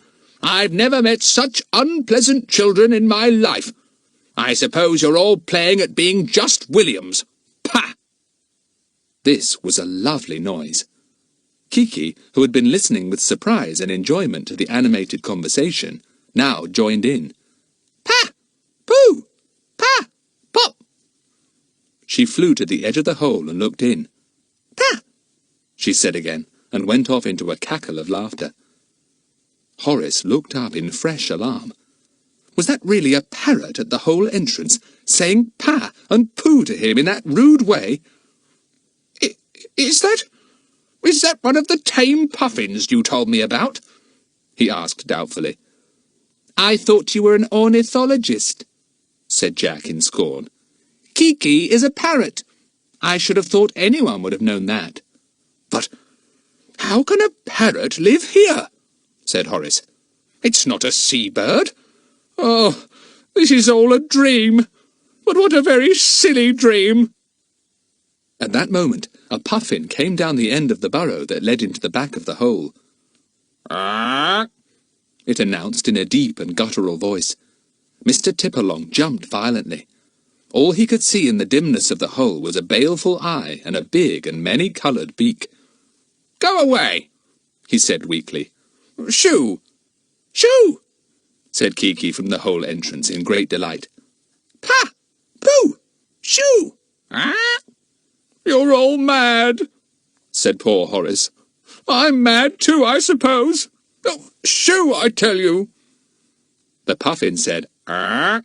again, and then went back up its burrow. Judging by the flow of "ahs" that came down the hole, it was telling its wife all about the peculiar puffin man it had just seen in the hole. "What are we going to do now we've got him?" said Philip in a low voice. "I suppose he is an enemy.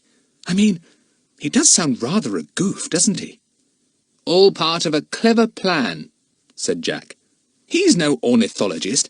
He's been told to dress up like a goofy one and act the part. Some birdmen are awful goofs, you know. We've met them. Well, this one is just about too goofy for words. He's overacting, if you know what I mean. I'm glad he hasn't got a revolver. I've been afraid of that all the time."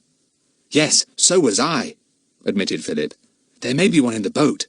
I hope there is. It might come in useful. Well, what are we going to do?" "Do you think he can hear what we're saying?" said Lucy-Anne, looking frightened. "Not if we talk as low as this," said Philip. "Jack, the boat is a nice little bit of work. Smaller than the Lucky Star, but it has a little cabin and will easily take us all, and some food. Are there oars in it, in case we want to cut out the engine and go in quietly to shore anywhere?" asked Jack. "Yes," said Philip. "I noticed those. Have you got a good plan, Jack? I keep on and on thinking, but all I can make up my mind about is to sail off in the boat. But where to, I don't know. We want to escape, but we want to escape to somewhere, and not out of the frying pan into the fire either. We'd better do it soon, too, because if dear old Tripalong doesn't get back to the gang with news pretty soon, they'll send others here. Yes, I'd thought of all that too, said Jack, and the girls nodded.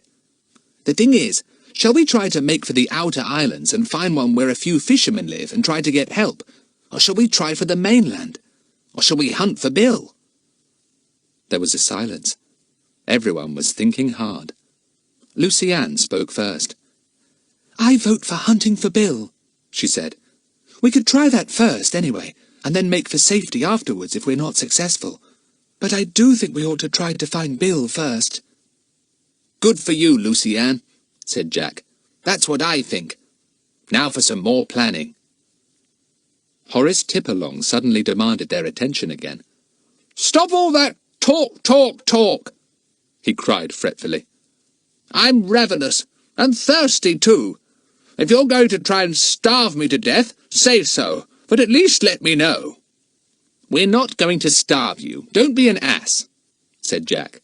Lucy Ann, open some tins and give them to him, and chuck him down some biscuits too. Dinah, fill a pan with water from the pool.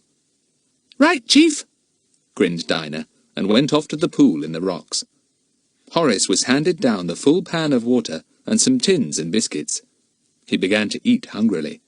The sight of the food made the others feel hungry too.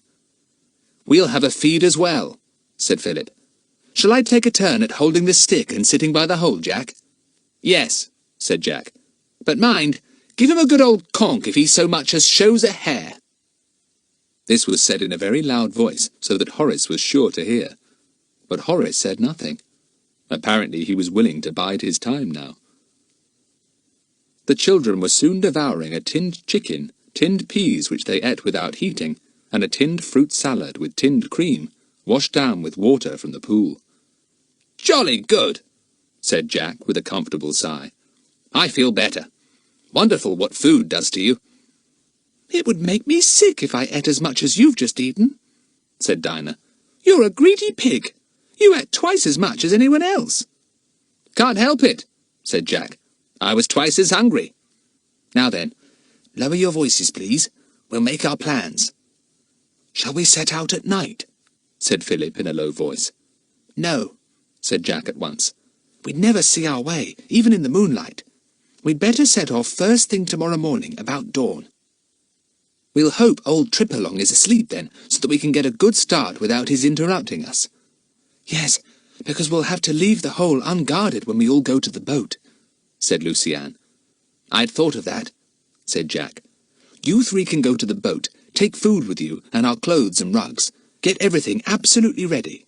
And then, when you're ready to start, give me a yell, and I'll come tearing along to join you. You can send Dinah up to the top of the cleft to wave. And by the time Horace has realized nobody's on guard to conk him on the head, we'll be out to sea in his boat, said Dinah, enjoying the thought. Poor old Horace. I feel quite sorry for him. I don't, said Jack unfeelingly. If he's Bill's enemy, he's jolly well mine. He deserves all he's got. Honestly, except for being tripped into the hole, he's got nothing much to complain about. I shan't block him in when we leave, and put food there, as I thought we would at first. It won't matter if he gets out once we're gone, and I shouldn't think it'll be long before some others of the gang come along to see why he hasn't turned up at home, wherever that is. It seems a bit of a wild goose chase to try and find Bill, with all these scores of islands to choose from, said Philip. But I shouldn't feel comfortable if we didn't have a shot, anyway. Nor should I, said Jack. Bill's often come to our rescue in other adventures. It's time we went to his. If only we can find him. I suppose there's no doubt but that the enemy have taken him to their headquarters on some island or other here. Don't you think it would be a good idea if we got everything ready this evening? Said Dinah suddenly. You know, all the food in the boat, and rugs and clothes and things, so as not to have to waste a single minute getting ready tomorrow morning. You said you wanted to set off at dawn. Yes, that's a good idea, said Jack. I'll take a turn at the hole with the stick now, if you like, Philip, and you help the girls carry things down to the boat. What a bit of luck capturing one like that. I must say I think we've been pretty clever. Pa! Said Kiki. Pooh! Pa! Sorry you don't agree, old thing, said Jack. Very sorry. but I still think we have been very clever. We'd better leave some food for Trip along, hadn't we? Asked Dinah. I mean, I know the gang will be along in a day or two to see what has happened to him, but he'll have to have things to eat till they come. Yes, leave him some tins and a tin opener, said Jack. And Philip, were there any rugs in the boat belonging to him? Yes, said Philip.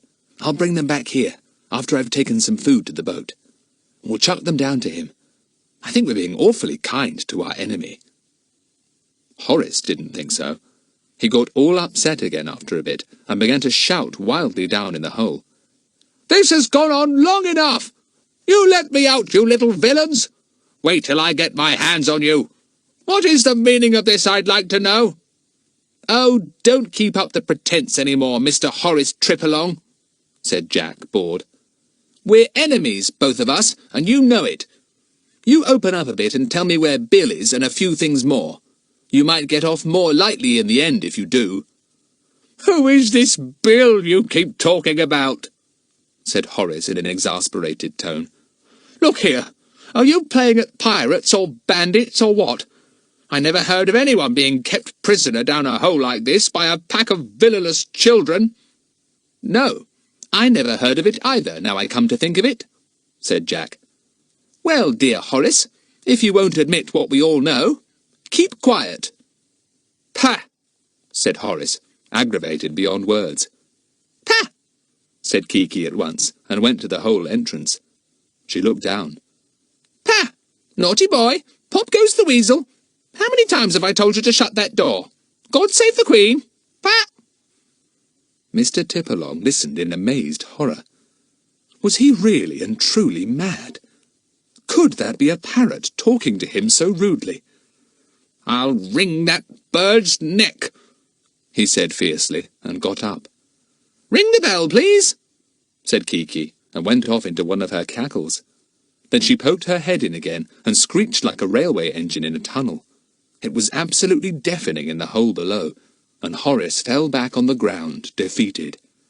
"Mad, quite mad, all mad," he muttered, and, putting his head in his hands, he said no more. Chapter 22. The Enemy. The three children, accompanied by Huffin and Puffin, made various journeys to and from Sleepy Hollow with food, rugs, and clothes. Philip brought back a pile of rugs from the boat and thrust them down the hole entrance. They descended on poor Horace and enveloped him. He was very much startled, but glad to find in a moment or two that his captors were actually offering him something warm and soft to lie on. He arranged them underneath himself. Ah, that was more comfortable. He began to think longingly of all the things he would do to those children once he got free. At last, everything was in the motorboat, ready for the early start. It was now getting dusk. Philip, Lucy-Ann, and Dinah came and sat beside Jack. "I suppose one or other of us must keep watch over the hole all night in case Horace escapes," whispered Philip. Jack nodded. "Yes, we can't risk his getting out, just as we've got everything set. You take first watch, Philip. We won't ask the girls to watch, because I'm pretty sure they wouldn't enjoy hitting Horace good and hard if he popped his head out." "I would," said Dinah indignantly. "Lucy-Ann is kind, but I'm not." Lucy-Ann said nothing. She felt sure she wouldn't like to hit Horace hard. Anyway, the boys decided that only they should keep watch, so that was all right. The sun had gone down into the sea. The sky was pricked with the first few stars. The children lay about comfortably on the heather, talking in low voices. There was no sound from Horace. Perhaps he was asleep. Philip's 3 rats, which had suddenly begun to look very grown up, came out to sniff the evening air. Dinah removed herself at once. Huffin and Puffin regarded the rats with fixed eyes. Kiki yawned and then sneezed. Then she coughed in a very hollow manner. "Shut up, Kiki," said Jack. "If you want to practice your awful noises, go up on the cliff and make the seagulls and guillemots listen." "Ah," said Huffin solemnly. "Huffin agrees with me," said Jack. "Pah!" said Kiki. And pat to you, too, said Jack. Now shut up, Kiki, do. It's a lovely evening. Don't spoil it with your pieing and pooing. Just as he finished speaking, there came a noise from far out to sea. A very small noise at first, hardly heard above the sound of the sea and the wind, but becoming quite unmistakable after a while. A motorboat, said Jack, sitting upright. Now what in the world? Have they come to look for Horace already? Said Philip in a low voice. Blow! This upsets our plans like anything. Nothing could be seen on the darkening sea, but the noise came nearer and nearer. Jack clutched Philip and spoke in his ear. There's only one thing to do. We must all go and get into our boat now, this very minute, and get out to sea. We mustn't let the enemy see the boat in the channel there, or they'll take it, and our only chance will be gone. Come on, quickly! Silently, the 4 children rose to their feet. Kiki flew to Jack's shoulder, not uttering a sound.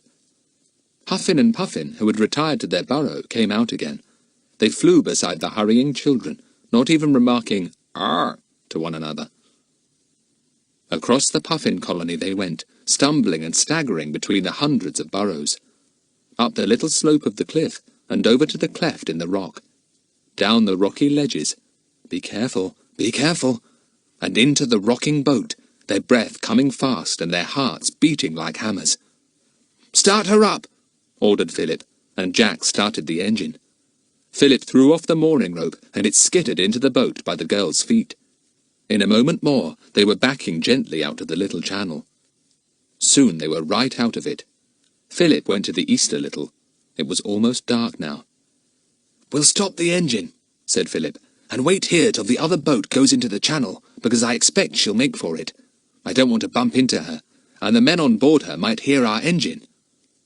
So the engine was stopped, and the motorboat swung up and down gently as waves ran beneath her to the rocky cliffs some way off. The sound of the other boat's engine was now very loud. Philip wished he had gone a bit further off after all. But the bigger boat swung by without stopping, and then nosed its way into the hidden harbour. The children, crouching in their boat, straining their eyes, had just been able to make out a dark shape, and that was all. The other boat's engine stopped, and peace came back into the night. Some of the seabirds, disturbed, uttered a few wild cries, and then flew back to their roosting places on the ledges. Horace will be glad to be rescued, said Dinah at last. Yes, he'll probably be out of the hole already, said Jack. He'd soon known when we were gone. I've no doubt there'll be a lot of bad language going on when they find out how we imprisoned poor Horace. And gosh, when they find out we've taken his boat... "Arr!" said a deep voice from the rail round the deck. The children jumped in the darkness. Oh, it must be Huffin or Puffin, said Philip, pleased. Fancy them coming with us. I do think that's friendly of them. They're sweet, said Lucy Ann, and put out her hand to Huffin. Both the Puffins were there, sitting side by side in the darkness. Kiki flew to join them. What are we going to do now? Said Dinah. Dare we go off in the dark? We might bump into rocks and wreck the boat. We'll have to stay here till the first light of day, said Philip. Then we'll set off and hope the men on the island won't hear our engine and come after us. We shall have got a good start, said Jack. Well, what about having a snooze if we're going to stay here? Where's the anchor? Shall we let it down? I don't fancy drifting about at the mercy of the waves all night long. Whilst the boys were busy, the girls laid out rugs, mackintoshes and jerseys to lie on.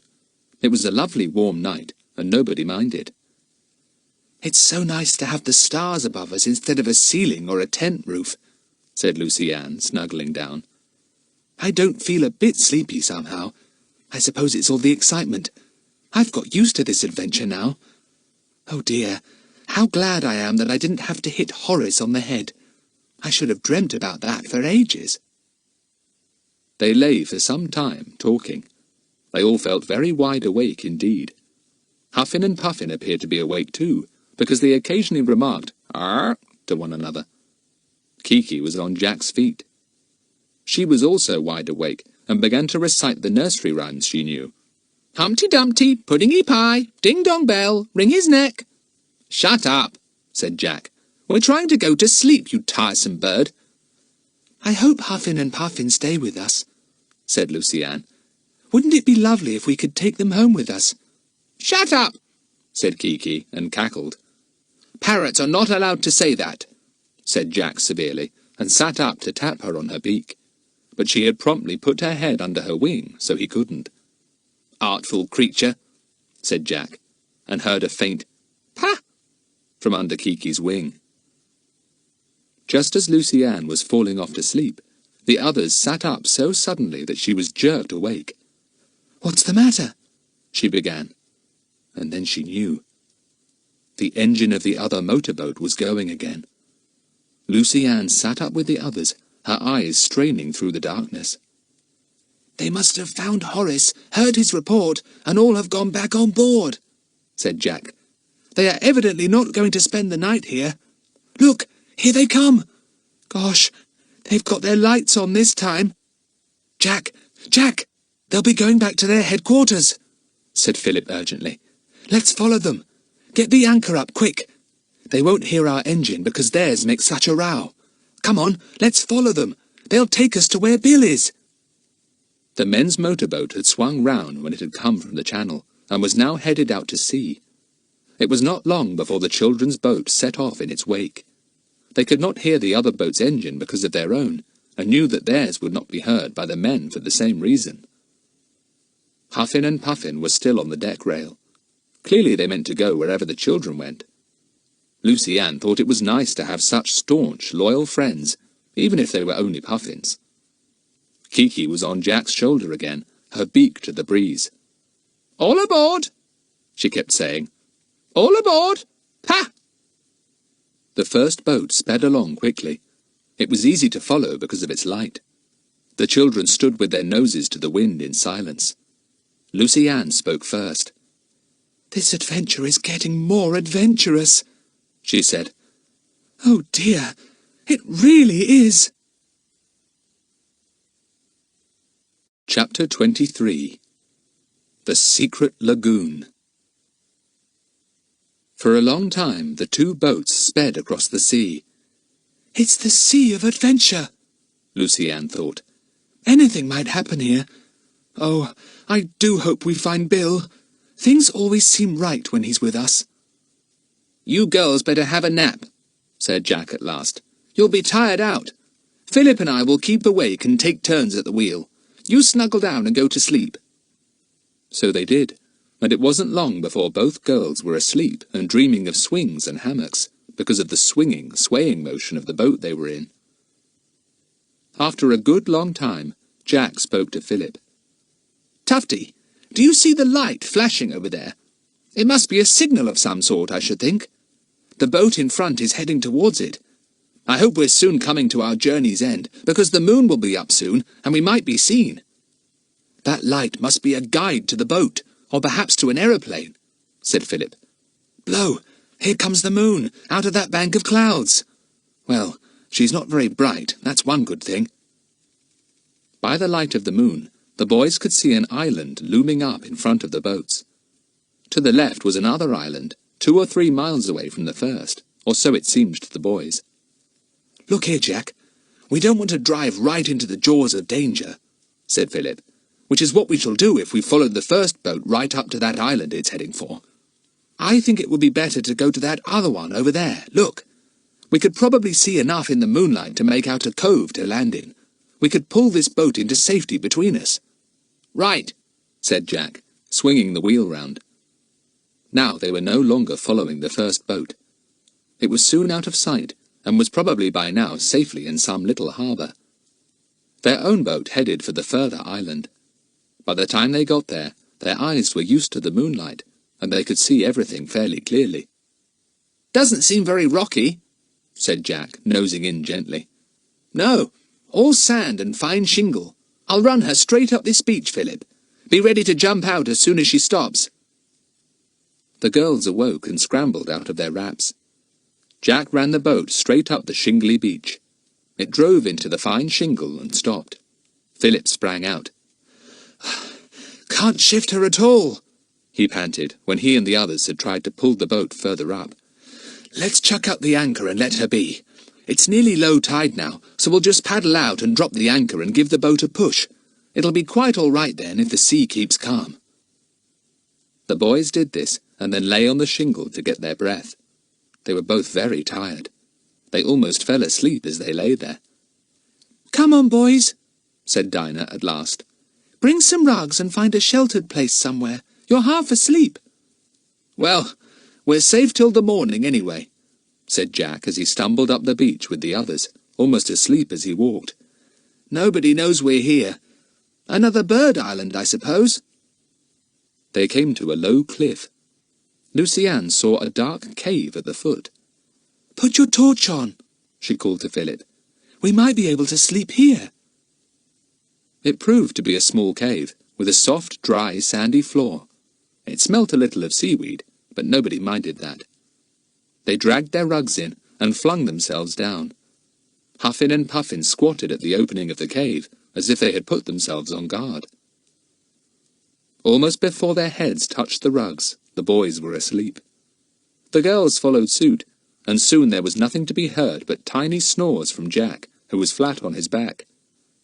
Kiki examined his face in the darkness to find out why her beloved Jack was making such queer little noises, then decided they weren't worth bothering about.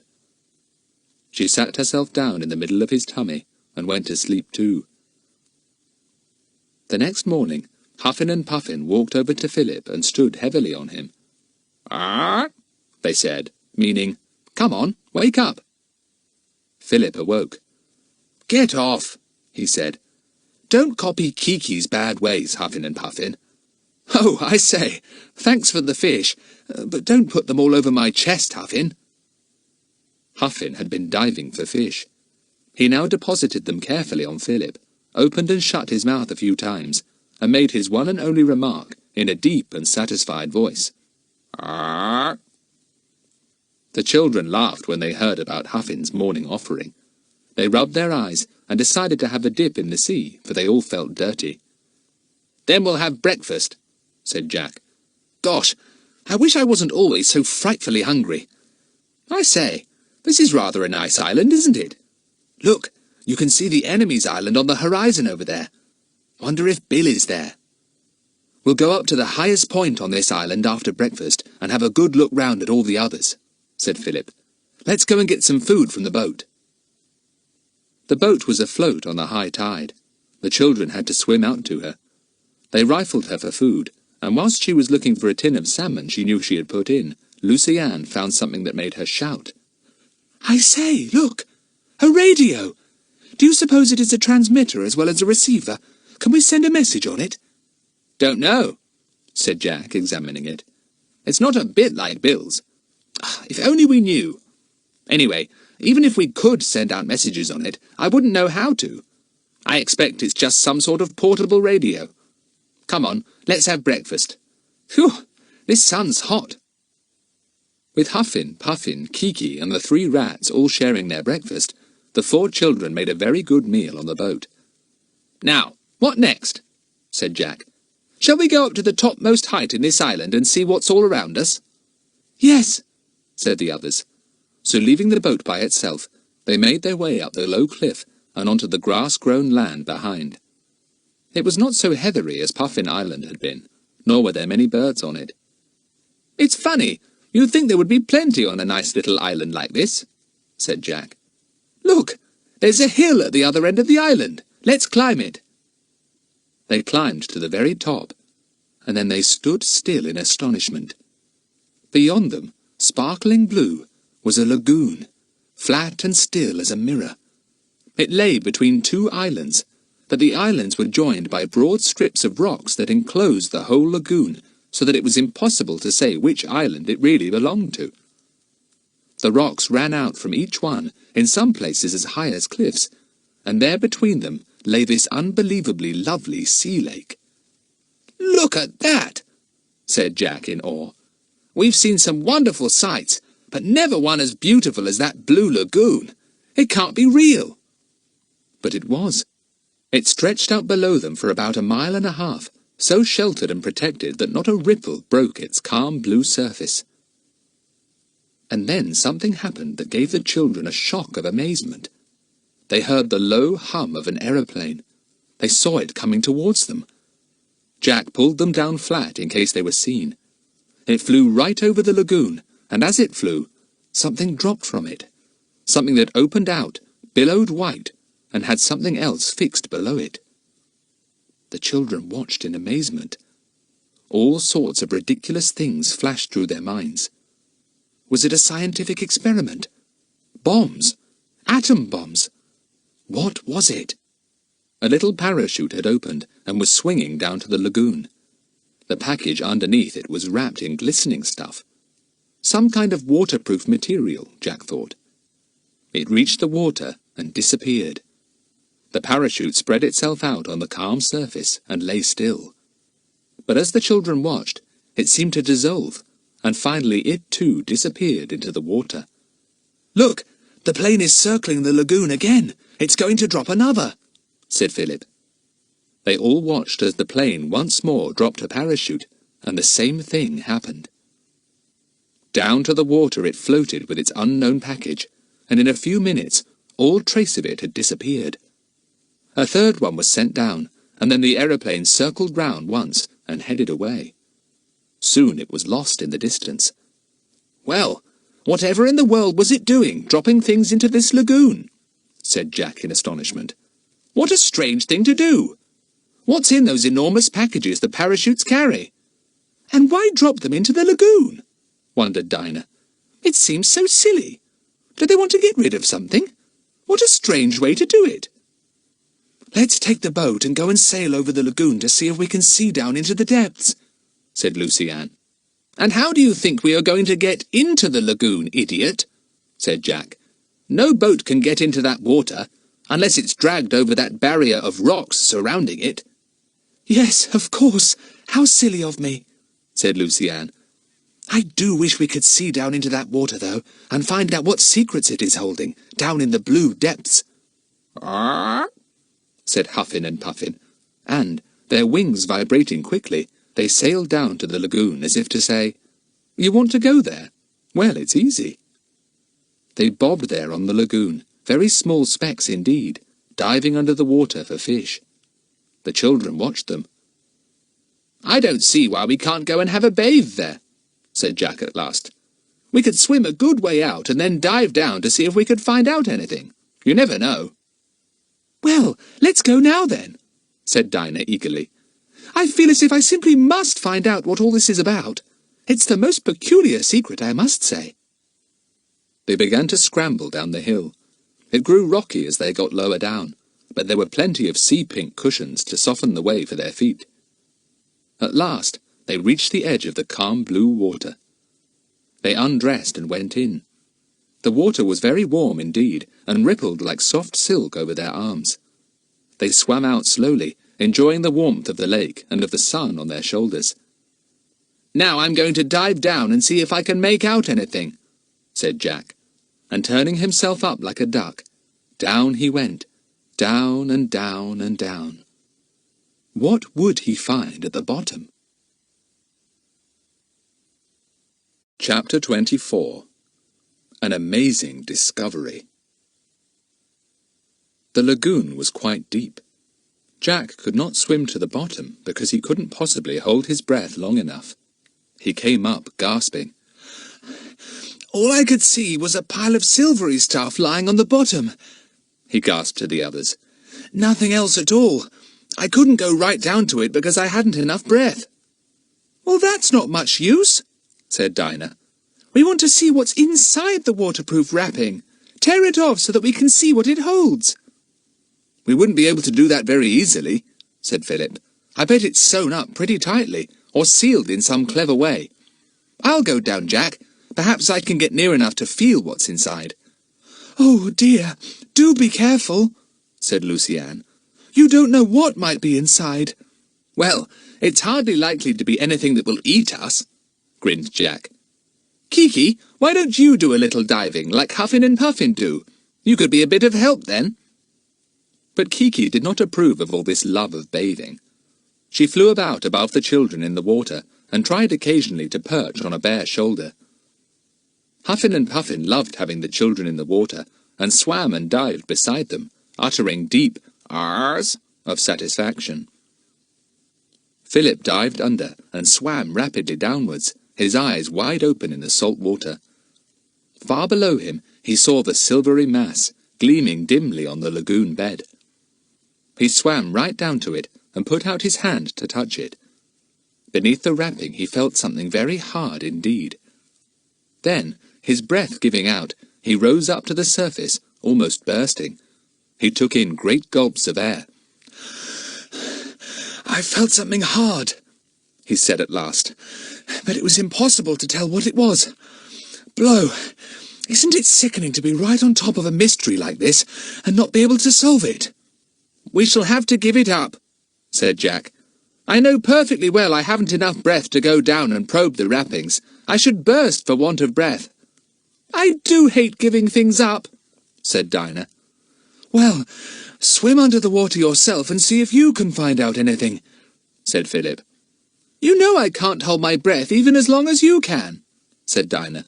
"So what's the good of that?" "I'm going to swim back to shore," said Lucy Ann. "There's a nice sunny rock over there, covered with seaweed. I shall have a sunbathe there." She swam slowly over to it. Huffin and Puffin dived under, just beside her. "I wonder what they look like when they swim under water," thought Lucy Ann. "I'd love to see them chasing a fish." She turned herself up and duck-dived under the water. Ah, there was Huffin, using his wings to swim swiftly through the water after a big fish. "Quick, Huffin, or you'll lose it." Just as she was going to swim upwards again, Lucy Ann noticed something below her. The lagoon was not nearly so deep just there, for a shelf of rocks ran out into the water, making it fairly shallow, although it was much too deep still for Lucy Ann's feet to touch the bottom. The little girl took a quick glance to see what it was on the rocks below the water, but then her breath gave out, and, half choking, she rose up to the surface, gasping and spluttering.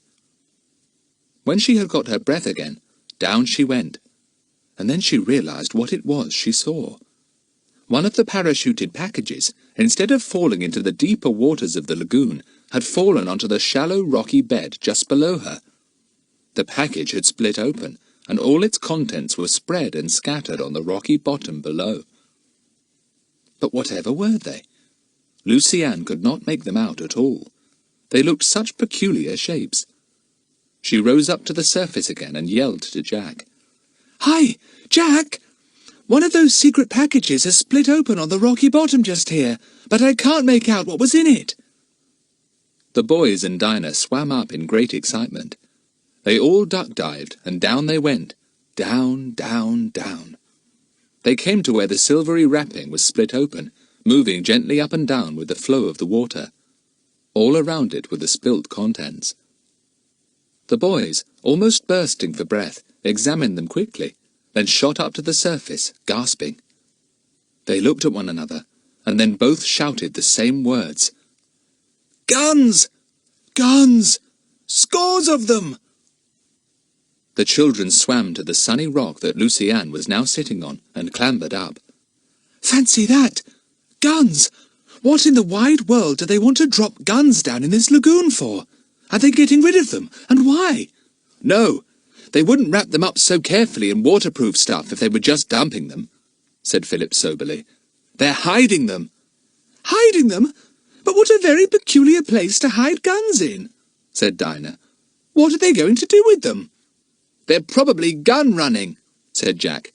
"Bringing hundreds of guns here from somewhere and hiding them till they're ready for them. Ready for some revolution somewhere. South America, perhaps." "Something like that, I bet," said Philip. "There are always people stirring up trouble somewhere and wanting weapons to fight with. Those who can supply them with guns would make a lot of money. Yes, that's what it is. Gun-running." "Well," said Lucy Ann, "to think we've dropped right into an awful thing like that. I expect Bill guessed it, and they saw him snooping round, and captured him so that he couldn't give the game away." "However do they get the guns away from here?" wondered Jack. "I mean, They can't be got away by boat, because this lagoon is absolutely enclosed by rocks. Yet the guns must be taken out of the water to be sent to wherever they are wanted. It's jolly strange." "Well, now we do know what that aeroplane was dropping," said Philip. "My word, this lagoon must be full of armaments. What an absolutely wonderful hiding place. Nobody to see what happens, nobody to discover the guns at the bottom." "Except us," said Lucy-Anne promptly. "I discovered that split package. I suppose it hit the rocks just below the surface and split open at once." They lay basking in the sun, talking over the curious discovery. Then Kiki suddenly uttered an astonished cry, and the children sat up to see why. "Goodness, there's a boat coming," said Jack in dismay. "Coming towards this very place, too, from the seaward side of the rocky barrier." "What shall we do?" said Lucy-Anne, frightened. "There's nowhere to hide, and we haven't time to make our way back without being seen." The boys gazed round in desperation. What could be done? Then Philip suddenly grabbed up a great armful of seaweed and flung it over the surprised Lucy-Anne. "We'll cover ourselves up with this," he said. "There's stacks of it. Quick, pull it up and cover yourselves with it. It's the only way we can hide." Their hearts thumping loudly again, the 4 children piled the thickly growing seaweed, with its great ribbon-like fronds, all over themselves. Jack peered through his and spoke urgently to Dinah. "One of your feet is showing, Di. Put some seaweed over it, quick." Huffin and Puffin were amazed at this sudden seaweed game. They decided which lump was Philip and went to perch solemnly on him. He felt their weight and almost laughed. "Nobody could possibly guess there was a boy under these 2 puffins and all the seaweed," he thought. "I only hope the others are really well covered." The boat grounded not far off. The voices of 2 or 3 men could be heard, coming nearer and nearer. The children held their breath. "Don't tread on us! Oh, don't tread on us!" prayed Lucy-Anne, feeling quite sick, especially as there was a great flabby piece of seaweed across her mouth. The men did not tread on them. They came and stood quite nearby, however, and all of them lighted cigarettes as they stood there. "The last lot of stuff came today," said one man in a husky, deep voice. "This lagoon must be almost full now." "Yes, time we got some of it away," said another voice, a sharp, commanding kind of voice. "We don't know how much information that fellow we've got has passed on to his headquarters. He won't talk. Better send a message through to the chief to tell him to collect as much as he wants, in case anyone else is sent along to snoop." "What about the second fellow? He won't talk either," said the first voice. "What are we going to do with them?" "They can't remain up here," said the commanding voice. "Put them on the boat tonight, and we'll dump them somewhere where they won't be heard of again. I'm not going to waste my time on that first fellow anymore. What's his name? Cunningham. He's been enough trouble to us, poking his nose into all we do for the last year. Time he disappeared." The 4 hidden children, feeling very damp and cold under their seaweed, shivered to hear all this. They knew perfectly well what was meant. They, these men, were Bill's bitter enemies, because he had been successful in keeping on their track. Now they had got him, and they were afraid he knew too much, though actually it was likely that Bill didn't know as much as they, the children, did. "And so they are going to remove all these guns and then dump poor Bill somewhere so that he never will be heard of again, because he will be drowned," thought Jack desperately. "We shall have to rescue him, and as quickly as possible, too. I wonder who the other fellow is they are talking about. Surely it can't be Horace. I thought he was one of the enemy." The men wandered away over the rocks. Evidently they had come to survey their extraordinary hiding place, though they could see very little of its contents. The children lay perfectly still, not daring to move, in case they should be noticed. They got very tired indeed of lying there, and Lucy-Anne was shivering. Then they heard the sound of the motorboat's engine starting up again. Thank goodness. They waited a while, and then Jack sat cautiously up. He looked round. There was no one to be seen.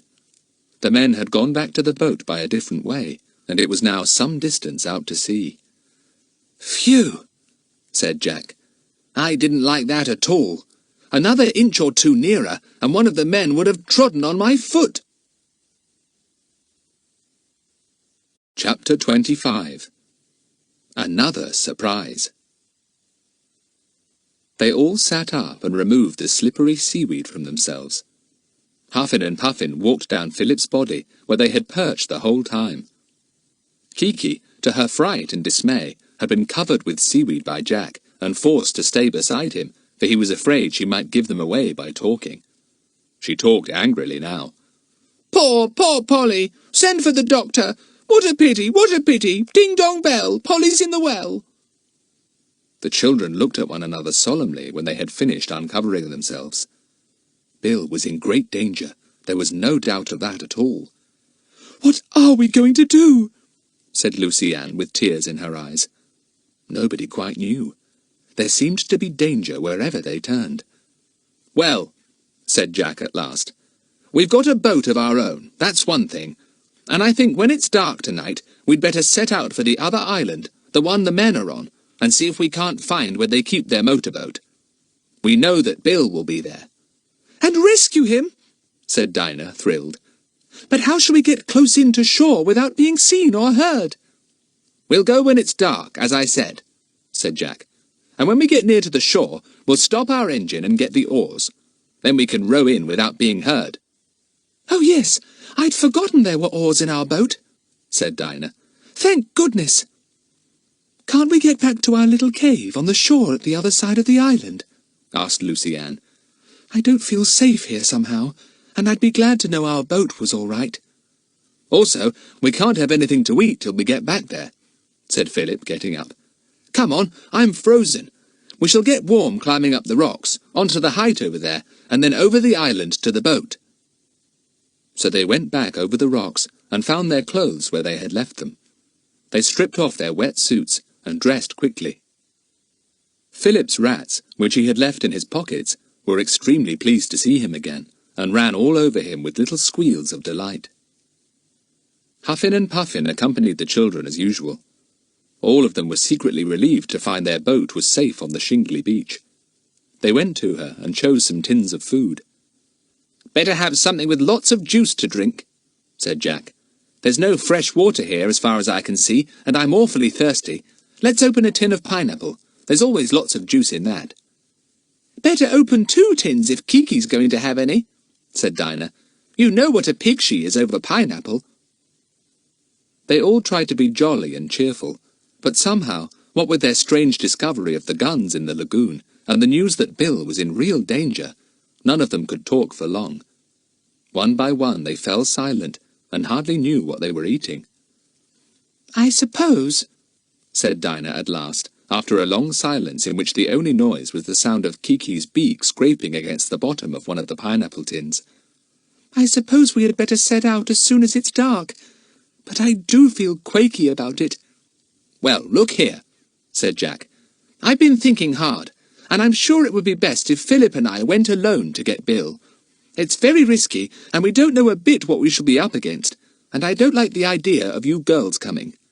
Oh, we must come, cried Lucy Ann, who couldn't bear the thought of Jack going off without her. Supposing something happened to you?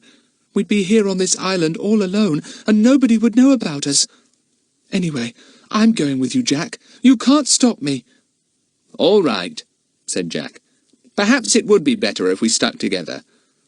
I say, I suppose that other fellow they spoke about couldn't be Horace. We couldn't have made a mistake about him, could we? Well, I did think he was too idiotic for words, said Dinah. I mean, he looked it, not only acted it. I believe we did make a mistake. I think perhaps he really was a bird lover. Gosh, he must have thought we were frightful, said Jack, horrified. And we took his boat, too, and left him to be taken prisoner by the enemy.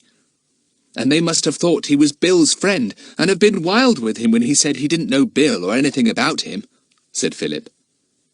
Everyone thought solemnly about poor Horace. I'm jolly glad none of us hit him on the head after all, said Jack. Poor old Horace Tripalong. We'll have to rescue him too, said Lucy Ann. That'll make up a bit for taking his boat. But won't he be furious with us for all we've done? Puffin appeared at this moment with his familiar gift of 6 fish, neatly arranged head and tail alternately in his large beak. He deposited them at Philip's feet. "Thanks, old man," said Philip. "But won't you eat them yourself? We daren't make a fire here to cook anything on." "Arr," said Huffin, and walked over to have a look in the empty tins. Puffin took the opportunity of gobbling up the fish, and Kiki watched her in disgust. Kiki had no use for fish fresh from the sea. "Pah!" she said in Horace's voice, and the children smiled. "Kiki, you'll have to be jolly quiet tonight," said Jack, scratching her head. "No pieing or pooing to warn the enemy we're near." When the sun began to sink, the children took the motorboat a little way out to sea to make sure that there were no rocks about that they must avoid when setting out at night. Far away on the horizon line, they saw the island of the enemy. Somewhere there was Bill, and perhaps Horace too. "I hope to goodness we see some kind of light to show us where to go inshore," said Jack. "We can't go all round the island looking for the right place. We'd be heard, and we couldn't possibly row round." "Well, we saw that light that was signalling to the other boat last night," said Philip. "Maybe it will be signalling again. Let's go back now. There doesn't seem to be any rock to avoid tonight. We'll set out as soon as it is dark." They went back, and no sooner had they got to their little beach than they heard the humming of an aeroplane. "Surely they're not going to drop any more packages," said Jack. "Lie down flat, all of you. We don't want to be spotted. Get near those rocks." They crouched down near a mass of rocks. The aeroplane made an enormous noise as it came nearer and nearer. Jack gave a cry. "It's a seaplane! Look, it's got floats underneath." "What an enormous one!" said Dinah. "It's coming down." So it was. It circled the island once, and then came lower as it circled it again. It seemed almost to brush the hill that towered at the other end of the island, the hill that overlooked the lagoon. Then the engines were cut out, and there was a silence. "She's landed," said Jack. "She's on the lagoon. I bet you anything you like that's where she is." "Oh, do let's go and see as soon as dusk comes," begged Dinah. "Do you think she's going to get up the hidden guns?" "However could she do that?"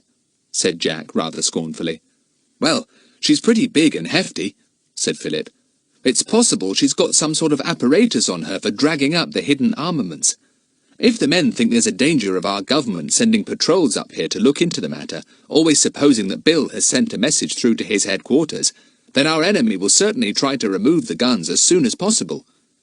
It rather looks, seeing that this is a seaplane, as if the guns are going to be flown to South America, or somewhere far across the sea." As soon as it was dusk, the children could not resist the temptation to go across the island and climb up the heights to peep over and see the lagoon. Even in the twilight, they might be able to see something interesting. They were soon on the cliff overlooking the lagoon. They could just make out the great shape of the giant seaplane in the middle of the sea lake. Then suddenly, lights shone out from it, and a noise began. A grating, dragging noise, as if some kind of machinery was being set to do some heavy work. "I bet they're dragging up the packages of guns," whispered Jack. "We can't very well see, but we can hear enough to know something is at work. Something needing winches, I should think." Lucy Ann couldn't see any winches, but she could quite well imagine the kind of machinery that would send hooked cables overboard to drag up the heavy bundles of guns. Then the seaplane, when loaded up, would fly off again. And another would come, and another. Or maybe the same one would come back again and again. The lights showed the children the vast shape of the seaplane. It looked weird lying quietly there in the middle of the dark lagoon. Lucy Ann shivered. "It's awful to be up against enemies who have boats and aeroplanes and seaplanes and guns," she thought. "We haven't anything except poor Horace's little motorboat and our own wits." They went back soberly to their boat. The tide had taken it out a little way, but as they had tied a rope to a convenient rock, they pulled it in without difficulty. They all got on board. "Now this is the greatest adventure of all," said Jack rather solemnly. "Hiding is an adventure. Escaping is an adventure. But rescuing somebody else from the very jaws of the enemy is the greatest adventure of all." "If only we don't get captured ourselves," said Lucy-Anne. Jack started up the engine. The little boat nosed out to sea, leaving the lagoon island behind. Huffin and Puffin settled themselves on the deck rail as usual, and Kiki sat on Jack's shoulder. Philip's rats, frightened at the sudden noise of the engine, twined themselves together in a large bump in the hollow of Philip's back. "You tickle me," he said, but the rats took no notice. "Well, good luck to us all," said Dinah. "May we rescue Bill, and Horace too, defeat the enemy, and get back home in safety." "God save the Queen," said Kiki devoutly, in exactly the same tone of voice, and everyone laughed. Funny old Kiki. Chapter 26. Off to the Enemy's Island. The little boat sped along in the darkness. Philip was at the wheel. He took a large star as guide, and kept the boat well on its course. After a while, Jack touched his arm. "See that light? It must come from the enemy's island. It's not the bright signalling light we saw before, but it certainly comes from the island." "I'll set course for it," said Philip. "You'll make certain Kiki doesn't go off into one of her cackles or screeches, won't you, Jack? Any noise out here on the water would be easily heard on land. Sound over water carries such a distance. I'll have to shut off the engine soon, or that will be heard." "Kiki won't make a sound," said Jack. "Shh," said Kiki at once. "Yes, good bird. Shh, said Jack. Philip shut off the engine, and the boat gradually lost way until it was just drifting on. Then it came to a gentle stop on the restless sea. Jack looked through his glasses at the light he could see on the island. "I think it must be some sort of harbour light," he said. "Perhaps they have a small harbour there. They may have quite a fleet of motorboats, you know, continually patrolling to make sure no one visits islands near here. It's quite a steady light." Philip fumbled for the oars. "Now for a spot of hard rowing," he said. "What's the time, Jack? Can you see by your wristwatch? It's got a luminous face, hasn't it?" "It's almost 11 o'clock," said Jack. "Just about right. We shall be nearing land about midnight, when we can hope that the enemy won't be wide awake." The boys took an oar each. Splish, splash! The oars went in and out of the water as the boys pulled with a will, and the boat glided smoothly along. "We'll take turns when you're tired," said Dinah. "Philip, where are your rats?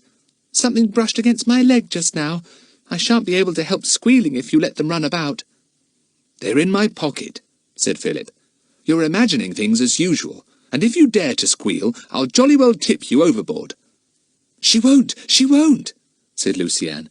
"It's only Huffin and Puffin walking about the deck, Dinah. One of them perched on my leg just now." "Arr," said a guttural voice from the deck rail. "Shh," said Kiki at once. "She doesn't understand that it doesn't in the least matter Huffin and Puffin arring all they like," said Jack. "They make a natural bird noise that wouldn't put anyone on guard." "Shh," said Kiki reprovingly. The light from the shore gleamed steadily. "Must be from a lantern," said Jack in a low voice, pulling hard at his oar. "Probably a guide to any motorboat going in or out. Oh, Philip, let's have a rest. I'm getting puffed." "Right," said Philip. The girls wanted to take a turn, but Jack wouldn't let them. "No, we're just having a rest. There's no hurry. The later we are, the better, in a way." They soon took the oars again, and their boat moved steadily over the water towards the light. "No more talking now," whispered Jack. "Only tiny whispers." Lucy-Anne's knees went queer again. Her tummy felt peculiar too. Dinah was strung up, and her breath came fast, although she was not rowing. The two boys were tense with excitement. Would they find the enemy's motorboat there, with Bill already in it, ready to be dumped, as the man had said that day? And would there be many men on guard? "Whatever's that noise?" whispered Dinah at last, as their boat drew nearer to land. "It does sound queer." The boys paused in their rowing and leaned on their oars to listen. "Sounds like a band playing," said Jack. "Of course, it's a radio." "Good," said Philip. "Then the enemy won't be so likely to hear us creeping in. Jack, look! I think that's a little jetty there. You can just make it out by the light of that lantern. Can we possibly creep in without being seen or heard? And look! Is that a boat lying under the lantern?" "I'll get the glasses," said Philip, and felt about for them. He put them to his eyes. "Yes, it is a boat. Quite a big one. I should think it's the one the enemy came to our island in. I bet Bill is on it, battened down in the cabin." The band continued playing on the radio. "Somebody on board has got it on," said Jack. "The guard, I should think. Will he be on deck, then? The guard, I mean. There's no light there. If you ask me, he's having a nice lazy time, snoozing on deck with his radio playing him nice tunes," whispered back Philip. "Look, can you see that little glow, Jack? I bet that's the end of a cigarette the guard is smoking." "Yes, it probably is," said Jack. "I don't think we dare go in any closer," said Philip. "We don't want to be seen. If the guard gives the alarm, we're done for. I wonder how many there are on the deck. I can only see one glowing cigarette end." "What are you going to do?" whispered Lucy-Anne. Do something. I feel awful. I shall burst in a minute." Philip put out his hand and took hers. "Don't worry," he whispered. "We shall have to do something soon. It looks to be rather a good time. If only that guard would fall asleep. I say, Tufty, do you know what I think would be much the best thing to do?" said Jack suddenly.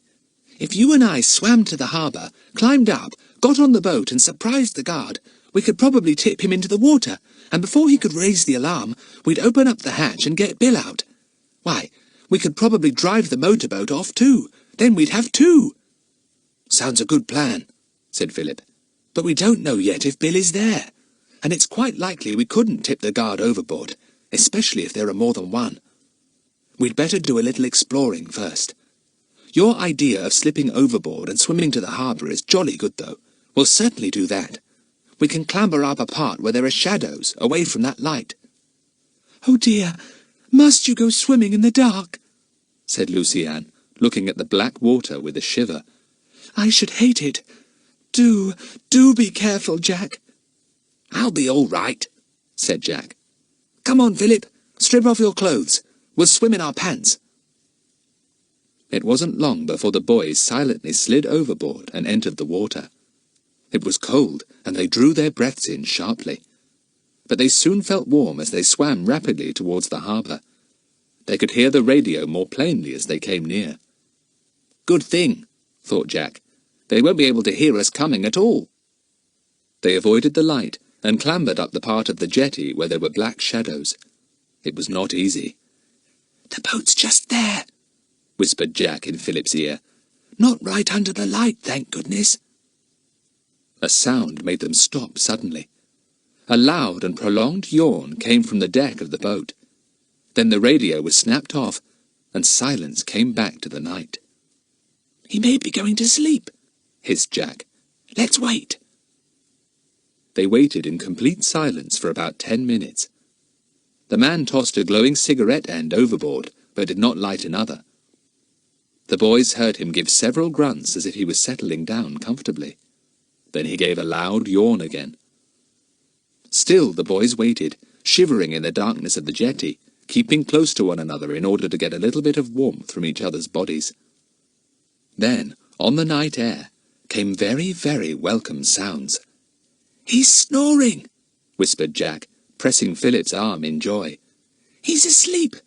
I'm sure there's only one guard, because otherwise they would have been talking together. Now's our chance. Come on, but quietly, so as not to wake him." The two boys, shivering now with excitement as much as with cold, crept along the jetty to the boat. They climbed cautiously on board, their bare feet making no sound at all. On the deck lay the sleeping guard, if he was a guard. Then another sound stopped them. This time it came from beneath their feet. Philip clutched Jack's bare arm and made him jump violently. They stood and listened. It was somebody talking down below in the cabin. Who was it? Could it be Bill? And who was he with? Horace, perhaps. But maybe after all it wasn't Bill down there. Maybe it was the enemy playing cards, and perhaps the sleeping man wasn't a guard. It would be very foolish to toss him overboard and open the cabin hatch to find the enemy down in the cabin. "We'd better listen and find out if it's Bill," said Jack right in Philip's ear. The boys could see thin streaks of light where the hatch was fitted down into the deck, covering in the little cabin, so they knew exactly where it was. They crept forward and then knelt down by the closed hatch.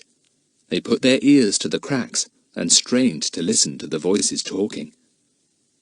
They could not hear what was being said, but when one of the talkers suddenly cleared his throat and gave a little cough, the boys knew who it was all right. It was one of Bill's little ways. Bill was down there. It was Bill who was talking. Both boys felt a surge of tremendous relief. If only they could get Bill out and let him take charge of things.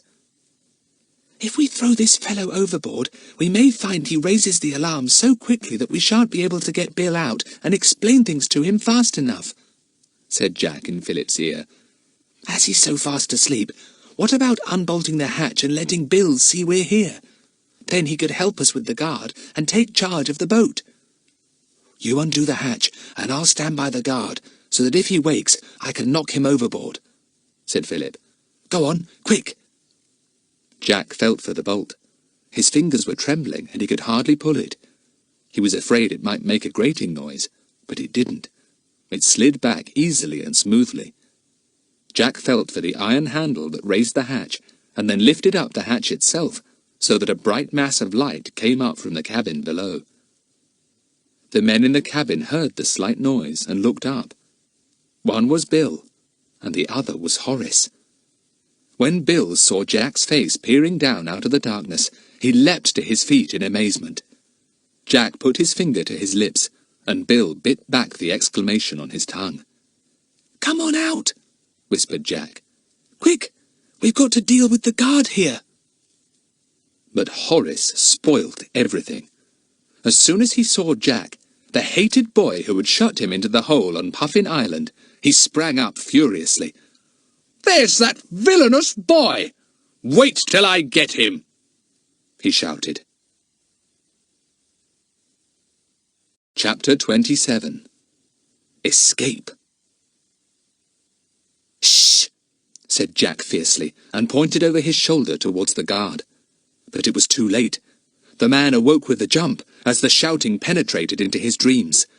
He sat up, blinking, and then, seeing the brilliant light streaming up from the open hatch, he leapt to his feet. Bill had the sense to switch off the light. Now all was darkness. Bill began to climb up the hatchway, and the guard began to shout.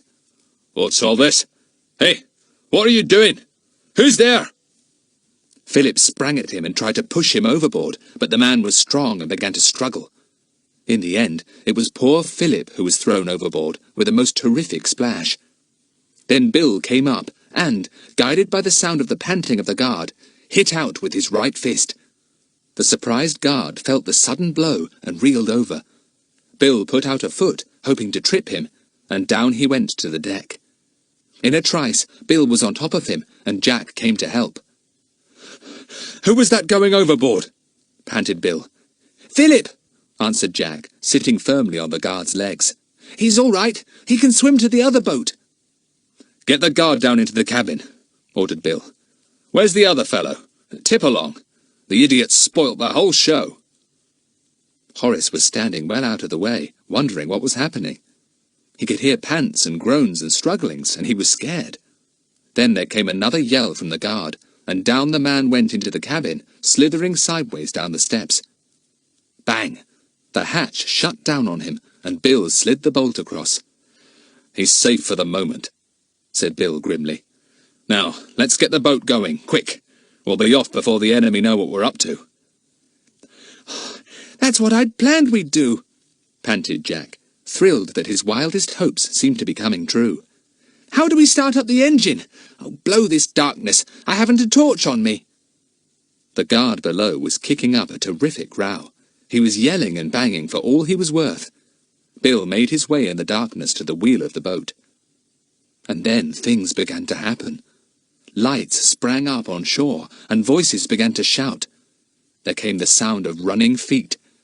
"We shan't have time to get her free from her moorings and start her up before they're on us," groaned Bill. "Did you say you've got another boat here, Jack? Where is it? And what about Philip? Quick, answer me." Yes, there's a boat off the end of the jetty there, with the girls in it. And Philip will probably be there by now, too," said Jack, his words falling over one another in his excitement. "We'd better swim for it." "Overboard, then," said Bill. "Tip along, where are you? You better come too." I can't swim," stammered poor Horace. "Well, jump overboard and I'll help you," commanded Bill. But the thought of leaping into the dark, cold water in the middle of the night, with enemies all round, was too much for Horace. He crawled into a corner and refused to move. "Well, stay where you are, then," said Bill scornfully. "I'll have to go with these kids. Can't let them down now." Overboard went Bill and Jack. Horace heard the splashes and shivered. Nothing would have induced him to do the same. He trembled in his corner, waiting for the enemy to come pounding down the jetty. And come they did, with torches flashing, and voices that urgently demanded from the guard what all the noise was about. They swarmed on board the motorboat, and found Horace at once, shivering in the corner. They dragged him out. The guard was still hammering down in the cabin, getting hoarse with fury. The enemy, not really certain of what had happened, flung questions at poor Horace. Bill and Jack, swimming swiftly through the dark water, heard the excited voices, and prayed that Horace would not give them away. The guard would soon tell them all they wanted to know, but perhaps the few minutes' start they had would be all they needed. Philip was already on board the boat, reassuring the two frightened girls. When he heard the splash of Bill and Jack jumping overboard from the other boat, he strained his eyes to watch for them. As he caught the sound of their swift arm strokes through the water, he cautiously held his torch down over the sea and flicked it on once or twice to mark their way for them. They saw the slight flashes of light and thankfully swam towards them. Jack had been afraid of missing the boat altogether in his excitement. Soon they were clambering up, and Lucy-Anne and Dinah caught hold of Bill's wet, hairy arms, so strong and firm and comforting. "Come on, we must get going," said Bill, giving each girl a quick pat. "My, what a row there is on that boat. They've let the guard out now. Come on, before they know where we are." "The engine will tell them when we start it up," said Jack. "We've got oars. Shall we row?" "No," said Bill. "We must get away as quickly as possible. They'll chase us, and we must get a good start. You girls lie flat on your tummies, and you boys lie on top of them. There'll be bullets flying after me in a tick." Bill started up the engine. Lucy-Anne and Dinah lay down flat. The boys lay on top of them, almost squeezing the breath out of the girls. It was most uncomfortable. Oddly enough, not one of the children felt frightened. They all felt a terrific excitement, and Lucy-Anne had a mad feeling that she would like to yell and dance about. It was hard to have to keep flat on the deck with Jack squashing her breath out of her. As soon as the engine of the motorboat started up, there came an astonished silence on board the other boat. Plainly the guard had not gathered that there was a second boat not far off, and had not told his friends about it. The enemy had thought that Bill and his rescuers were swimming somewhere about, and they were still quite in the dark about what had happened. But when the engine of Bill's, or rather Horace's, boat purred out in the night, the enemy knew that they must stop it somehow. That boat could not be allowed to get away. Crack! Somebody's revolver went off, and a bullet sped over the sea towards the boat. Crack! Crack! Crack! Bill crouched as low as he could by the wheel, as he heard a bullet whiz much too near the boat for his liking. "Keep down, you kids," he ordered anxiously. "We'll soon be out of reach." Crack! Another bullet went pinging by and struck the water beyond the boat. Bill said several things under his breath, and wished the motorboat would go a little faster. Rrrr, went the engine steadily, and the boat swung over the waves out to sea. Crack! Crack! There came a sudden squeal from Kiki, who was sitting on top of Jack, puzzled by all the noise and excitement. Then she screeched wildly. "Oh! Kiki's hit!" shouted Jack, and sat up in anxiety, feeling for his beloved parrot. Kiki didn't say a single word, but continued to screech as if she was in the most terrible pain. Jack was beside himself with grief. "Keep down, you idiot!" roared Bill, sensing that Jack was not lying flat. "Do you hear what I say?" "But Kiki—" began Jack, only to be drowned out by an even more furious roar from Bill. "Kiki's all right. She couldn't screech like that if she was really hurt. Lie down flat and do as you're told." Jack obeyed orders. He lay down again and listened with anxiety to Kiki's screeching. The others, quite certain that the bird was wounded, were very anxious too.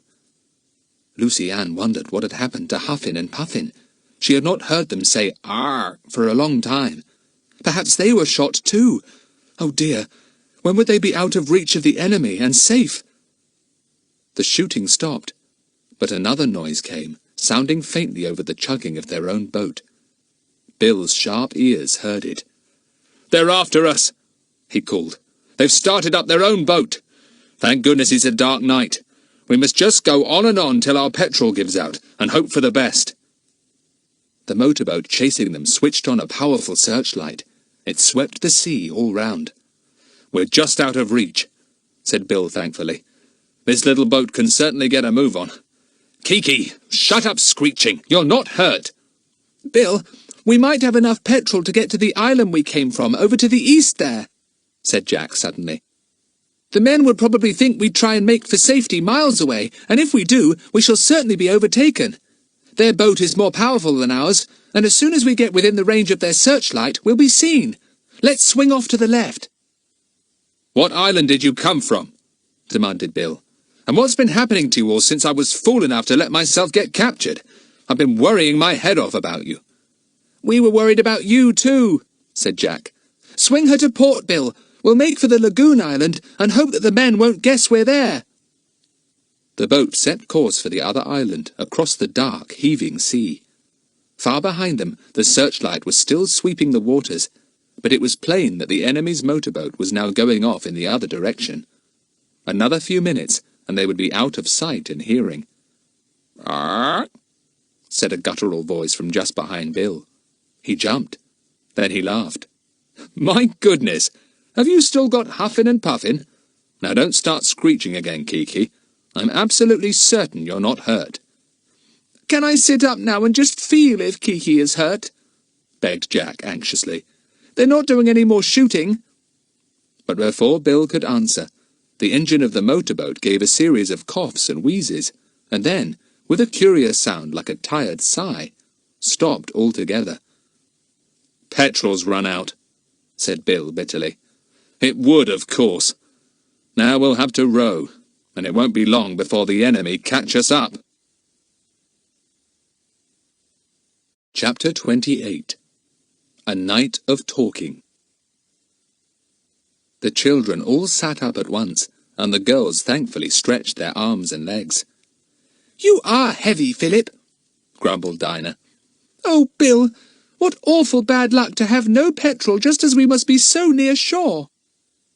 Jack reached out for Kiki. His hands felt over her body anxiously, and down her legs, and over her beak. Where was she hurt? Kiki nestled close to him, murmuring funny little words that had no sense. "You're not hurt, silly bird," said Jack thankfully. "You made a fuss for nothing. I'm ashamed of you."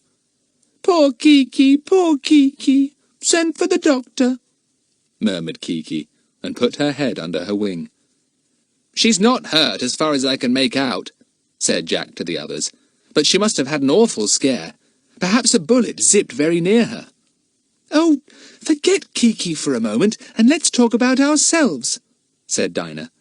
"Bill, what are we going to do?" Bill sat lost in thought. What was the best thing to do? It was no joke to be in charge of 4 children with such dangerous enemies so near. Would it be best to make for this lagoon island, whatever it was? It should at least be within rowing distance. Or would it be best to row further on? "We'll make for your lagoon island," he said at last. It's the best idea. It can't be far away, said Jack, straining his eyes in the darkness.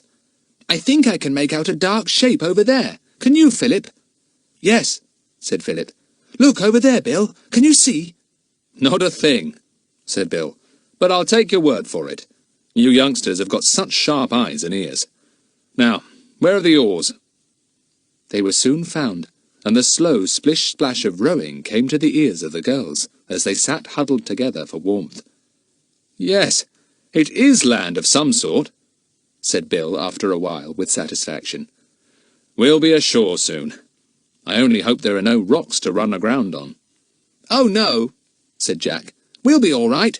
There aren't any rocks near the lagoon island. At least, not the part where we should be coming to now.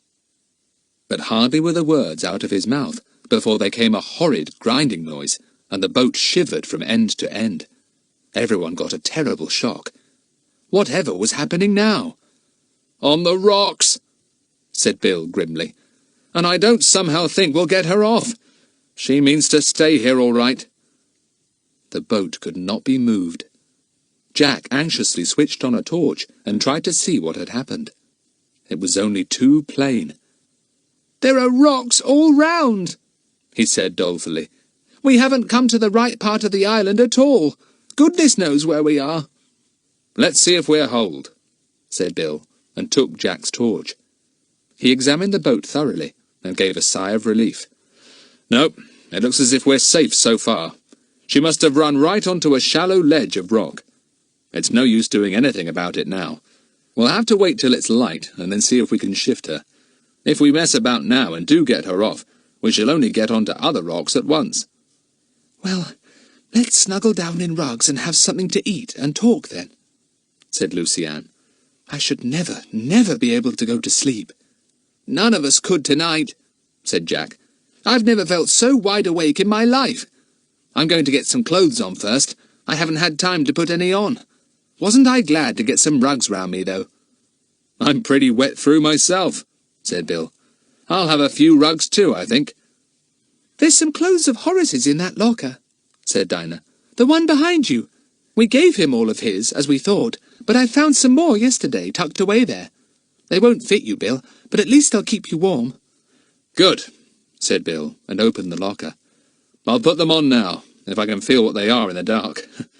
You girls get some food, if you've got any. Pity we can't boil a kettle and get something hot into us.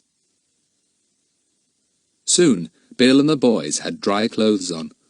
Then all 5 of them sat close together for warmth and ate biscuits and chocolate hungrily.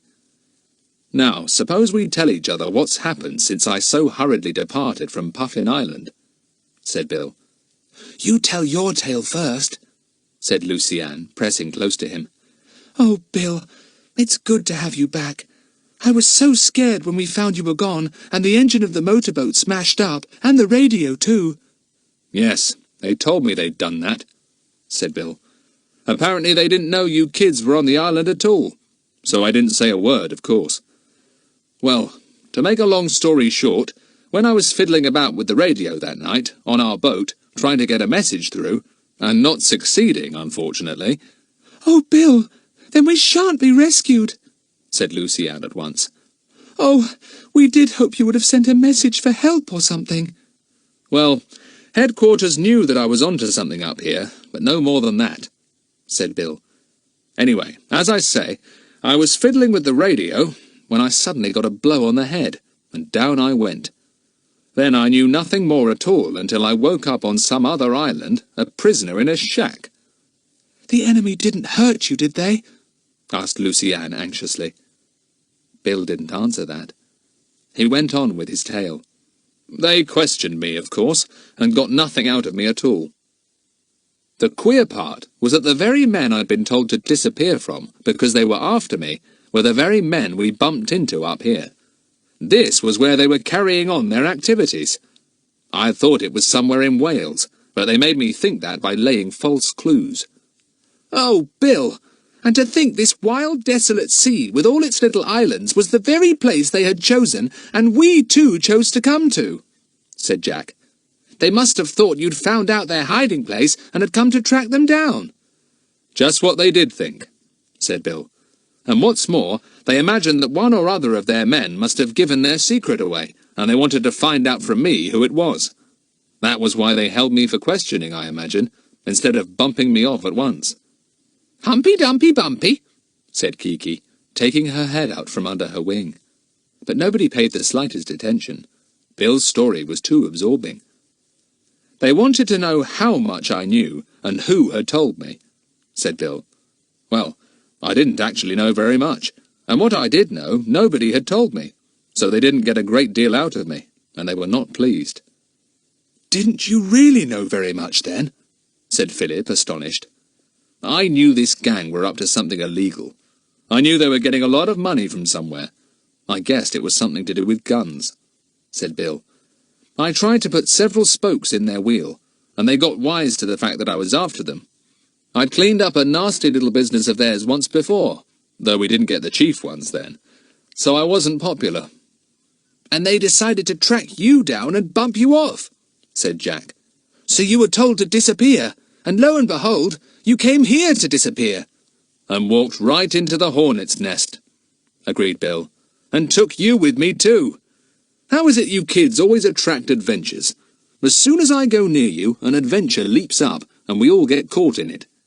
"It is very peculiar," said Jack. "Go on, Bill." "Well, then my guards suddenly brought Mr. Horace Tip along to my shack," said Bill. "They appeared to think that he was a pal of mine, and was up here among these islands to help me in my snooping. He was just as bewildered as I was. I couldn't make him out at all. But when we were alone, he began to tell me about you kids, and I guessed what had happened. You were absolute little demons to him, according to his story." "Yes, we were," said Jack remorsefully, remembering their treatment of the puzzled and angry Horace. "You see, we honestly thought he was one of the enemy, got up to look like a rather goofy ornithologist, sent to capture us and make us get into his boat. So we captured him instead, and pushed him down a hole we found and kept him there," said Dinah. "And conked him on the head every time he popped up, it appears," said Bill. "I shouldn't have thought you were so bloodthirsty. He said even the girls took turns at hitting him." "Well," said everyone, in shocked astonishment at such colossal untruths. "Bill, we never hit him once." "I wouldn't have been surprised at the boys giving him one or two knocks, if they really thought he was one of the enemy sent to capture them," said Bill. "But I simply could not imagine the girls hitting him. He said Lucy Ann was the worst." "Oh, and I was the only one that said I couldn't possibly," said Lucy Ann, really shocked at such wicked statements. "Anyway, apparently you gave him an awful time and then made off with his boat, leaving him to be captured by the enemy," said Bill. "You know, I couldn't help grinning when I heard it all. There's plenty of pluck in you kids. The enemy took him off in their boat and didn't believe a word of his story about your taking him prisoner. They really thought he was a pal of mine.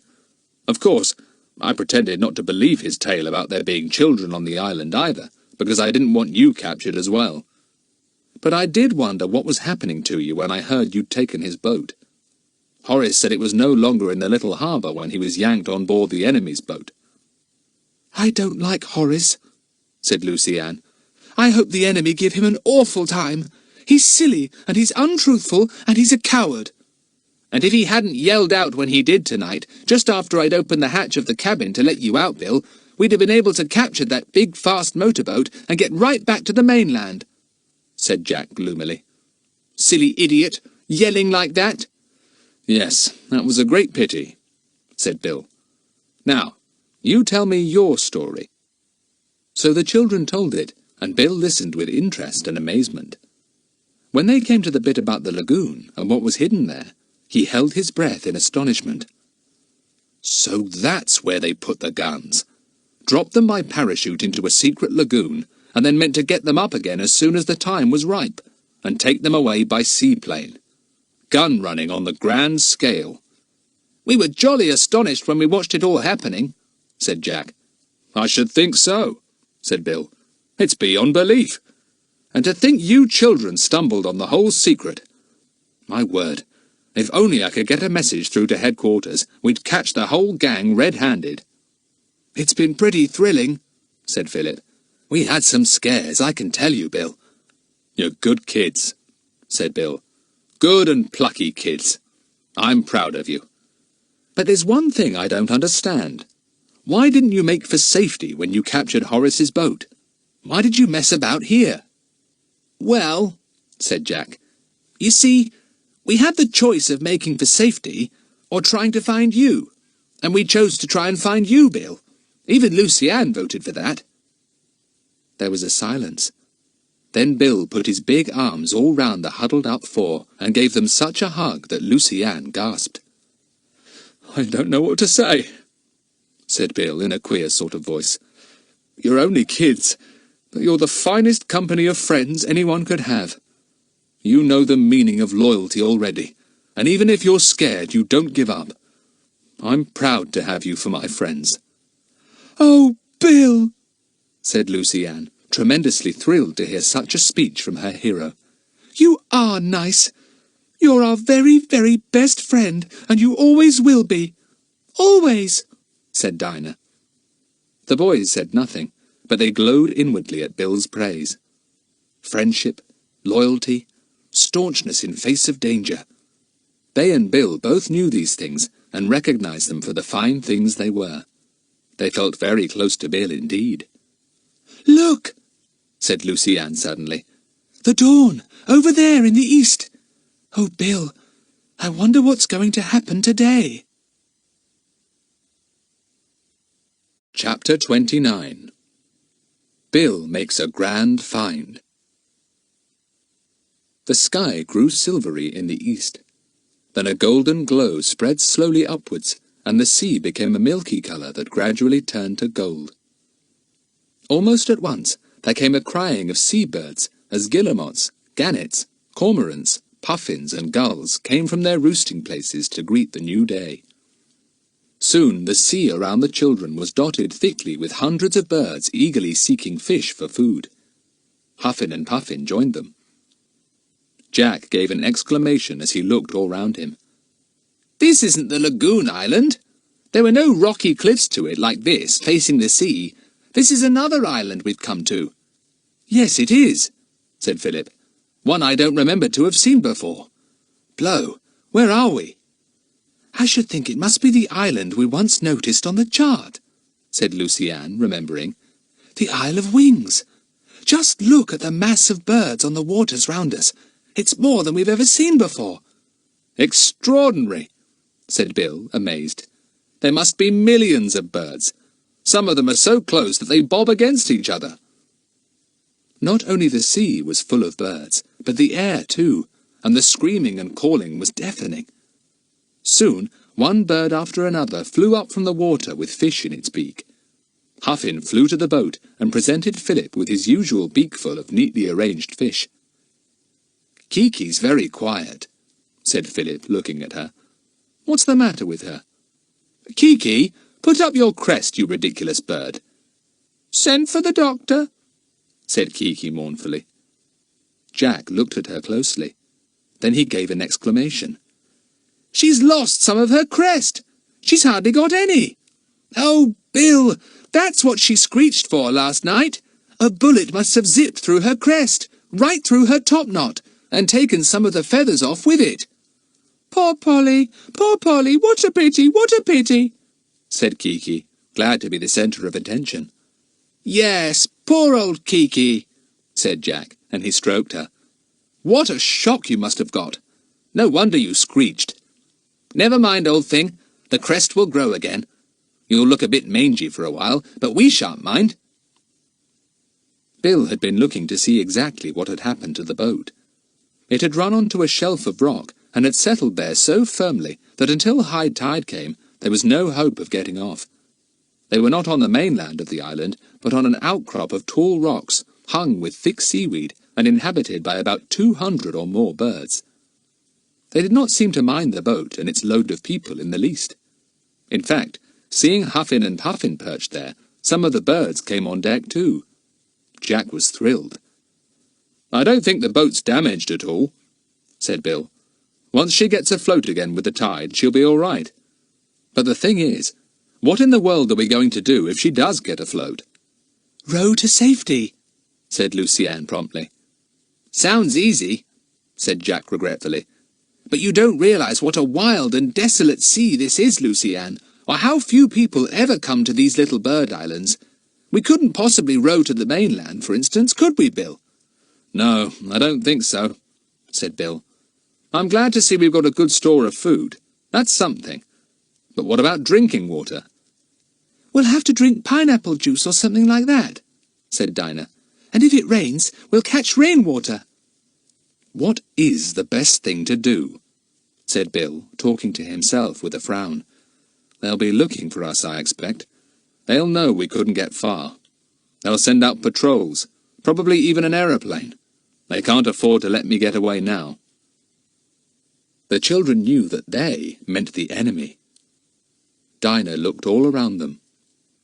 If the enemy do come round this island, they can't help seeing us. We'd be spotted at once in our boat. Well, we'll make up our minds what to do when the boat's afloat again, said Bill at last. What about a spot of sleep? Lucienne is looking as white as a sheet. She's had no sleep at all. I do feel awfully sleepy, admitted Lucienne, trying not to yawn. But I feel dirty and sticky too. Let's have a quick dip in the sea, and then have a snooze, said Jack. We can take it in turn to keep watch for the enemy. I don't want a dip, said Dinah. I'm too sleepy. You three and Bill have a dip, and I'll make up our beds again and get the rugs and things set out comfortably. I'll help you, said Lucienne. I'm too tired to bathe. Bill and the boys soon slipped into the water. The girls watched them. You know, said Lucienne after a while, it's almost impossible to see the boys and Bill among all those birds bobbing about. Once I lose sight of them, I can't spot them again. It was quite true. There were so many birds bobbing about on the water that the boys' wet, dark heads and Bill's could hardly be picked out from the crowd. Let's tell Bill when they come back, said Dinah, a sudden idea sliding into her head. I bet if we all slid into the water if the enemy came, nobody would ever spot us among the birds there. No, they wouldn't, agreed Lucienne. It would be a marvellous idea, Dinah. They told the others when they came back, glowing from their bathe. Bill nodded, pleased. Yes, a fine idea. If the enemy comes in sight, that's what we'll do. Our heads would be completely lost among the bodies of the swimming birds. What about the boat, though? Said Jack. We could do what we did for ourselves when we were on the rocks beside the lagoon, said Philip. Drape it with seaweed so that it looks like a rock. You're full of bright ideas, you kids, said Bill. Whilst you're all having a snooze, I'll do a little boat draping. If the enemy come, they'll come soon. They won't waste many hours before they try to find us. I'll wake you if I see or hear any sign of them, and you must all be prepared to drop over the side of the boat. Better sleep in your undies, so that you don't wet all your clothes. Your bathing suits are wet. Ours aren't, said Lucienne. Oh dear, I'm so awfully sleepy. I do hope the enemy don't come yet. I'm not at all sure I shall wake if they do. Bill tucked them all up in rugs. They were asleep in a moment or two, tired out. Bill began to do a little boat draping. He pulled great fronds of seaweed off the nearby rocks and hung them over the boat sides till the little vessel looked like a boat-shaped rock. Having finished his task, Bill sat down in the cabin. He idly removed a cover from something there, and then stared in surprise. A radio! Was it a transmitter, too? Surely Horace, going off all alone into the wilds, would have the sense to take a transmitter with him in case he got hurt or became ill. With trembling hands, Bill began to examine the radio. He gave a loud exclamation that woke up Jack. The boy sat up in alarm. Is it the enemy, Bill? No, but look here. Why on earth didn't you tell me there was a radio in this boat? I can get a message through with luck. Golly, I forgot all about it, said Jack. But is it a transmitter, Bill? Yes, not a very good one, but I'll do my best to try and work it so that I can send a message to headquarters, said Bill. There's always someone standing by there, hoping to hear from me. I haven't reported for days. Bill began to hunt about, and Jack wondered why. "What are you looking for, Bill?" he asked. "The aerial," said Bill. "There must be an aerial somewhere for the transmitter. Where on earth can it be?" "I remember seeing something on a shelf at the back of the cabin," said Jack sleepily. "It was about 6 feet long." "That would be it," said Bill, and went to look. He pulled out something long and slender. "Good, here it is. I can soon fix it up." Jack watched Bill for a few minutes. Then he felt his eyes closing, and he slumped down in his rugs again. It was very, very exciting to watch Bill putting up the aerial and trying to make the transmitter work. But not even that excitement could make Jack's eyes keep open. In half a second, he was fast asleep again. Bill worked and worked, groaning occasionally with disappointment, as first one thing failed and then another. Curious sounds came from the radio, and little lights glowed here and there within it. There was something the matter with it, and Bill didn't know what. If only he knew! Oh, if only he could get the thing to work, just for a minute or two! At last, he thought he had got it fixed. Now to send a message through. Now to send out his code number and wait for a reply. He sent out his code time and again. There was no reply. The radio seemed to be quite dead at his end. There was nothing for it but to send a message and hope it would be received. But Bill had grave doubts about it. He rapidly sent a message through in code, asking for immediate help. He repeated the message time and time again, but got no reply at all. He gave the lagoon island as a guide to their whereabouts, knowing that they must be somewhere near it. Surely it must be on some map and could be located. He was so busy trying to send his message and listening for a reply which never came, that he almost didn't hear the distant purr of a powerful motorboat. But the sound did at last penetrate his mind, and he looked up with a start. He shouted to the children, "Wake up! Quick! Into the water with you! The enemy are here! Wake up!" They all woke up with a jump. The enemy! Splash! Into the water they slid, all 5 of them, the 2 girls hardly awake. The enemy! Yes, there was the motorboat heading straight for them all. Chapter 30. Ahoy there! Show yourselves! There was a sudden flash of sunlight on the lenses of a pair of field glasses. They were being levelled at the island, on whose rocks the children's boat had been grounded. The glasses swept the rocks and the island, and then came back to the rocks again. The boat was there, draped end to end with seaweed. The glasses rested on it for a few moments. Then they swept the sea, but among the bobbing birds it was impossible to pick out the 5 wet heads. The children kept as close to swimming birds as possible. Philip was all right, because Huffin and Puffin perched on his head and hid him beautifully. Lucy Ann was near a big cormorant, who eyed her with interest, but did not swim away from her. Dinah and Jack were among a crowd of bobbing, diving puffins, and Bill, fearful of his big, somewhat bald head being spotted, kept bobbing under the water and holding his breath there as long as he could. After what seemed an age, the enemy's motorboat swung round and went away, going right round the island. Or so Bill thought. They heard the sound of its engine growing fainter and fainter. Not until it had completely died away did Bill let the children get back into the boat. Then, when he thought it was quite safe, they all clambered back, wet and hungry, but no longer sleepy. "How slippery the boat is with all this seaweed," said Jack. "Dinah, your idea worked well. I don't think the enemy even guessed there was anyone here, and there were 5 people and a boat within easy sight of their glasses." "Yes, a very fine idea, Dinah," said Bill. "Now, what about breakfast? I'm starving." They sat down and opened a few tins. Kiki screeched with delight when she saw the chunks of pineapple in one of them. She tried to raise her crest, but as she only had 1 or 2 feathers left in it, it was not a very successful effort. Jack suddenly thought of something. "Bill, do I remember something? Something about you and Horace's radio, or did I dream it?" "Yes, perhaps I dreamt it." "You certainly didn't," said Bill. "I found Horace's radio, most unexpectedly, I must say.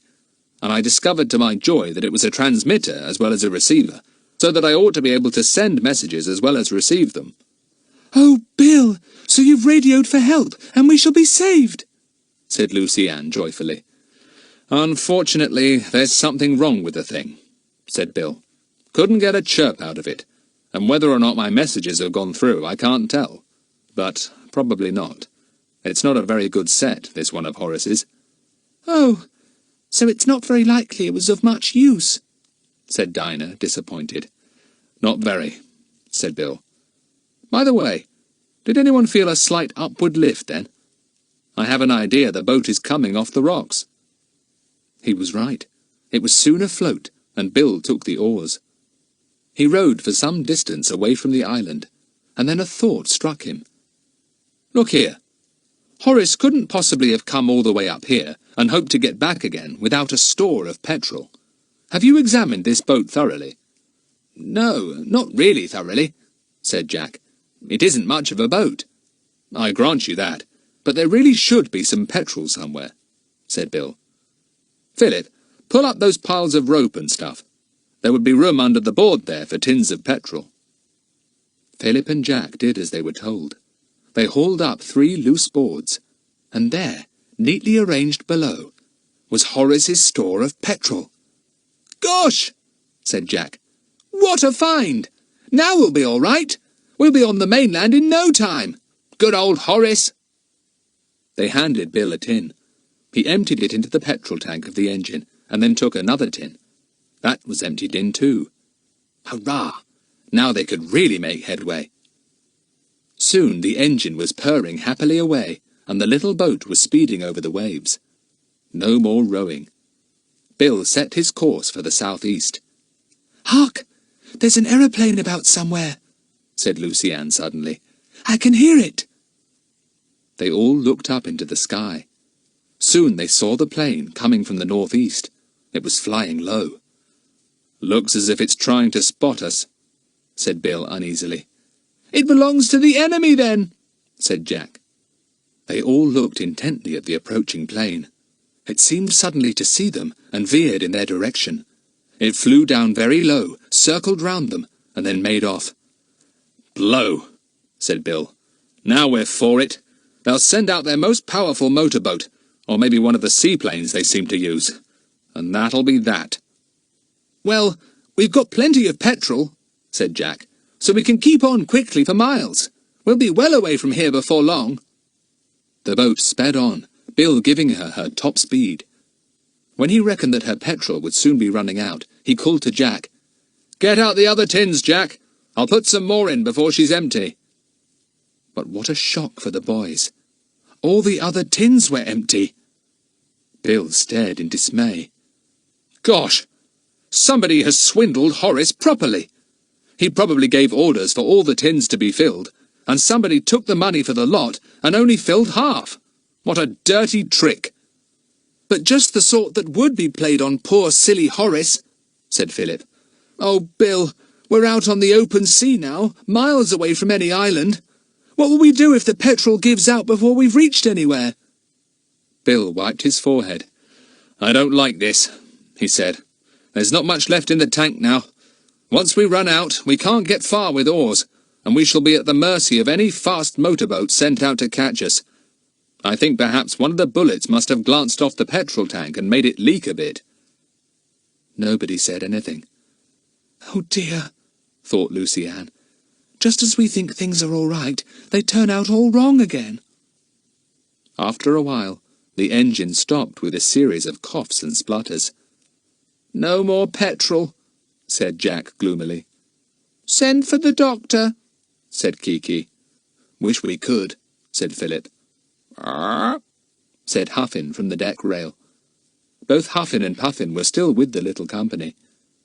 Lucy Ann had begun to hope that they would travel right home with them. What excitement they would cause! "This is really disgusting," said Bill. "So near, and yet so far." There was a dead silence, and only the plish-plash of the sea against the sides of the boat could be heard. Philip's rats, surprised at the quiet, ran out of the various hiding places in his clothes and sniffed the air. Bill hadn't seen them since he had been captured from Puffin Island, and he stared in surprise. My word, how they've grown! Well, who knows? We may have to eat them in the end. He meant this as a joke, but both Lucy Ann and Dinah squealed in horror. Oh, Bill, how could you say such a horrible thing? Eat a rat? I'd rather die. Shall we row, just for something to do? Said Jack. Or have a meal, or what? Oh, have a meal, said Philip. Then a thought struck him. I say, Bill, I suppose we oughtn't to start rationing ourselves, ought we? I mean, do you think we may be marooned out here on this lonely sea for days on end? No, said Bill, who privately thought that before the day was up, they would all be back on the island in the hands of the enemy, now that their plane had spotted them. No, we really don't need to think of things like that at the moment. All the same, I wouldn't have headed out for the open sea as we have done if I'd thought the petrol was going to give out. I'd have kept near the islands. It was a boring and anxious day. The 4 children were still very tired, but refused to try and sleep. No motorboat appeared in chase of them.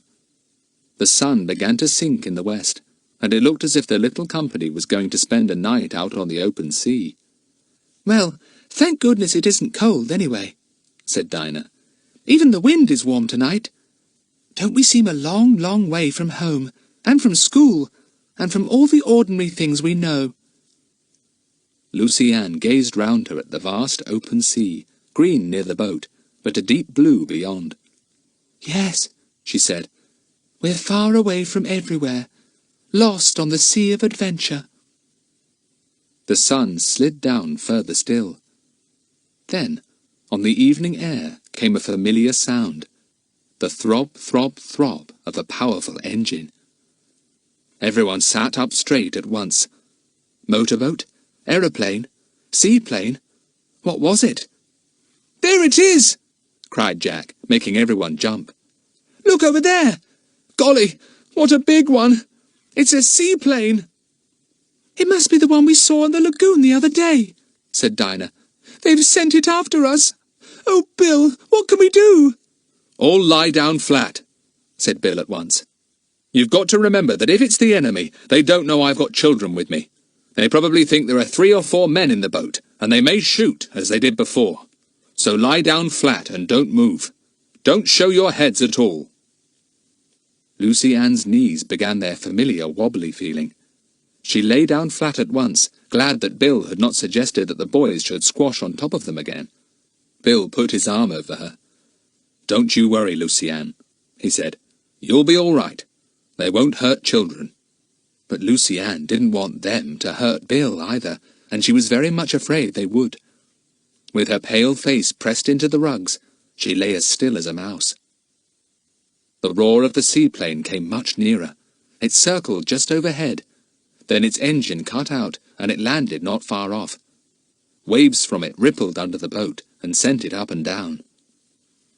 Nobody dared to look overboard and see the great seaplane. Bill was afraid of a bullet if he did. Then a colossal voice came booming over the sea, the voice of a giant. Ahoy there! Show yourselves! Don't move, said Bill urgently. Don't move. Don't be frightened, Lucy Ann. They're using a megaphone. That's why the voice sounds so loud. The giant voice came again. We've got our guns on you. Any funny business and you'll be blown to smithereens. Show yourselves! Chapter 31. Over the Sea of Adventure. It's no good, said Bill in a low voice. I must stand up. I don't want them to machine gun the boat. He stood up and waved, then put both hands up to show that he surrendered. A boat put off from the seaplane and came rapidly towards Bill's boat. In it were 3 men, one of them holding a revolver in his hand. The children waited, panic-stricken, fearing to hear a shot at Bill. They had none of them raised their heads, but they could picture all too plainly what was happening. The boat came near, and then there came a loud cry of amazement from it. Bill! By all that's wonderful, it's Bill! Why on earth didn't you welcome us instead of making us think you were part of the gang? Good heavens! It's you, Joe! Yelled Bill, and the relief in his voice brought all the children to their feet at once. Look here, kids! It's Joe, my colleague! Hey, Joe, you got my message then, all right? The boat came alongside with a gentle bump. Joe put away his revolver, grinning. Yes, I got your radio message all right, but I guess you didn't get ours. We kept asking you questions, and all you did was to go on repeating the same old thing.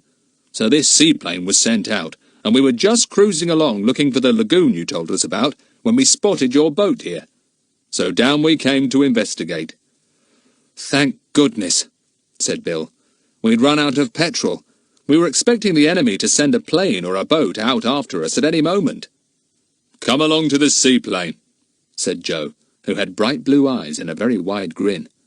Will the kids mind flying? Oh, no, we're used to it, said Jack, and helped the girls into the boat where Joe stood. Are we rescued? Said Lucy-Anne, hardly believing it could be true after all their alarms and fears. You are, said Joe, and grinned at her. Sent one of our biggest seaplanes after you to take you home. Have to do that for Bill here, you know. He's a VIP. What's that? Asked Lucy-Anne as they sped towards the seaplane. Very important person, of course, said Joe. Didn't you know he was? Yes, said Lucy-Anne, beaming. Oh, yes, I always knew he was. We've left Huffin' and Puffin' behind, suddenly wailed Dinah. Good heavens! Was there somebody else in your boat, then? Said Joe in alarm. Never saw them. Oh, they're only puffins, said Jack, but awfully nice ones, quite tame. Oh, there they are, flying after the boat. Can we take them with us? Begged Lucy-Anne. But Bill shook his head. No, Lucy-Anne. They'd be miserable away from their home here in the islands. Soon they will nest again and lay an egg.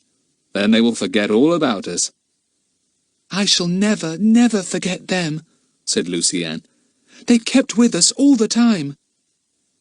Here we are, said Joe, as they came to the enormous seaplane. They were helped into it, and then the plane took off smoothly and sweetly, circling into the air like a broad-winged gull. Horace's boat was left bobbing alone, waiting for one of the police boats to collect it. What about that lagoon? Said Joe suddenly. I'd like to spot it and plot it on our maps. I think we can find it. Will these kids know it if they see it? Oh, yes, said Jack. You can't mistake it. It's a most extraordinary sea lake, and much bluer than the sea. I shouldn't be surprised if you can see some of the packages under the water if you go down low. The water's so clear there. The seaplane roared through the sky. The children were thrilled. Down below was the blue sea, looking smooth and still. Then, as they looked, they saw little islands coming into view. What hosts of them there were! Then Jack caught sight of the lagoon. There it is! There it is! He shouted. Look down there! You can't mistake it, lying between those two islands, shut in by a reef of rocks all the way round. The seaplane circled round the surprising lagoon. It dropped lower. The children watched to see if they could make out any of the underwater packages, and sure enough, through the clear water glimmered the silvery grey wrapping that covered the hidden guns. That's where the guns are, said Philip.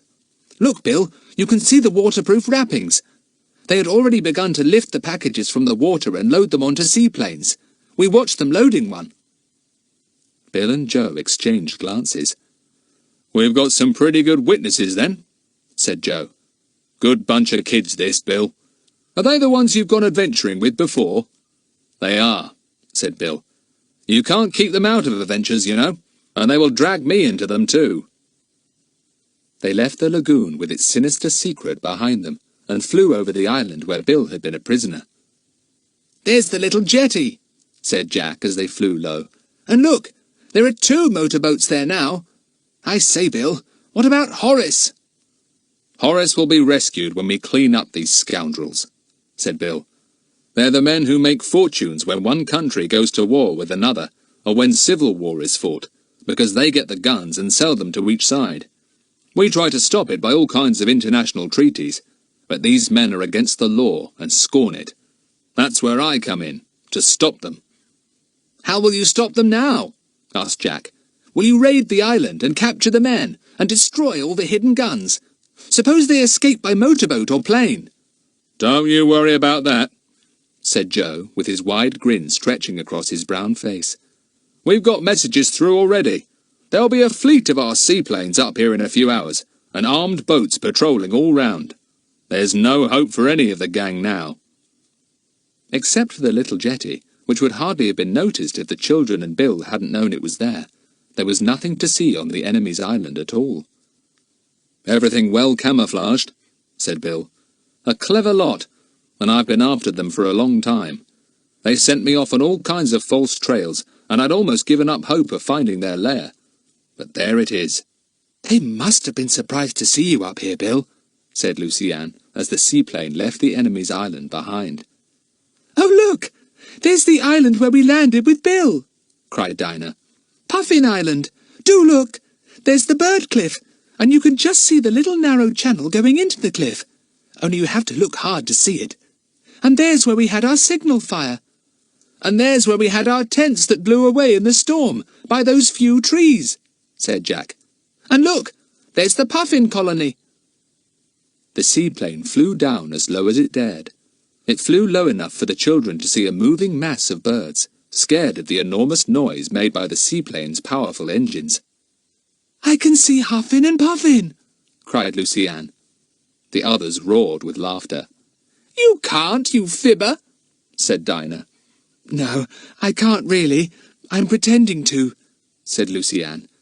"I want them to be there always. I want them to have their own burrow and a nest. And an egg.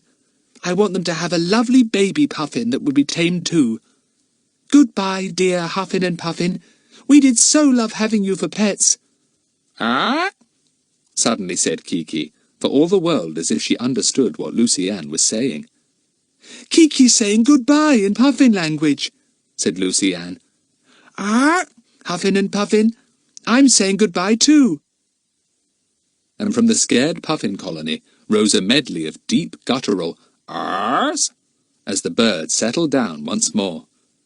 Those that had run down burrows popped up again and added their "ah" to the chorus.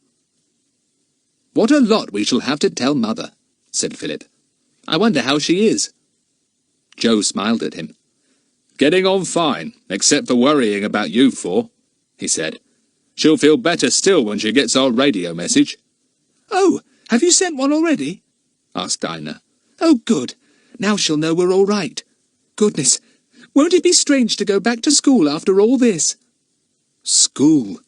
Sitting at a desk, learning French grammar, getting into rows for leaving tennis rackets about, playing silly tricks, having music lessons, going to bed at the proper time. How very, very strange it would all seem. Only Luciane thought of it with real pleasure. "It'll be so nice to wake up in the mornings and know there's only lessons and tennis and things to worry about," she said to Bill, "instead of wondering if the enemy is coming and seeing planes parachuting guns down into lagoons and rushing about in motorboats and—" "Conking poor Horace on the head," said Bill, grinning. "Well, we didn't do that, whatever he said to you," said Luciane. "And if ever I see him again, I'm going to tell him I'm sorry we made such an awful mistake, but that honestly he deserves a good old... "Conk," said Philip, chuckling. "Well, conk if you like," said Luciane. "A good old conk for telling such awful stories." The seaplane was flying south now. It had left behind all the exciting little islands and all the millions of noisy seabirds. The sun was now almost gone, and the sea was shadowed a deep blue. In a few minutes, the first stars would prick through the evening sky, as bright as diamonds. "We'll be over the mainland soon," said Bill. "Thank goodness it's all ended up well. I thought it was the finish of everything when this seaplane landed beside us and hailed us. Another adventure to talk over when we see each other in the holidays. What a lot we've had together." "I think I've liked this one the best," said Jack thoughtfully, and he scratched what was left of Kiki's crest. "All those islands, and this lonely sea, with its blues and greens and greys." The Sea of Adventure, said Luciane, looking down at its vast expanse of dark blue, touched here and there with the golden reflection of the sky. Goodbye, Sea of Adventure. You're a lovely place, but much too exciting for me.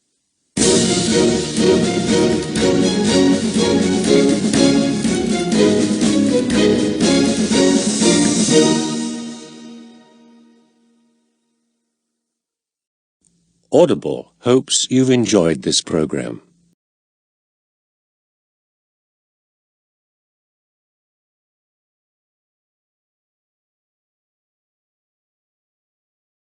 Of birds, scared at the enormous noise made by the seaplane's powerful engines. I can see Huffin and Puffin, cried Luciane. The others roared with laughter. You can't, you fibber, said Dinah. No, I can't really. I'm pretending to, said Luciane. I want them to be there always. I want them to have their own burrow and a nest. And an egg. I want them to have a lovely baby Puffin that would be tame too. Goodbye, dear Huffin and Puffin. We did so love having you for pets. Ah? Suddenly said Kiki, for all the world as if she understood what Luciane was saying. Kiki's saying goodbye in Puffin language, said Luciane. Ah, Huffin and Puffin, I'm saying goodbye too. And from the scared Puffin colony rose a medley of deep guttural ahs as the birds settled down once more. Those that had run down burrows popped up again and added their ah to the chorus. What a lot we shall have to tell Mother, said Philip. I wonder how she is. Joe smiled at him. Getting on fine, except for worrying about you four, he said. She'll feel better still when she gets our radio message. Oh, have you sent one already? asked Dinah. Oh, good. Now she'll know we're all right. Goodness, won't it be strange to go back to school after all this? School. Sitting at a desk, learning French grammar, getting into rows for leaving tennis rackets about, playing silly tricks, having music lessons, going to bed at the proper time. How very, very strange it would all seem. Only Luciane thought of it with real pleasure. It'll be so nice to wake up in the mornings and know there's only lessons and tennis and things to worry about, she said to Bill, instead of wondering if the enemy is coming and seeing planes parachuting guns down into lagoons and rushing about in motorboats and conking poor Horace on the head, said Bill, grinning. Well, we didn't do that, whatever he said to you, said Luciane. And if ever I see him again, I'm going to tell him I'm sorry we made such an awful mistake, but that honestly he deserves a good old... Conk, said Philip, chuckling. Well, conk if you like, said Luciane. A good old conk for telling such awful stories. The seaplane was flying south now. It had left behind all the exciting little islands and all the millions of noisy seabirds. The sun was now almost gone, and the sea was shadowed a deep blue. In a few minutes, the first stars would prick through the evening sky, as bright as diamonds. We'll be over the mainland soon, said Bill. Thank goodness it's all ended up well. I thought it was the finish of everything when this seaplane landed beside us and hailed us. Another adventure to talk over when we see each other in the holidays. What a lot we've had together. I think I've liked this one the best, said Jack thoughtfully, and he scratched what was left of Kiki's crest. All those islands, and this lonely sea with its blues and greens and greys. The Sea of Adventure, said Luciane, looking down at its vast expanse of dark blue, touched here and there with the golden reflection of the sky. Goodbye, Sea of Adventure. You're a lovely place, but much too exciting for me.